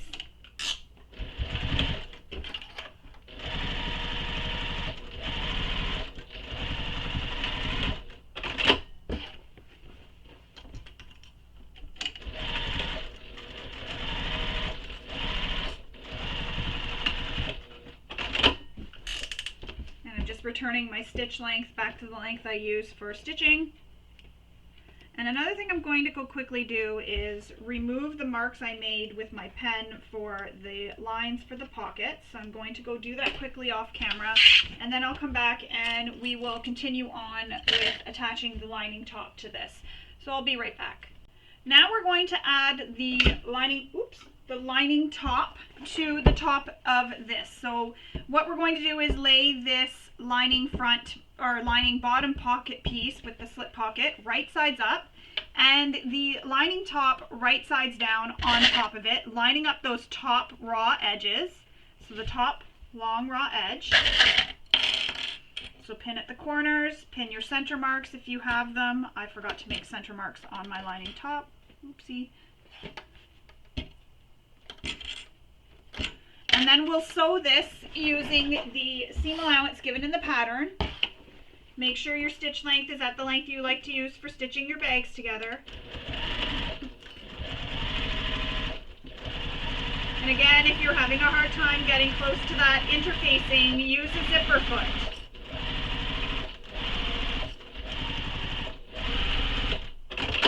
A zipper foot will help you get close without going over the interfacing. And we'll do the same thing. We're going to fold this towards the bottom, so when you flip this piece up, that naturally causes the rest of the fabrics to want to go under. So I'm just pressing this with my finger, or my nail actually. So just like that, so you'll see the seam goes down towards the bottom. And now we're going to top stitch this all the way across this edge here that we just folded down. So right along this edge here. All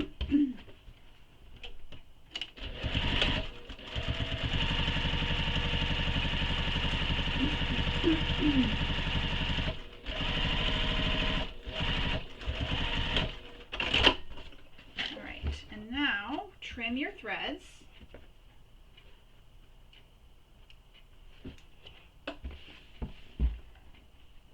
And that's how that looks. We're going to set this to the side for now. There's a lot of stuff set to the side for now. And we're going to grab batch 8, which is this here. We're going to make the internal slip pocket. So what we need is your piece E's and your zipper. So lay these all to the side for now and grab out your zipper. And I have my zipper tab attached here just so that I didn't lose it. So here's my zipper. And on the zipper, there's a mark we need to make from the opening end down. So I'm going to just quickly do this off camera.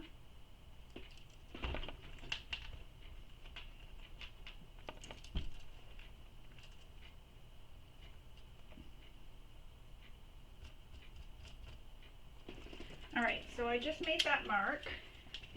Actually, I can check over here. Nice, done, good. All right, so I've made a mark from the top down. You can see it there. We're going to need our pins because we're going to open the zipper up and we're going to turn those ends where we just did that mark at a 90 degree. Now I also have a tutorial on my YouTube channel that goes more into depth of how to do this, and I will link it below if you want to stop this video and then open another tab for your browser and then watch that video and then come back and watch this one. It'll really go into a little bit more detail for how to do this, turning your zipper ends under.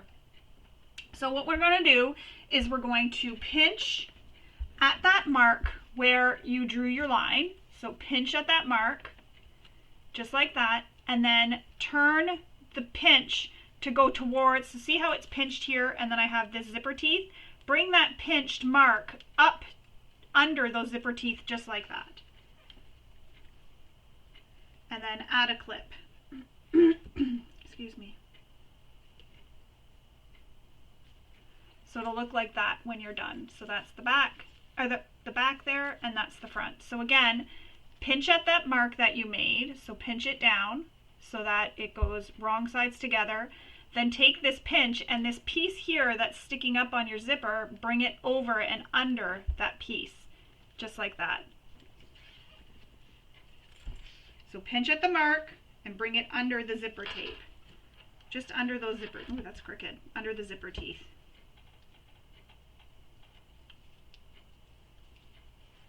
Just like that. So you have it at a 90 degree angle, and what happens there is, ow, I just poked myself, that stops your zipper from coming off. It kind of creates like a little zipper stop. Now we're going to baste the ends of the zipper tape here to help hold those folds in place.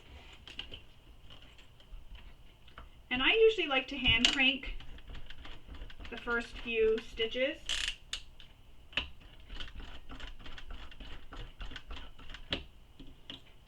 Remove my needle.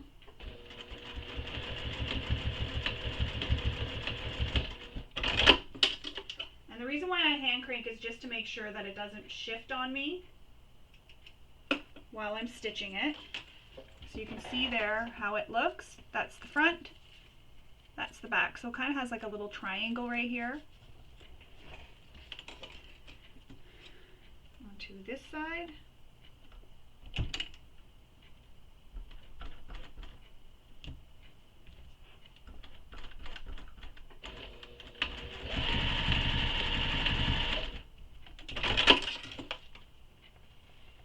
your threads. It's really important here because these could poke out after.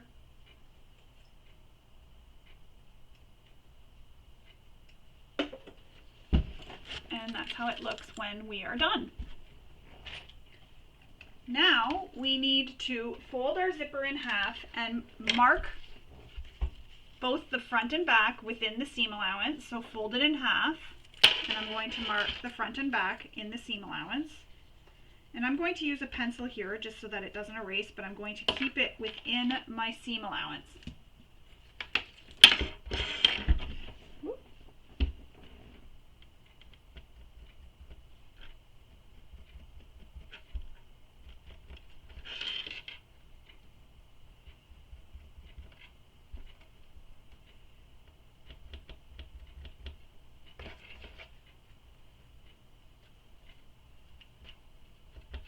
Go. So I've marked the centers of my zipper. I'm going to put that to the side for now. Now we need to grab our zipper tab, and that's piece K. We're going to lay it wrong sides up, fold it in half so the edges are matching, just like that. So you fold it in half. Then you're going to open it up and fold that one long edge in to meet that center crease. So there's the center crease here, and I folded that edge in to meet the center crease. And then I'm going to do the same thing for the opposite edge, fold it in to meet that center crease. And I'm actually going to leave a slight little gap there, not very big gap, but just a little one. Just enough so that when I turn this, there's not all this extra bulk in this seam. So there they are, they're both folded, into the center. And you can be doing this at your ironing board, but I'm just doing it here to finger press. And then you fold it in half again, and this conceals all the raw edges. So I'm not going to take this to my iron, it seems to be pretty good. You're going to place the bottom raw edge of the zipper into the folded zipper tab, right to the edge. So you want to go right to the folded edge. Push that zipper in all the way. Add a clip. And then we're going to stitch this, or top stitch, across this bottom fold here. So we're going to top stitch it along there.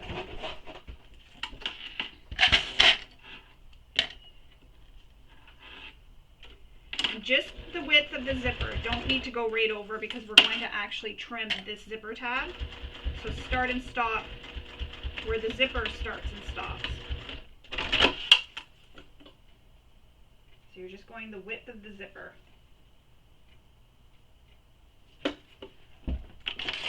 So now we're going to trim the zipper tab.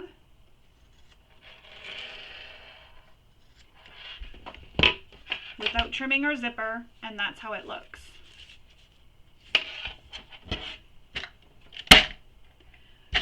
Now we need to lay the zipper right side up, and we're going to place some double-sided tape along both edges of the zipper.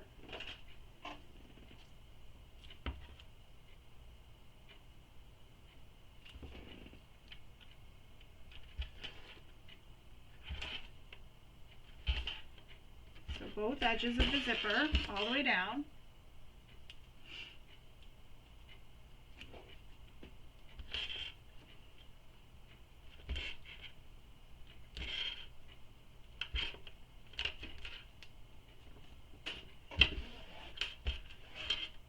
Just like that, we have zipper double-sided tape on both. Now we need to grab our zipper pocket exterior, so one of the zipper pocket exteriors. And if you haven't already, fold it in half and find your center mark and make the mark for the centers. And I've done that on all, including at the bottom. So we're going to peel the paper backing off one of the double-sided tapes, and then we're going to place this centered. So lining up our center marks along the top edge here. So the zipper is going to be right sides down. And just stick the double-sided tape down. It'll help hold your zipper in place. just like that. So it's centered on my panel, so I've lined up my center marks, and I've placed it so that the raw edge of the panel meets the long edge of the zipper.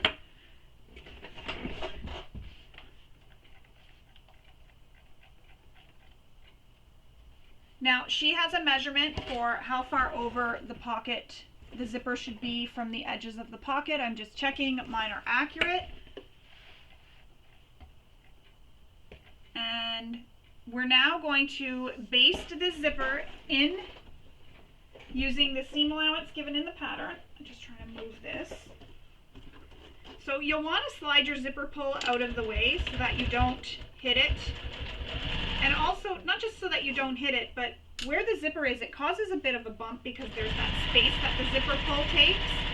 So you want to keep it nice and straight. So slide the zipper pull always out of your way while you're stitching, and then slide it back out of the way again when you're done stitching past where you need to go to get past it. And then that just prevents the little bump that it causes. So now we're going to place another piece of double-sided tape along the back of the zipper. And if you'd rather just clip this in place, you can definitely clip this in place instead. You don't have to use all the double-sided tape.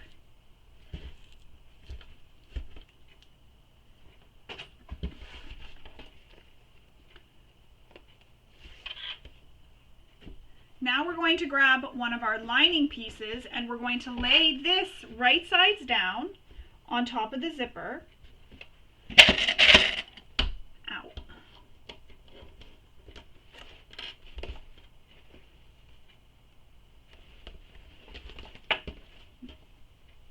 My double-sided tape is very sticky.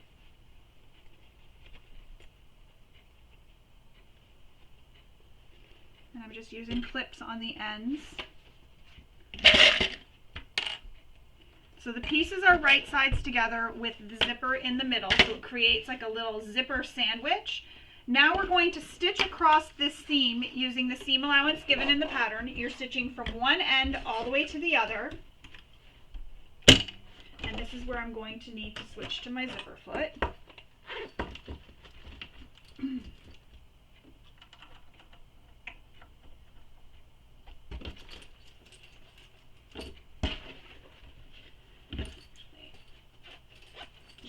Buddy jumps up here.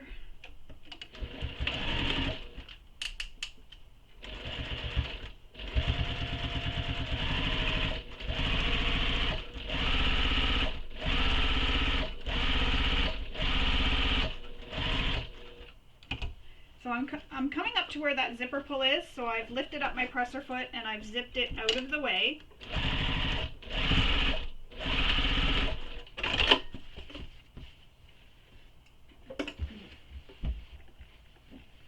Now, we need to flip this so that the wrong sides are together, matching the bottom center seams.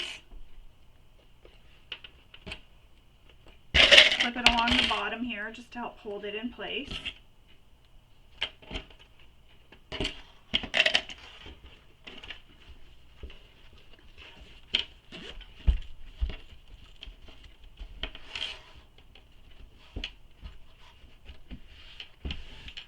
And then we're going to lay this piece again right sides up, and we're going to peel the double-sided tape backing off. And then we're going to grab our other exterior and we're going to place it right sides together with the right side of the zipper.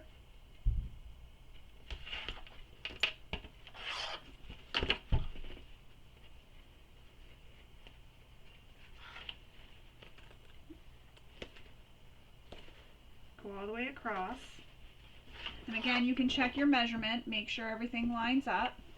And you'll know it lines up too because your side edges will line up as well.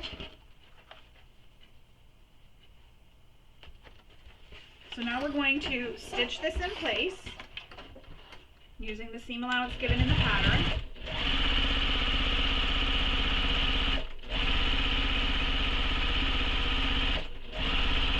And there's there's that zipper pull, so I'm just going to zip it out of the way because I do have a dangly zipper pull, so I don't want it to be hit. Trim your threads. And repeat the same step that we did for adding the lining. So you can add some double-sided tape, or you can just clip if you don't want to use double-sided tape. I'm just following along with the pattern, so I'm doing what is instructed. Normally I wouldn't use the double-sided tape, I'd just clip it. Choice is really yours. Remove the paper backing and add the lining zipper pocket piece, centered.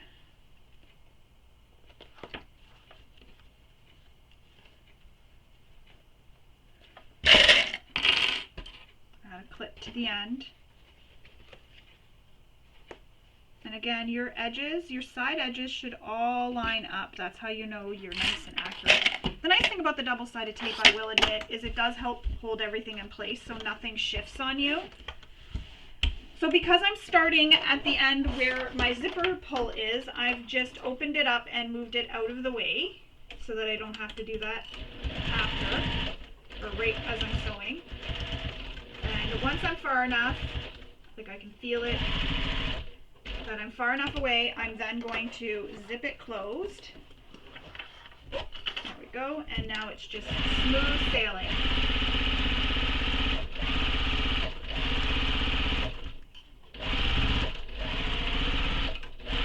Or smooth stitching, I guess we could say.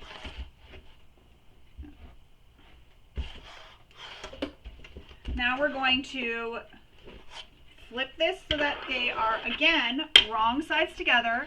Line up your bottoms.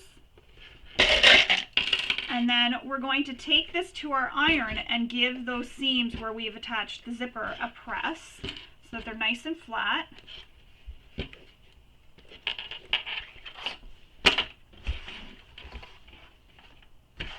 So now we're going to take this to our iron and we're going to press these seams here. So give them a really good press, and then we'll come back and we will top stitch.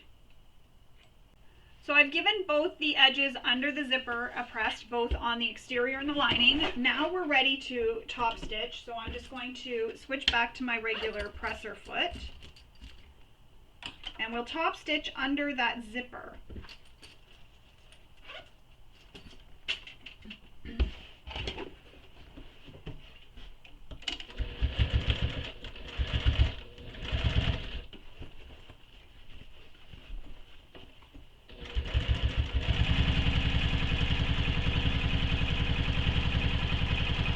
And if you have a dangly zipper pull, just be careful. You might want to zip it out of the way so you don't accidentally hit it, damage your machine or your zipper pull. Or you can hurt yourself because you hit it. I'm just going to slide it out of the way.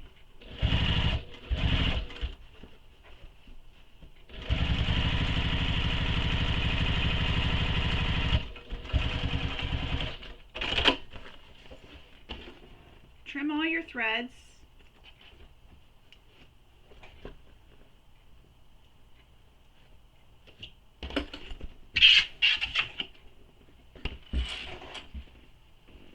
Now we're going to take this and we're going to fold it in half, matching the lining right sides together. So bring it down and you're going to match the lining and you're going to create a little pocket like this. So you have your linings right sides together and your exteriors are on the outside.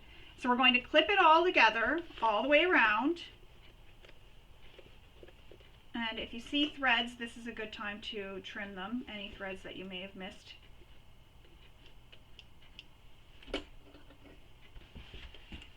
So line up all the centers.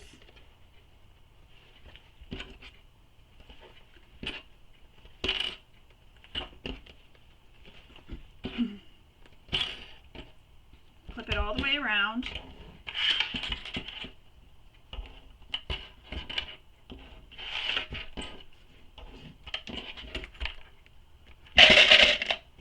And make sure your top is lined up here too. At the top where the zipper is, make sure that's all lined up.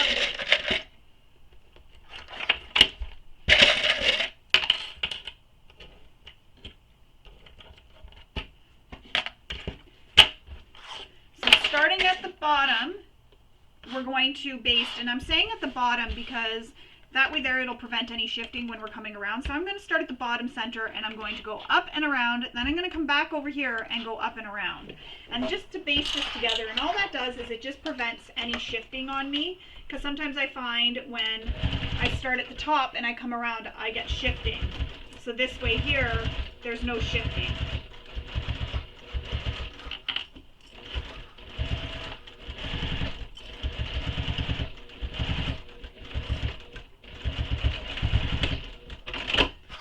One side, now I'll do the other side.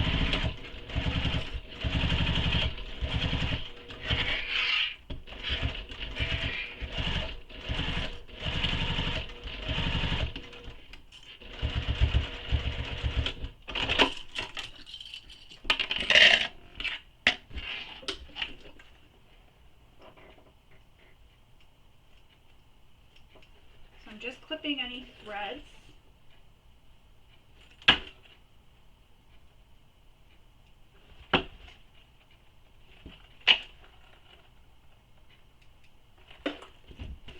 Now you have like a little pocket right now.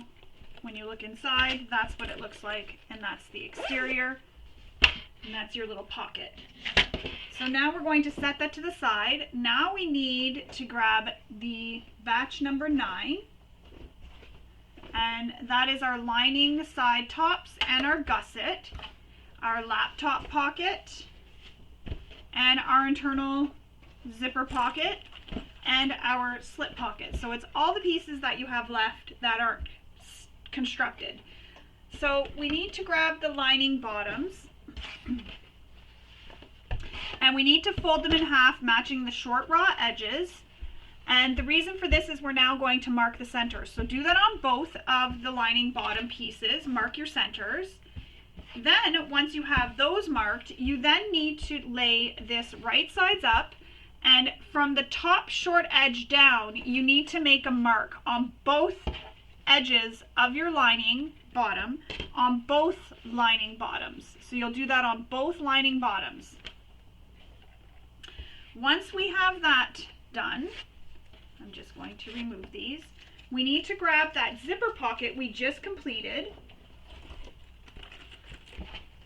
Move one of your bottoms out of the way. And you're going to place it so that the lining bottom is right sides up, whatever side, it doesn't matter. And you're going to align your center marks first. So I can see my center marks. I've got a center mark there. So line up the center marks, clip it together.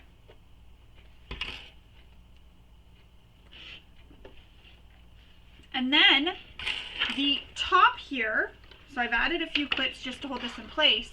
The top is going to line up with that mark you made on your lining. So the top of the pocket goes with that mark at the top of the lining on both sides.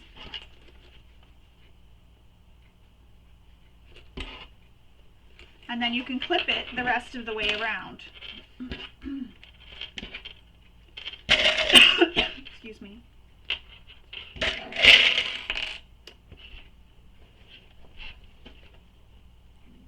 Now we can do the same thing we did with the exterior, and we can make little snips to help this ease in because it is a curved edge.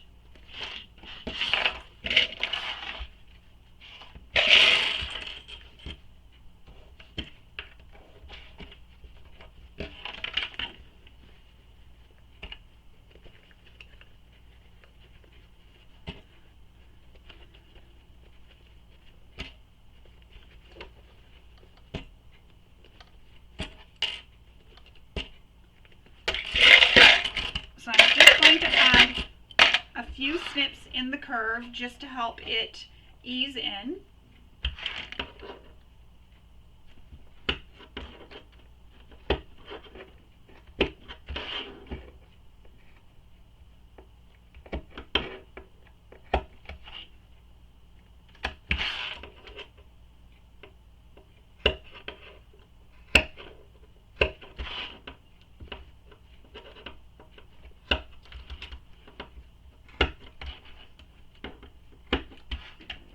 And now we're going to sew around this entire length using the seam allowance given in the pattern, and don't forget to return your stitch length back to the length you used for stitching. So we're going to sew all the way around, starting at the top, and back stitch at the top, and go all the way around.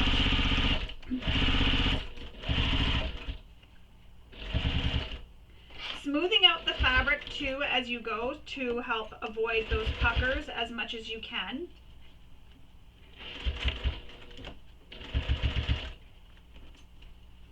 Sometimes I get puckers in my lining, and I don't really worry about it too much because it's at the bottom of the bag and you don't really see it as much. Oh, my top thread just ran out. To prevent any issues, I'm going to just pause the video, change my thread, and then I'll be right back. Alright, top thread is changed now. We can continue with sewing around. Just starting right where I left off.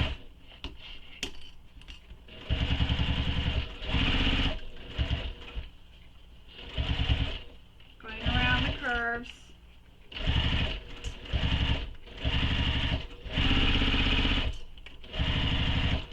I'm just going to move my zipper out of the way just so it doesn't dangle under my presser foot.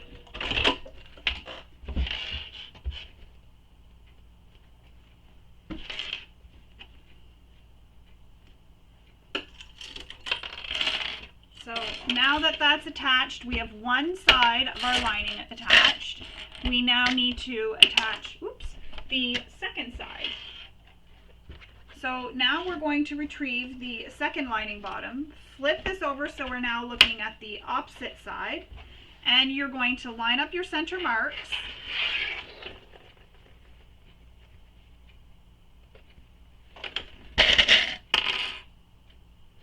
Pin them in place. So add a couple of pins or clips, and then again with the top edge, that goes at the line, the top edge of the pocket goes at the line.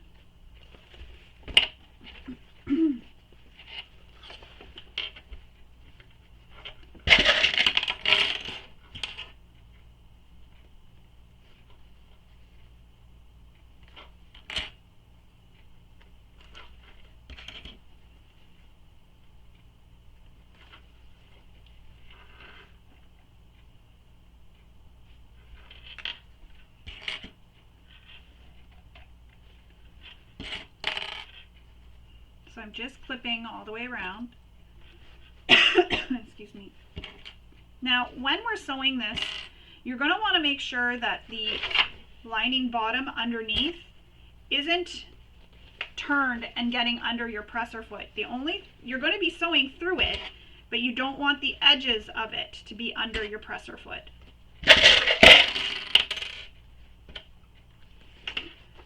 So you'll have to go really slow and take your time and make sure that it doesn't shift on you.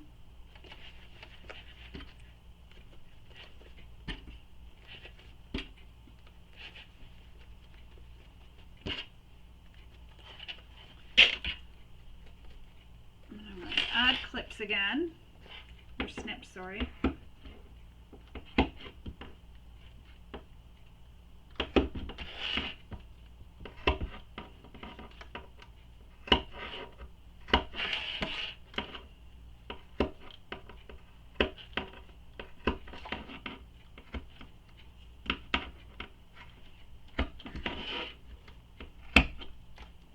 Really hard to make snips. So now we're going to sew from the top edge all the way around to the other top edge.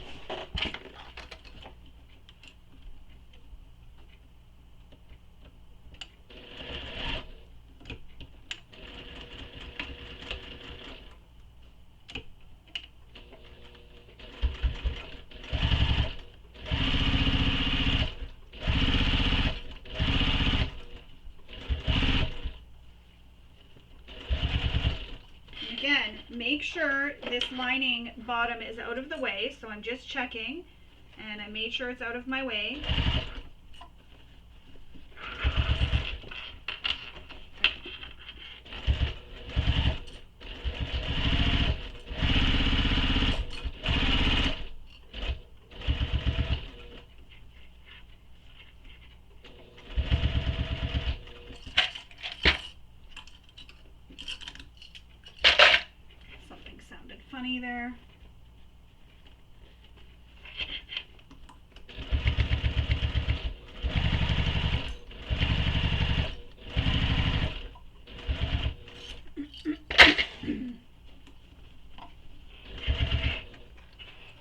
again, making sure that lining bottom, which I'm glad I checked, because if I didn't, that definitely would have been stuck in there.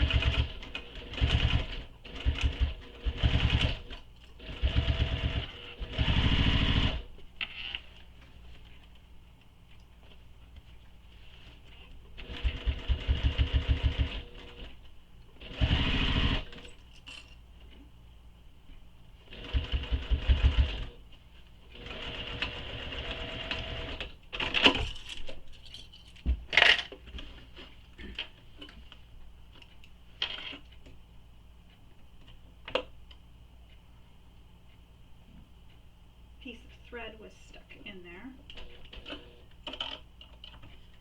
There we go. That might have been what was making those noises. So now you have two lining bottoms and a zipper pocket in the middle of your two lining bottoms. I'm just going to pull this thread off. Now we need to grab our lining tops. So that's these pieces that we attached the interfacing to at the beginning, these pieces here, so front and backs. And we're going to place them at the top here. And you're going to, what I'm going to do is I'm going to open up this seam, but first make your center mark on it.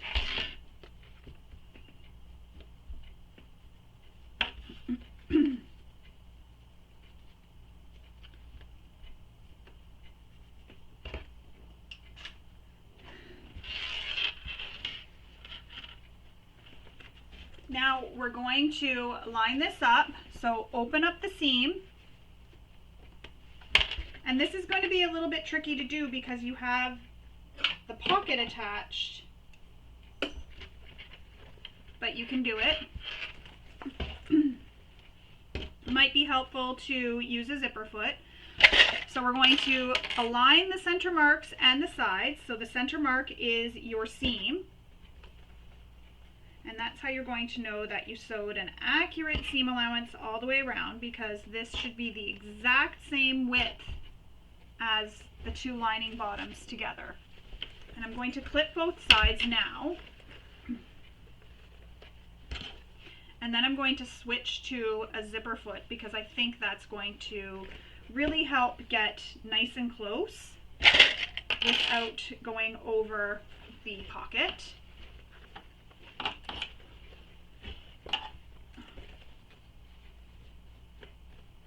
Of course, this side doesn't want to cooperate.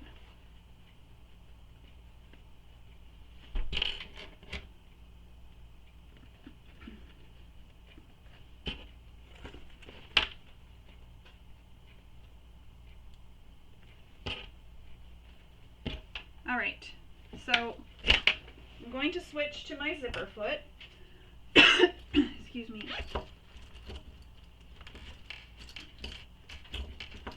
Find it in here.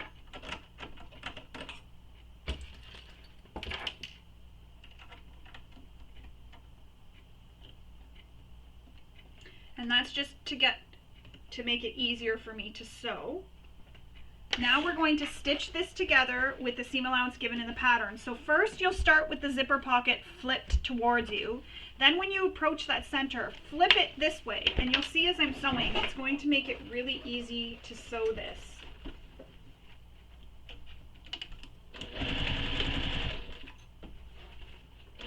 Hold everything nice and straight, and there's the zipper pocket.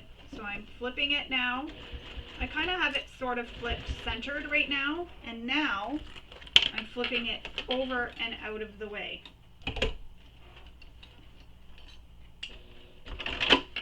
And this kind of shifted on me when I did that, so I have to go back and re-clip it in place. I didn't want it to do that. Don't pull it so much like I did.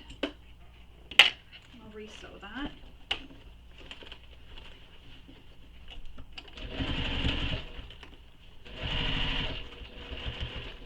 So now the pocket is out of the way, and I'm sewing straight across.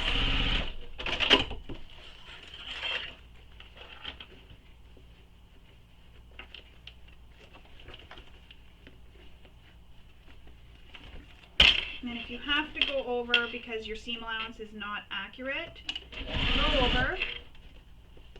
That's what I'm doing here. My seam allowance didn't stay very accurate, so I'm just adjusting. There we go.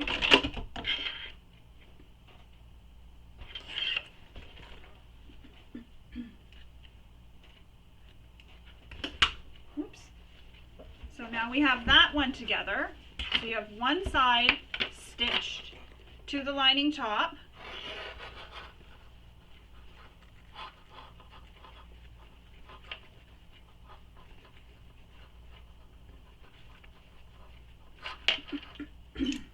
So we're going to clip the seam, the half here, right up to the top. And we're going to then fold it down. So fold the seam allowance down. So we clipped this piece here, this seam that we just attached is where we clipped right up to that seam allowance. And what that's doing is that's allowing this to open up and lay flat. And now we're going to add clips at the sides.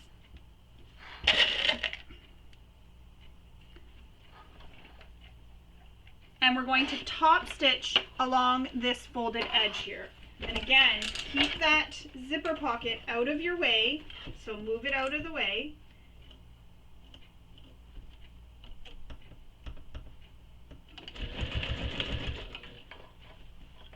And I still have my zipper foot, and the reason for this is because I can get right by that pocket without hitting the pocket.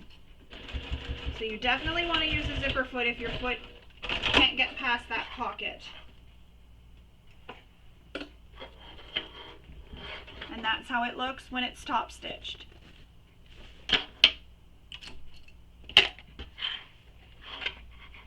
Now we need to repeat all of that for the second side. So normally I would stop the camera and do this off camera, but I'm going to do this on camera again, just in case. So using the seam allowance given in the pattern.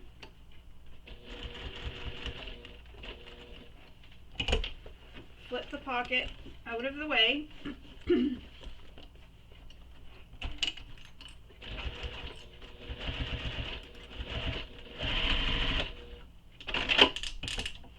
And I'm going to go back and make sure that my seam allowance is accurate. So I'm going to do it from this side.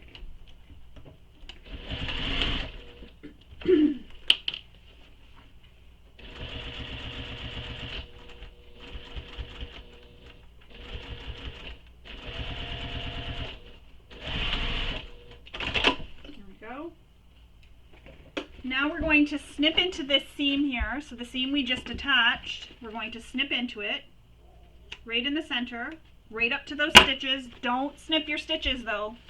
So see how they pull apart? And then we can push this down, add clips on the edges, and we'll top stitch along the edge. My thread came out of my needle.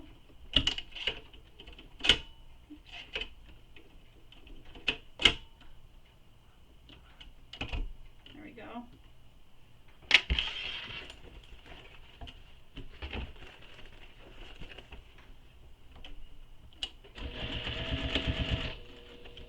Again, keeping that zipper foot on so you can sew right past the pocket without sewing over the pocket. And if you have to veer a little, go ahead and veer away from the zipper, or from the zipper pocket, sorry, not zipper, from the zipper pocket if you have to veer a little. And that's how they look with the tops attached. Just like that.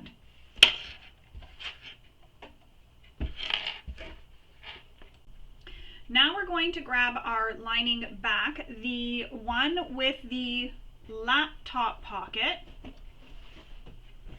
and we're going to clip it to this. So we're going to pin it together. So Keeping this so that it is zipper pocket right side up, whatever side you want it to be, and you have your lining bottom here. You're going to place your lining back with the laptop sleeve, right sides together with the lining bottom and zipper pocket. Line up your center marks, so get those center marks lined up, and clip it in place.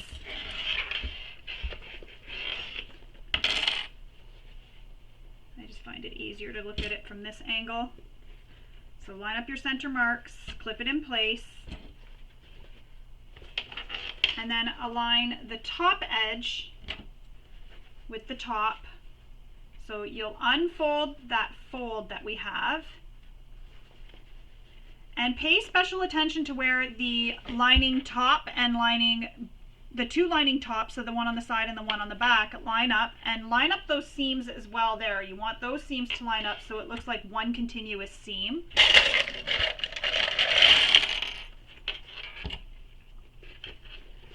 And we'll continue clipping it all the way around.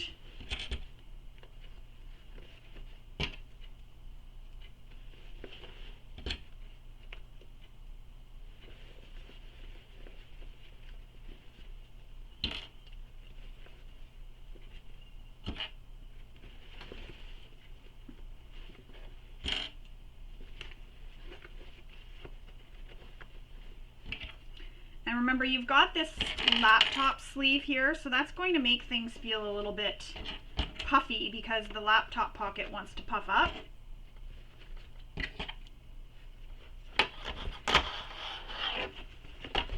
But just work with it, flatten it out.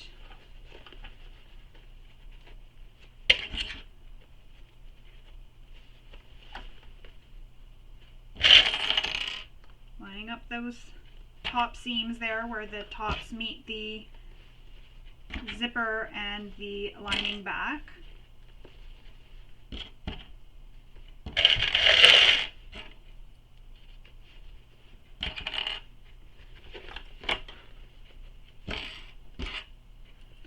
We'll also place snips in the curves.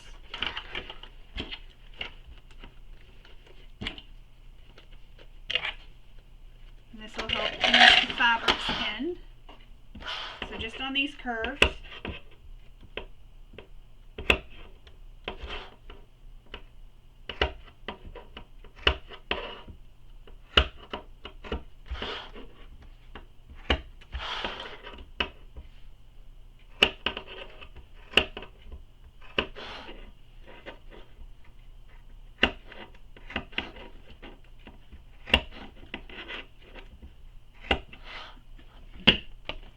And now we're going to sew this together using the seam allowance given in the pattern. And I'm just going to scroll down and make sure I use the right seam allowance. I'm going to switch to my regular foot.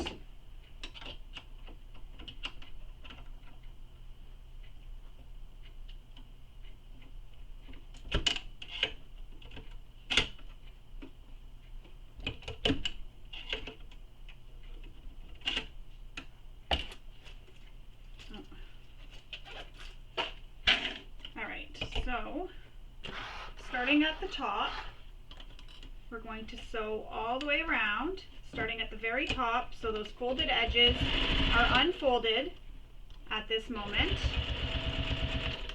And you should come right beside that interfacing that's there.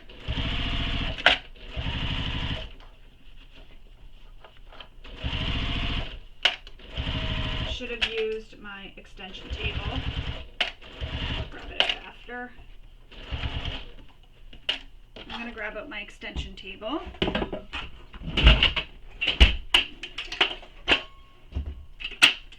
It'll just help hold up the fabric because I can feel it pulling down.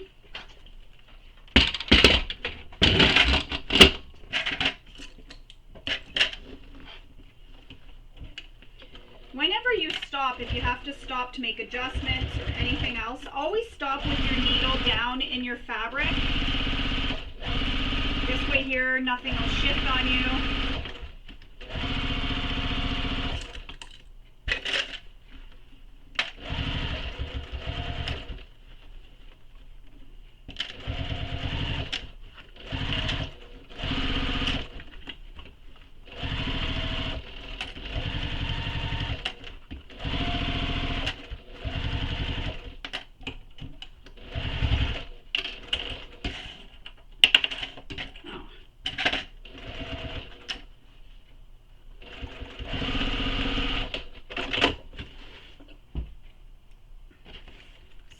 threads. Just going to move my extension table out of the way for now. And that's how that looks so far. Now we're going to grab our slip pocket piece and repeat that whole process for the second side. So we're going to clip these right sides together.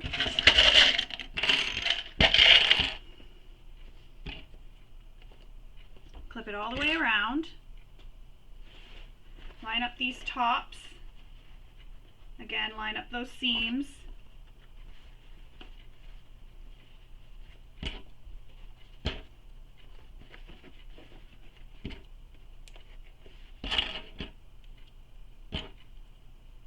a hair in my eye.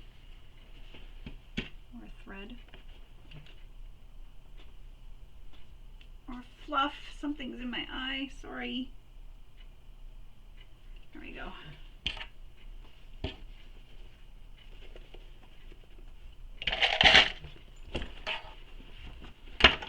So clip this all the way around.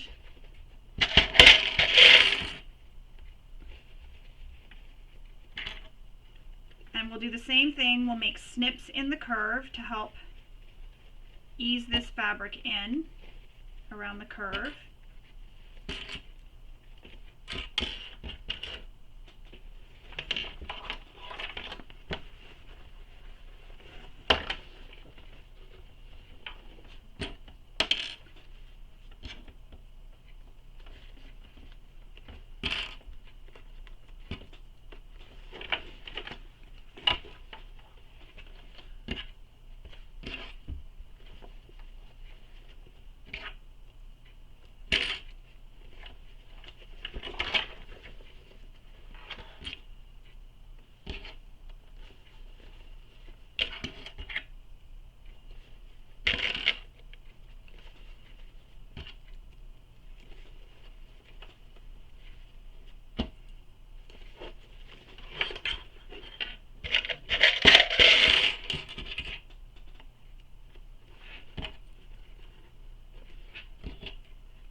In the curve. These are very important because it helps open up the fabric.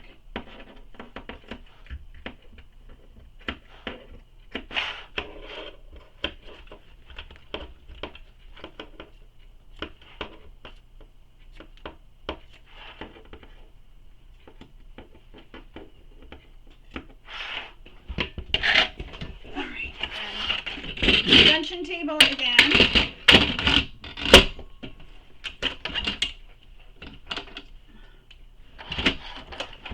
Starting at the top, back stitch, and sew all the way down and around.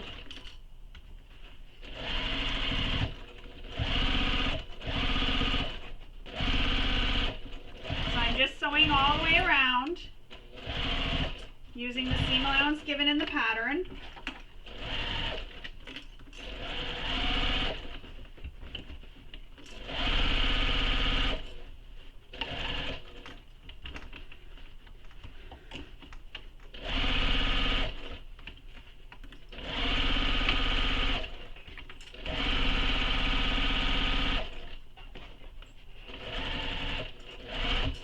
Keep everything nice and smooth.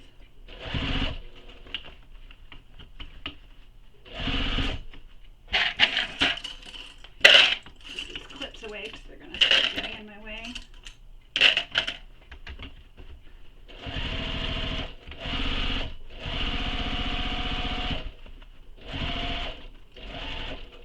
Make sure when you're coming up the side here, those seam allowances stay pressed down too. Like you don't, the seam allowance where the top and the bottom meet, that they stay down as well. Put my extension table off to the side because I will need it again. So now I'm going to trim all the seam allowances, and another thing I'm going to do is I'm going to press this open. I'm going to go off camera and just give this a press open so it's open, so that when I turn this down, I don't have all the bulk to one side. It's pressed open and down, just like that. And another thing you can do is you can actually baste across the top here to help keep these open. So I'll press it and then I'll baste across the top, and I'll come back and we will continue on. Alright, so I've pressed those seams open just because I like them to be pressed open, and as I was mentioning, you can baste across, but I've got them pressed open and they seem to be pressed really nice. They're not falling back or anything, so I'm not too concerned about that. And what's nice is that memory press that we did at the top, it just naturally wants to fold back that way, which is great. So now we're going to move on to putting it all together. And this is going to be a little bit tricky, but I'm going to try and walk you through this as best I can. So first thing you're going to do is move your lining out of the way. We're going to grab our exterior. And I'm going to do this with it laying on my table so you can see it better. So here's my exterior. My flap is not tucked into my bag, it's on the outside of my bag. I'm going to lay this so the front of my bag, the piece with the twist lock male end, is going to be against my table. And again, in the pattern, she has us have this stand up with this against our body, so I'm using my table as if it is my body. So the exterior flap, I'm imagining my body is here, is up. So if it was like this, it's against my body right now. So lay it down on your table, put the exterior against your table, your flap is here. I'm just going to stand up. So here's my body, my flap is here. Then I'm going to take my lining and I'm going to flip up this end here that's all flipped up. Just going to pause this for a second. Part of my interfacing is lifted. I'm going to press that back in place. Alright, sometimes the interfacing likes to come up off the bag and I just repress it back down. So lifting up those edges that are turned under, we're going to place this lining so that it is still right sides out, but with the pocket, the laptop pocket, against our body. So if this was against our body, it would be flap facing our body and the laptop pocket closer to our body. So again, lay this all down just like that. So now you have this stacked like this. So it goes exterior with the male twist lock, then your back side with the flap, then the side with the slip pocket, then the laptop pocket. Now this is where it gets a little bit tricky. So we're going to take the side with the laptop pocket and we're going to bring it together with the flap. So that means the side of the lining that has the slip pocket is going to be pushed out of the way. So you're not clipping the slip pocket in anything right now. Just push it down out of the way and line up the center marks of the exterior back with the flap with the center mark on the lining with the laptop pocket. So you'll see when I move this out of the way, you'll see that my exterior front back is here and it's clipped to the side with the pocket, and the side with the slip pocket is pushed down out of my way. I'm not adding that at all. We're just clipping where the flap is, and this just makes it easier so we're not having to worry about the flap later when we're sewing this all together. And I'm just adding some clips, clipping it all in place along the top edge here. Add as many clips as you want. Whoops. And again, we have that seam that's been pressed, so it's opened up right now. It's not still pressed down. So we've just got the side with the laptop pocket clipped to the side with the flap, and in between right now is my flap, and you'll see my side of my lining with my slip pocket is right there. So if I look in, I can see right now that my lining with the laptop pocket and the flap are what's clipped together.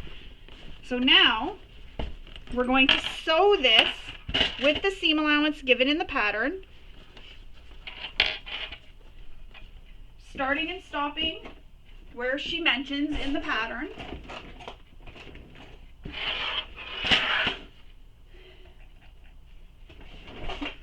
So you start and stop where it's mentioned in the pattern. So move everything else out of the way. You're only sewing through those two layers. And if you're like me and you don't have a free arm machine, this may be a little bit tricky, but not impossible. And I just got to move my hardware out of the way. So my hardware was sort of in the way there.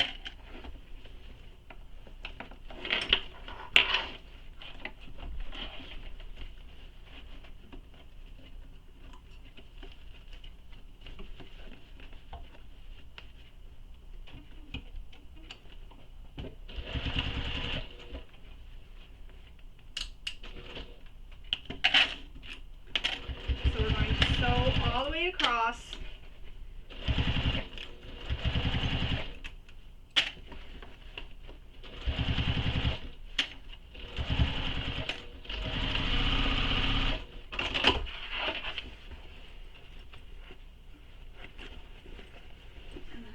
Flip over, and I'm going to sew on this side now just because I can see it. Maybe I should have did it from this side to begin with.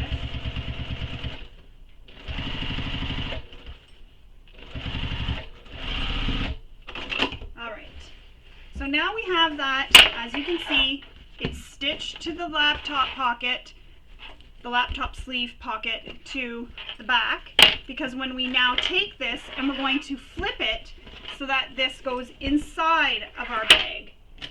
So take your lining and place it inside your bag. Because this is a drop-in lining, it's just a different way of doing the drop-in lining. But see how that's attached now, so we don't have to worry about our flaps so much. Now, we need to turn the lining down at the top again. So if your lining is poking up, turn it down.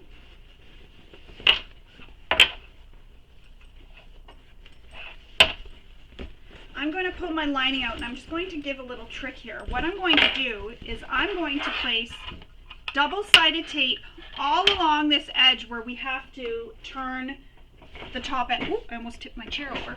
The top edge under. So I'm going to place some double-sided tape, and what that's going to do is it's going to hold that edge for me. So it's nice and crisp, because it's got a lot of layers here that it's trying to hold right now.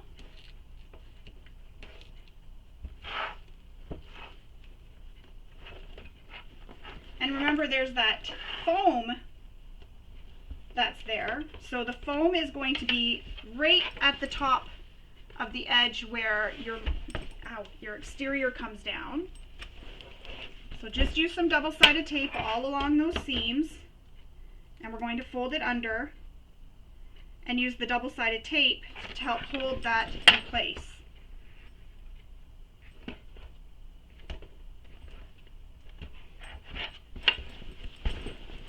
So right now I'm just placing it along the edge so that that press seam can stay pressed. We could have did this before we attached the back of the bag to the flap, but then we would have had to open up a seam and we would have had double-sided tape, so it's just easier to do it this way.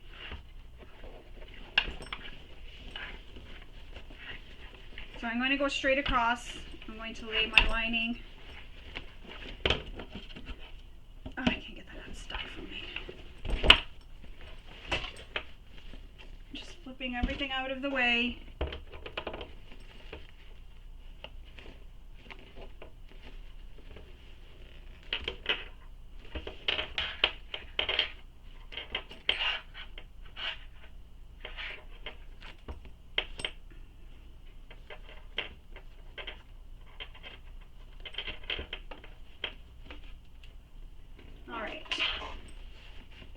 So now, as I was mentioning, and I need to stand up for this again so I can get a bird's eye view, so see I have that double-sided tape going all the way around now.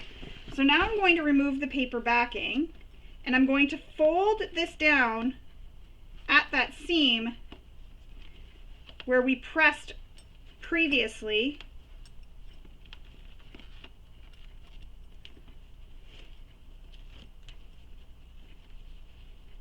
And just make sure that your foam is under the fold, not over it, but under it.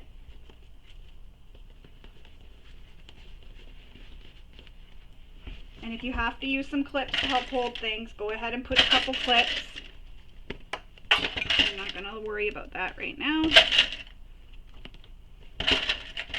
Always seem to lose clips. So just like that. So see how the double-sided tape is actually holding it down, except for where the foam and fleece or vinyl is. I'm trying to find that clip. Okay, so then we'll do that on the side edge. Remove the paper backing. Turn it down. Open up your seam if you can, so that you don't have a lot of bulk.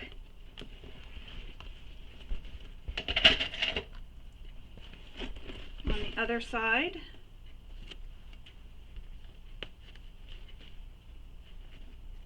And again, that foam is underneath.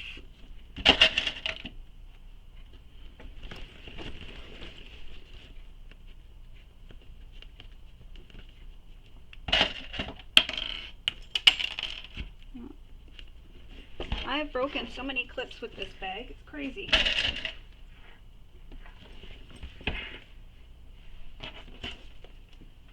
Now I'm going to repeat that on this back side here. And that is where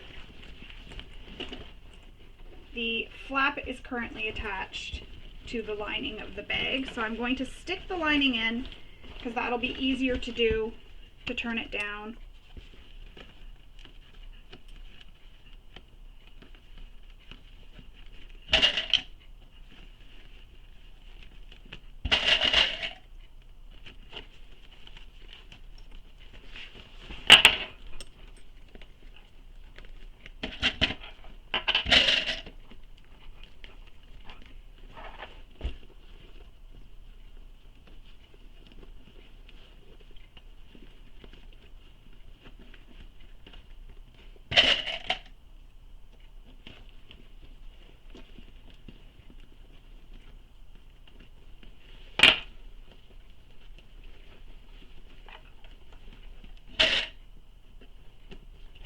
So now I have all of those edges pressed down and double-sided tape is holding them.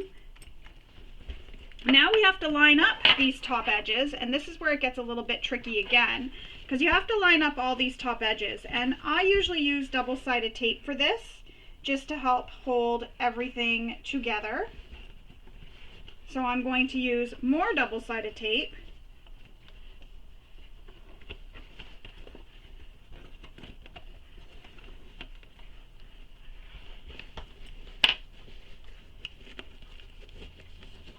Just making sure my foam is caught under that seam, just so that it's not loosely flapping around in there.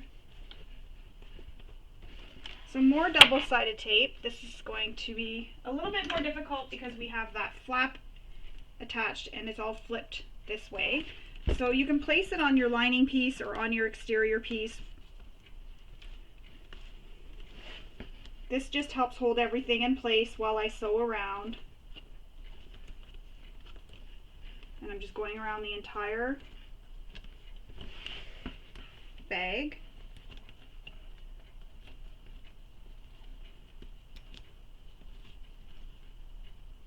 Make sure your hardware is up out of the bag.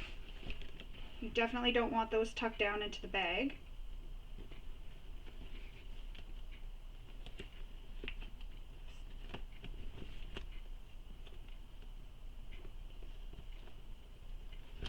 You also don't want them tucked down into the bag because you could potentially hit them as you're sewing. Alright, so I'm going to remove the paper backing and line up your side seam edges, and I'll add clips.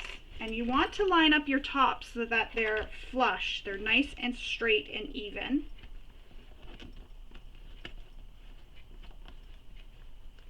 You want those tops all lined up.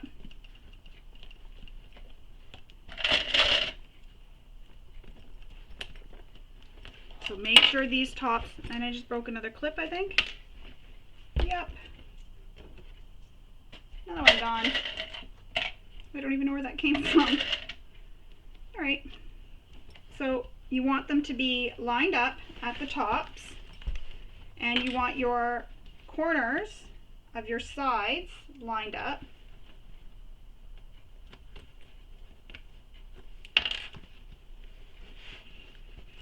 So your side seams all lined up.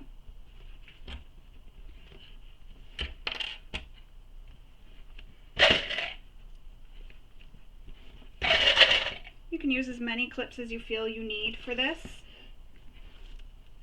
So once you have that side seam lined up, keep going and lining up all the way around.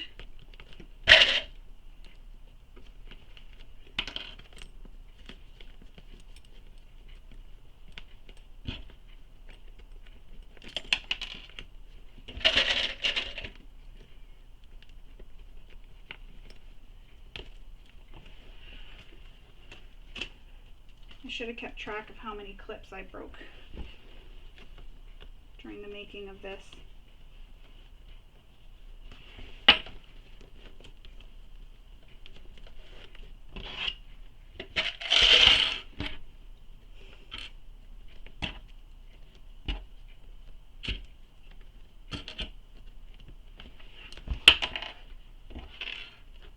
Again, lining up those side seams right here. These side seams, we're going to line those up.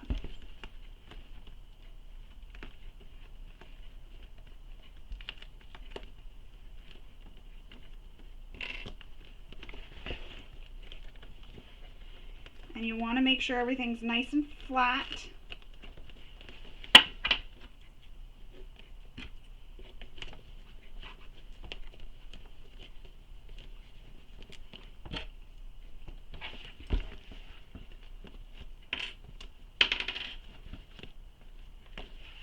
I've got my side seams all lined up, and now I'm getting to the final side seam to line up.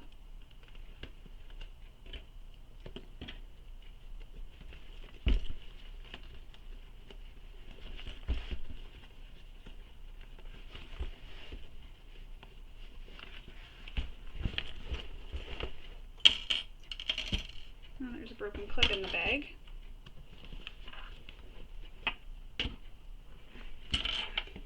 Now, my side seams seem like they're going to be a bit bulky, so what I'm going to do when I get to those is I'm going to actually hand crank over it so that I don't damage my machine, break a needle, or anything like that.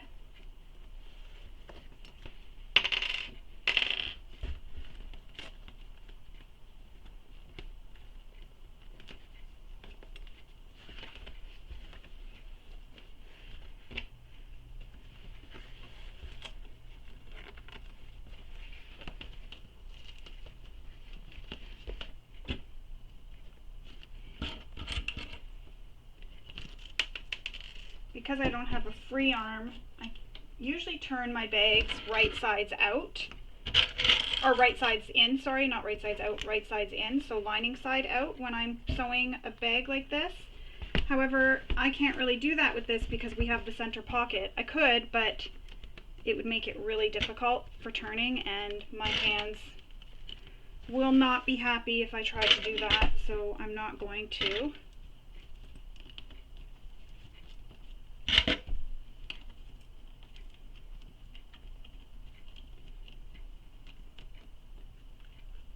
I'm just adding more clips. So that's how it looks right now with it all attached.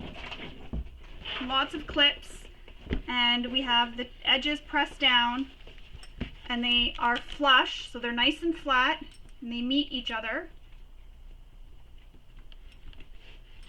making sure the hardware is where it needs to be. So up out of the bag, just like that. And now we're going to top stitch this all the way around the entire bag. Now we're going to sew this. This is going to be interesting for me because I don't have that free arm. So your flap needs to be up when you're stitching that area. So I'm going to start with the flap area back here first so that it's out of my way. And I broke another clip. I'm just going to kind of bend this so that I can bend it onto my machine. I wonder if my extension table, sorry, I'm going to pause this and see what's best for me to get this sewn, and then I'll come back. Alright, I think I'm just going to have to make it work by folding the edges up. Hopefully this works. This may look a little bit silly, but it's the best I can do. And my extension table didn't really help. It sort of got in the way more than anything. Alright, so back stitching at start and stop. I'm just starting with this side because I want to get the area with my flap out of the way so I'm not worrying about holding my flap later.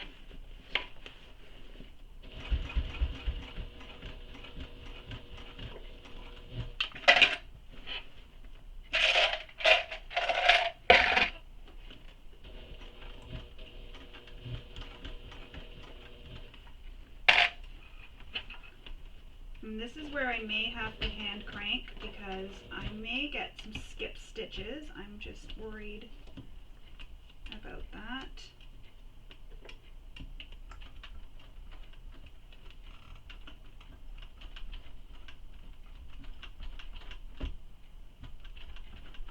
There is a lot of bulk coming up right here. If you have to hand crank, definitely hand crank.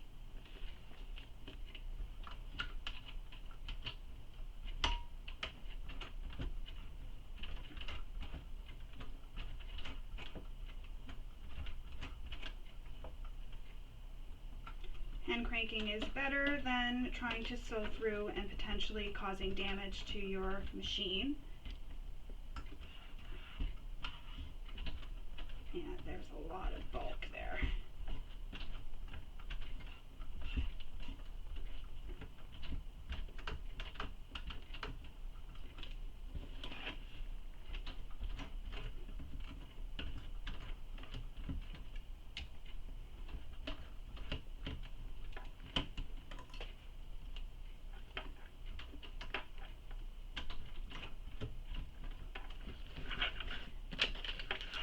So I'm hand cranking just because I'm a little bit worried with all this bulk right here in the section I'm going over right now, that there's going to be skip stitches. So to avoid those skip stitches,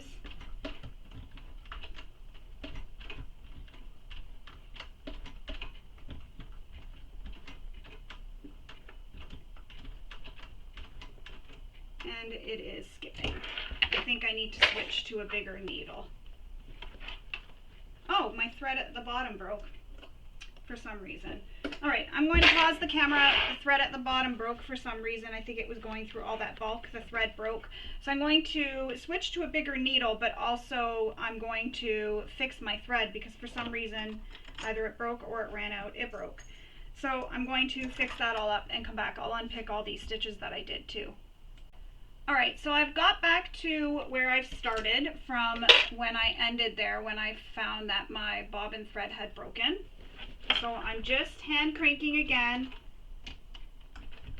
over this bulky area.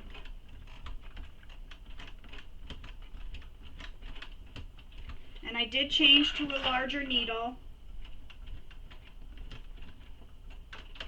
Sometimes our machines need that little extra bit of help.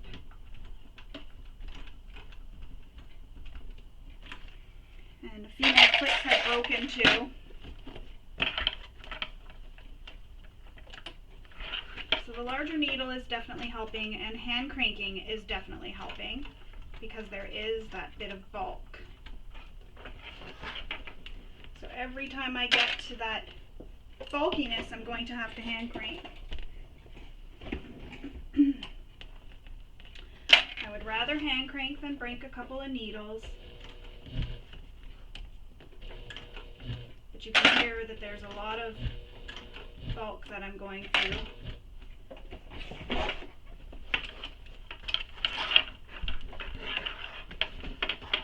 Almost like I need somebody behind the machine to hold the bag straight for me.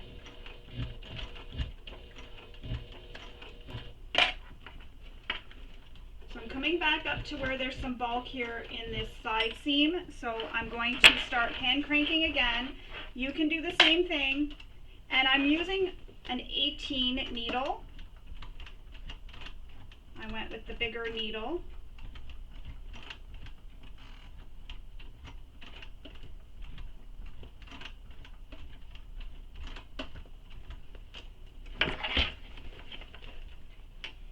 And where it's really struggling is where that connector is and at the side seams. That's where I'm really getting the fight with the machine because there is so much bulk there. Your machine, depending on what you're using, may not struggle at all. Like if I was sewing this on my industrial, it would just whiz right through, or at least I hope it would.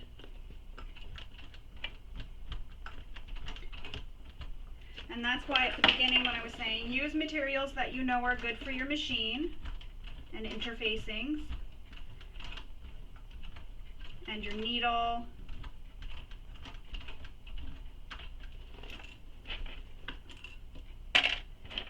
making sure I'm not getting any skipped stitches. I'm going to need a break from doing this. This is a lot of work.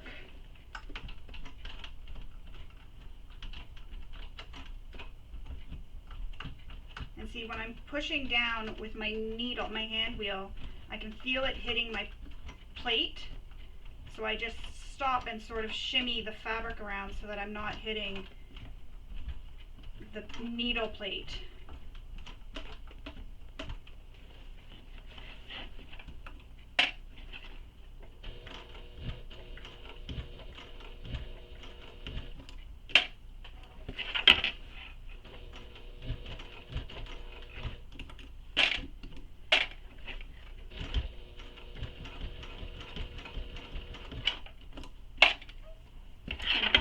Now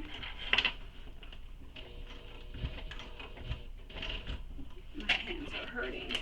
Oh, another clip broken. I'm gonna have to watch back this video someday and see how many broke. That's kind of funny. Alright, back where the bulk is. And sorry, I know my bag is in the way, but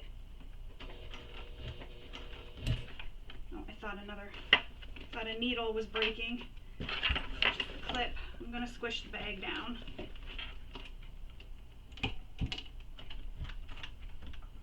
So when I get to this part where the join is for the rectangle or the strap connector, I find my presser foot tends to want to push it up, so I lift the presser foot up and I just readjust the fabric.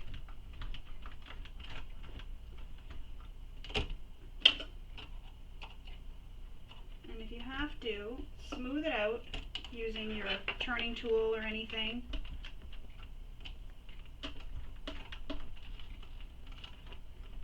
Yeah, that's bulky there. I should have used quilting cotton for my connectors.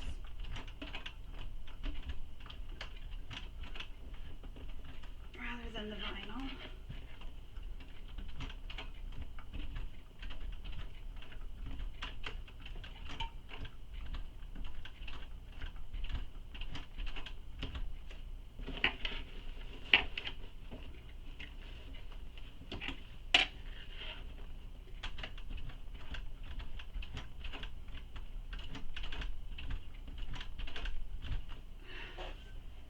Hurts my arm.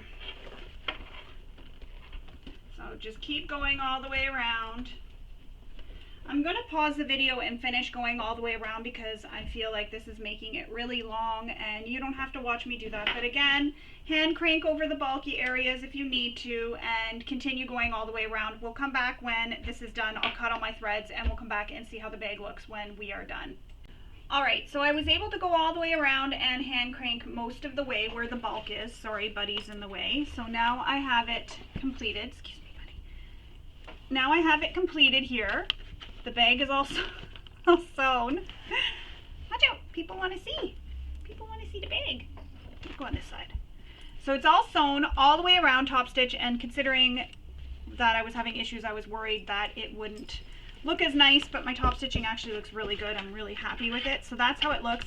I flipped the flap over and I just kind of creased it. Yes, shake a paw. I kind of creased it where I want it to be for when it's closed so that it looks like that.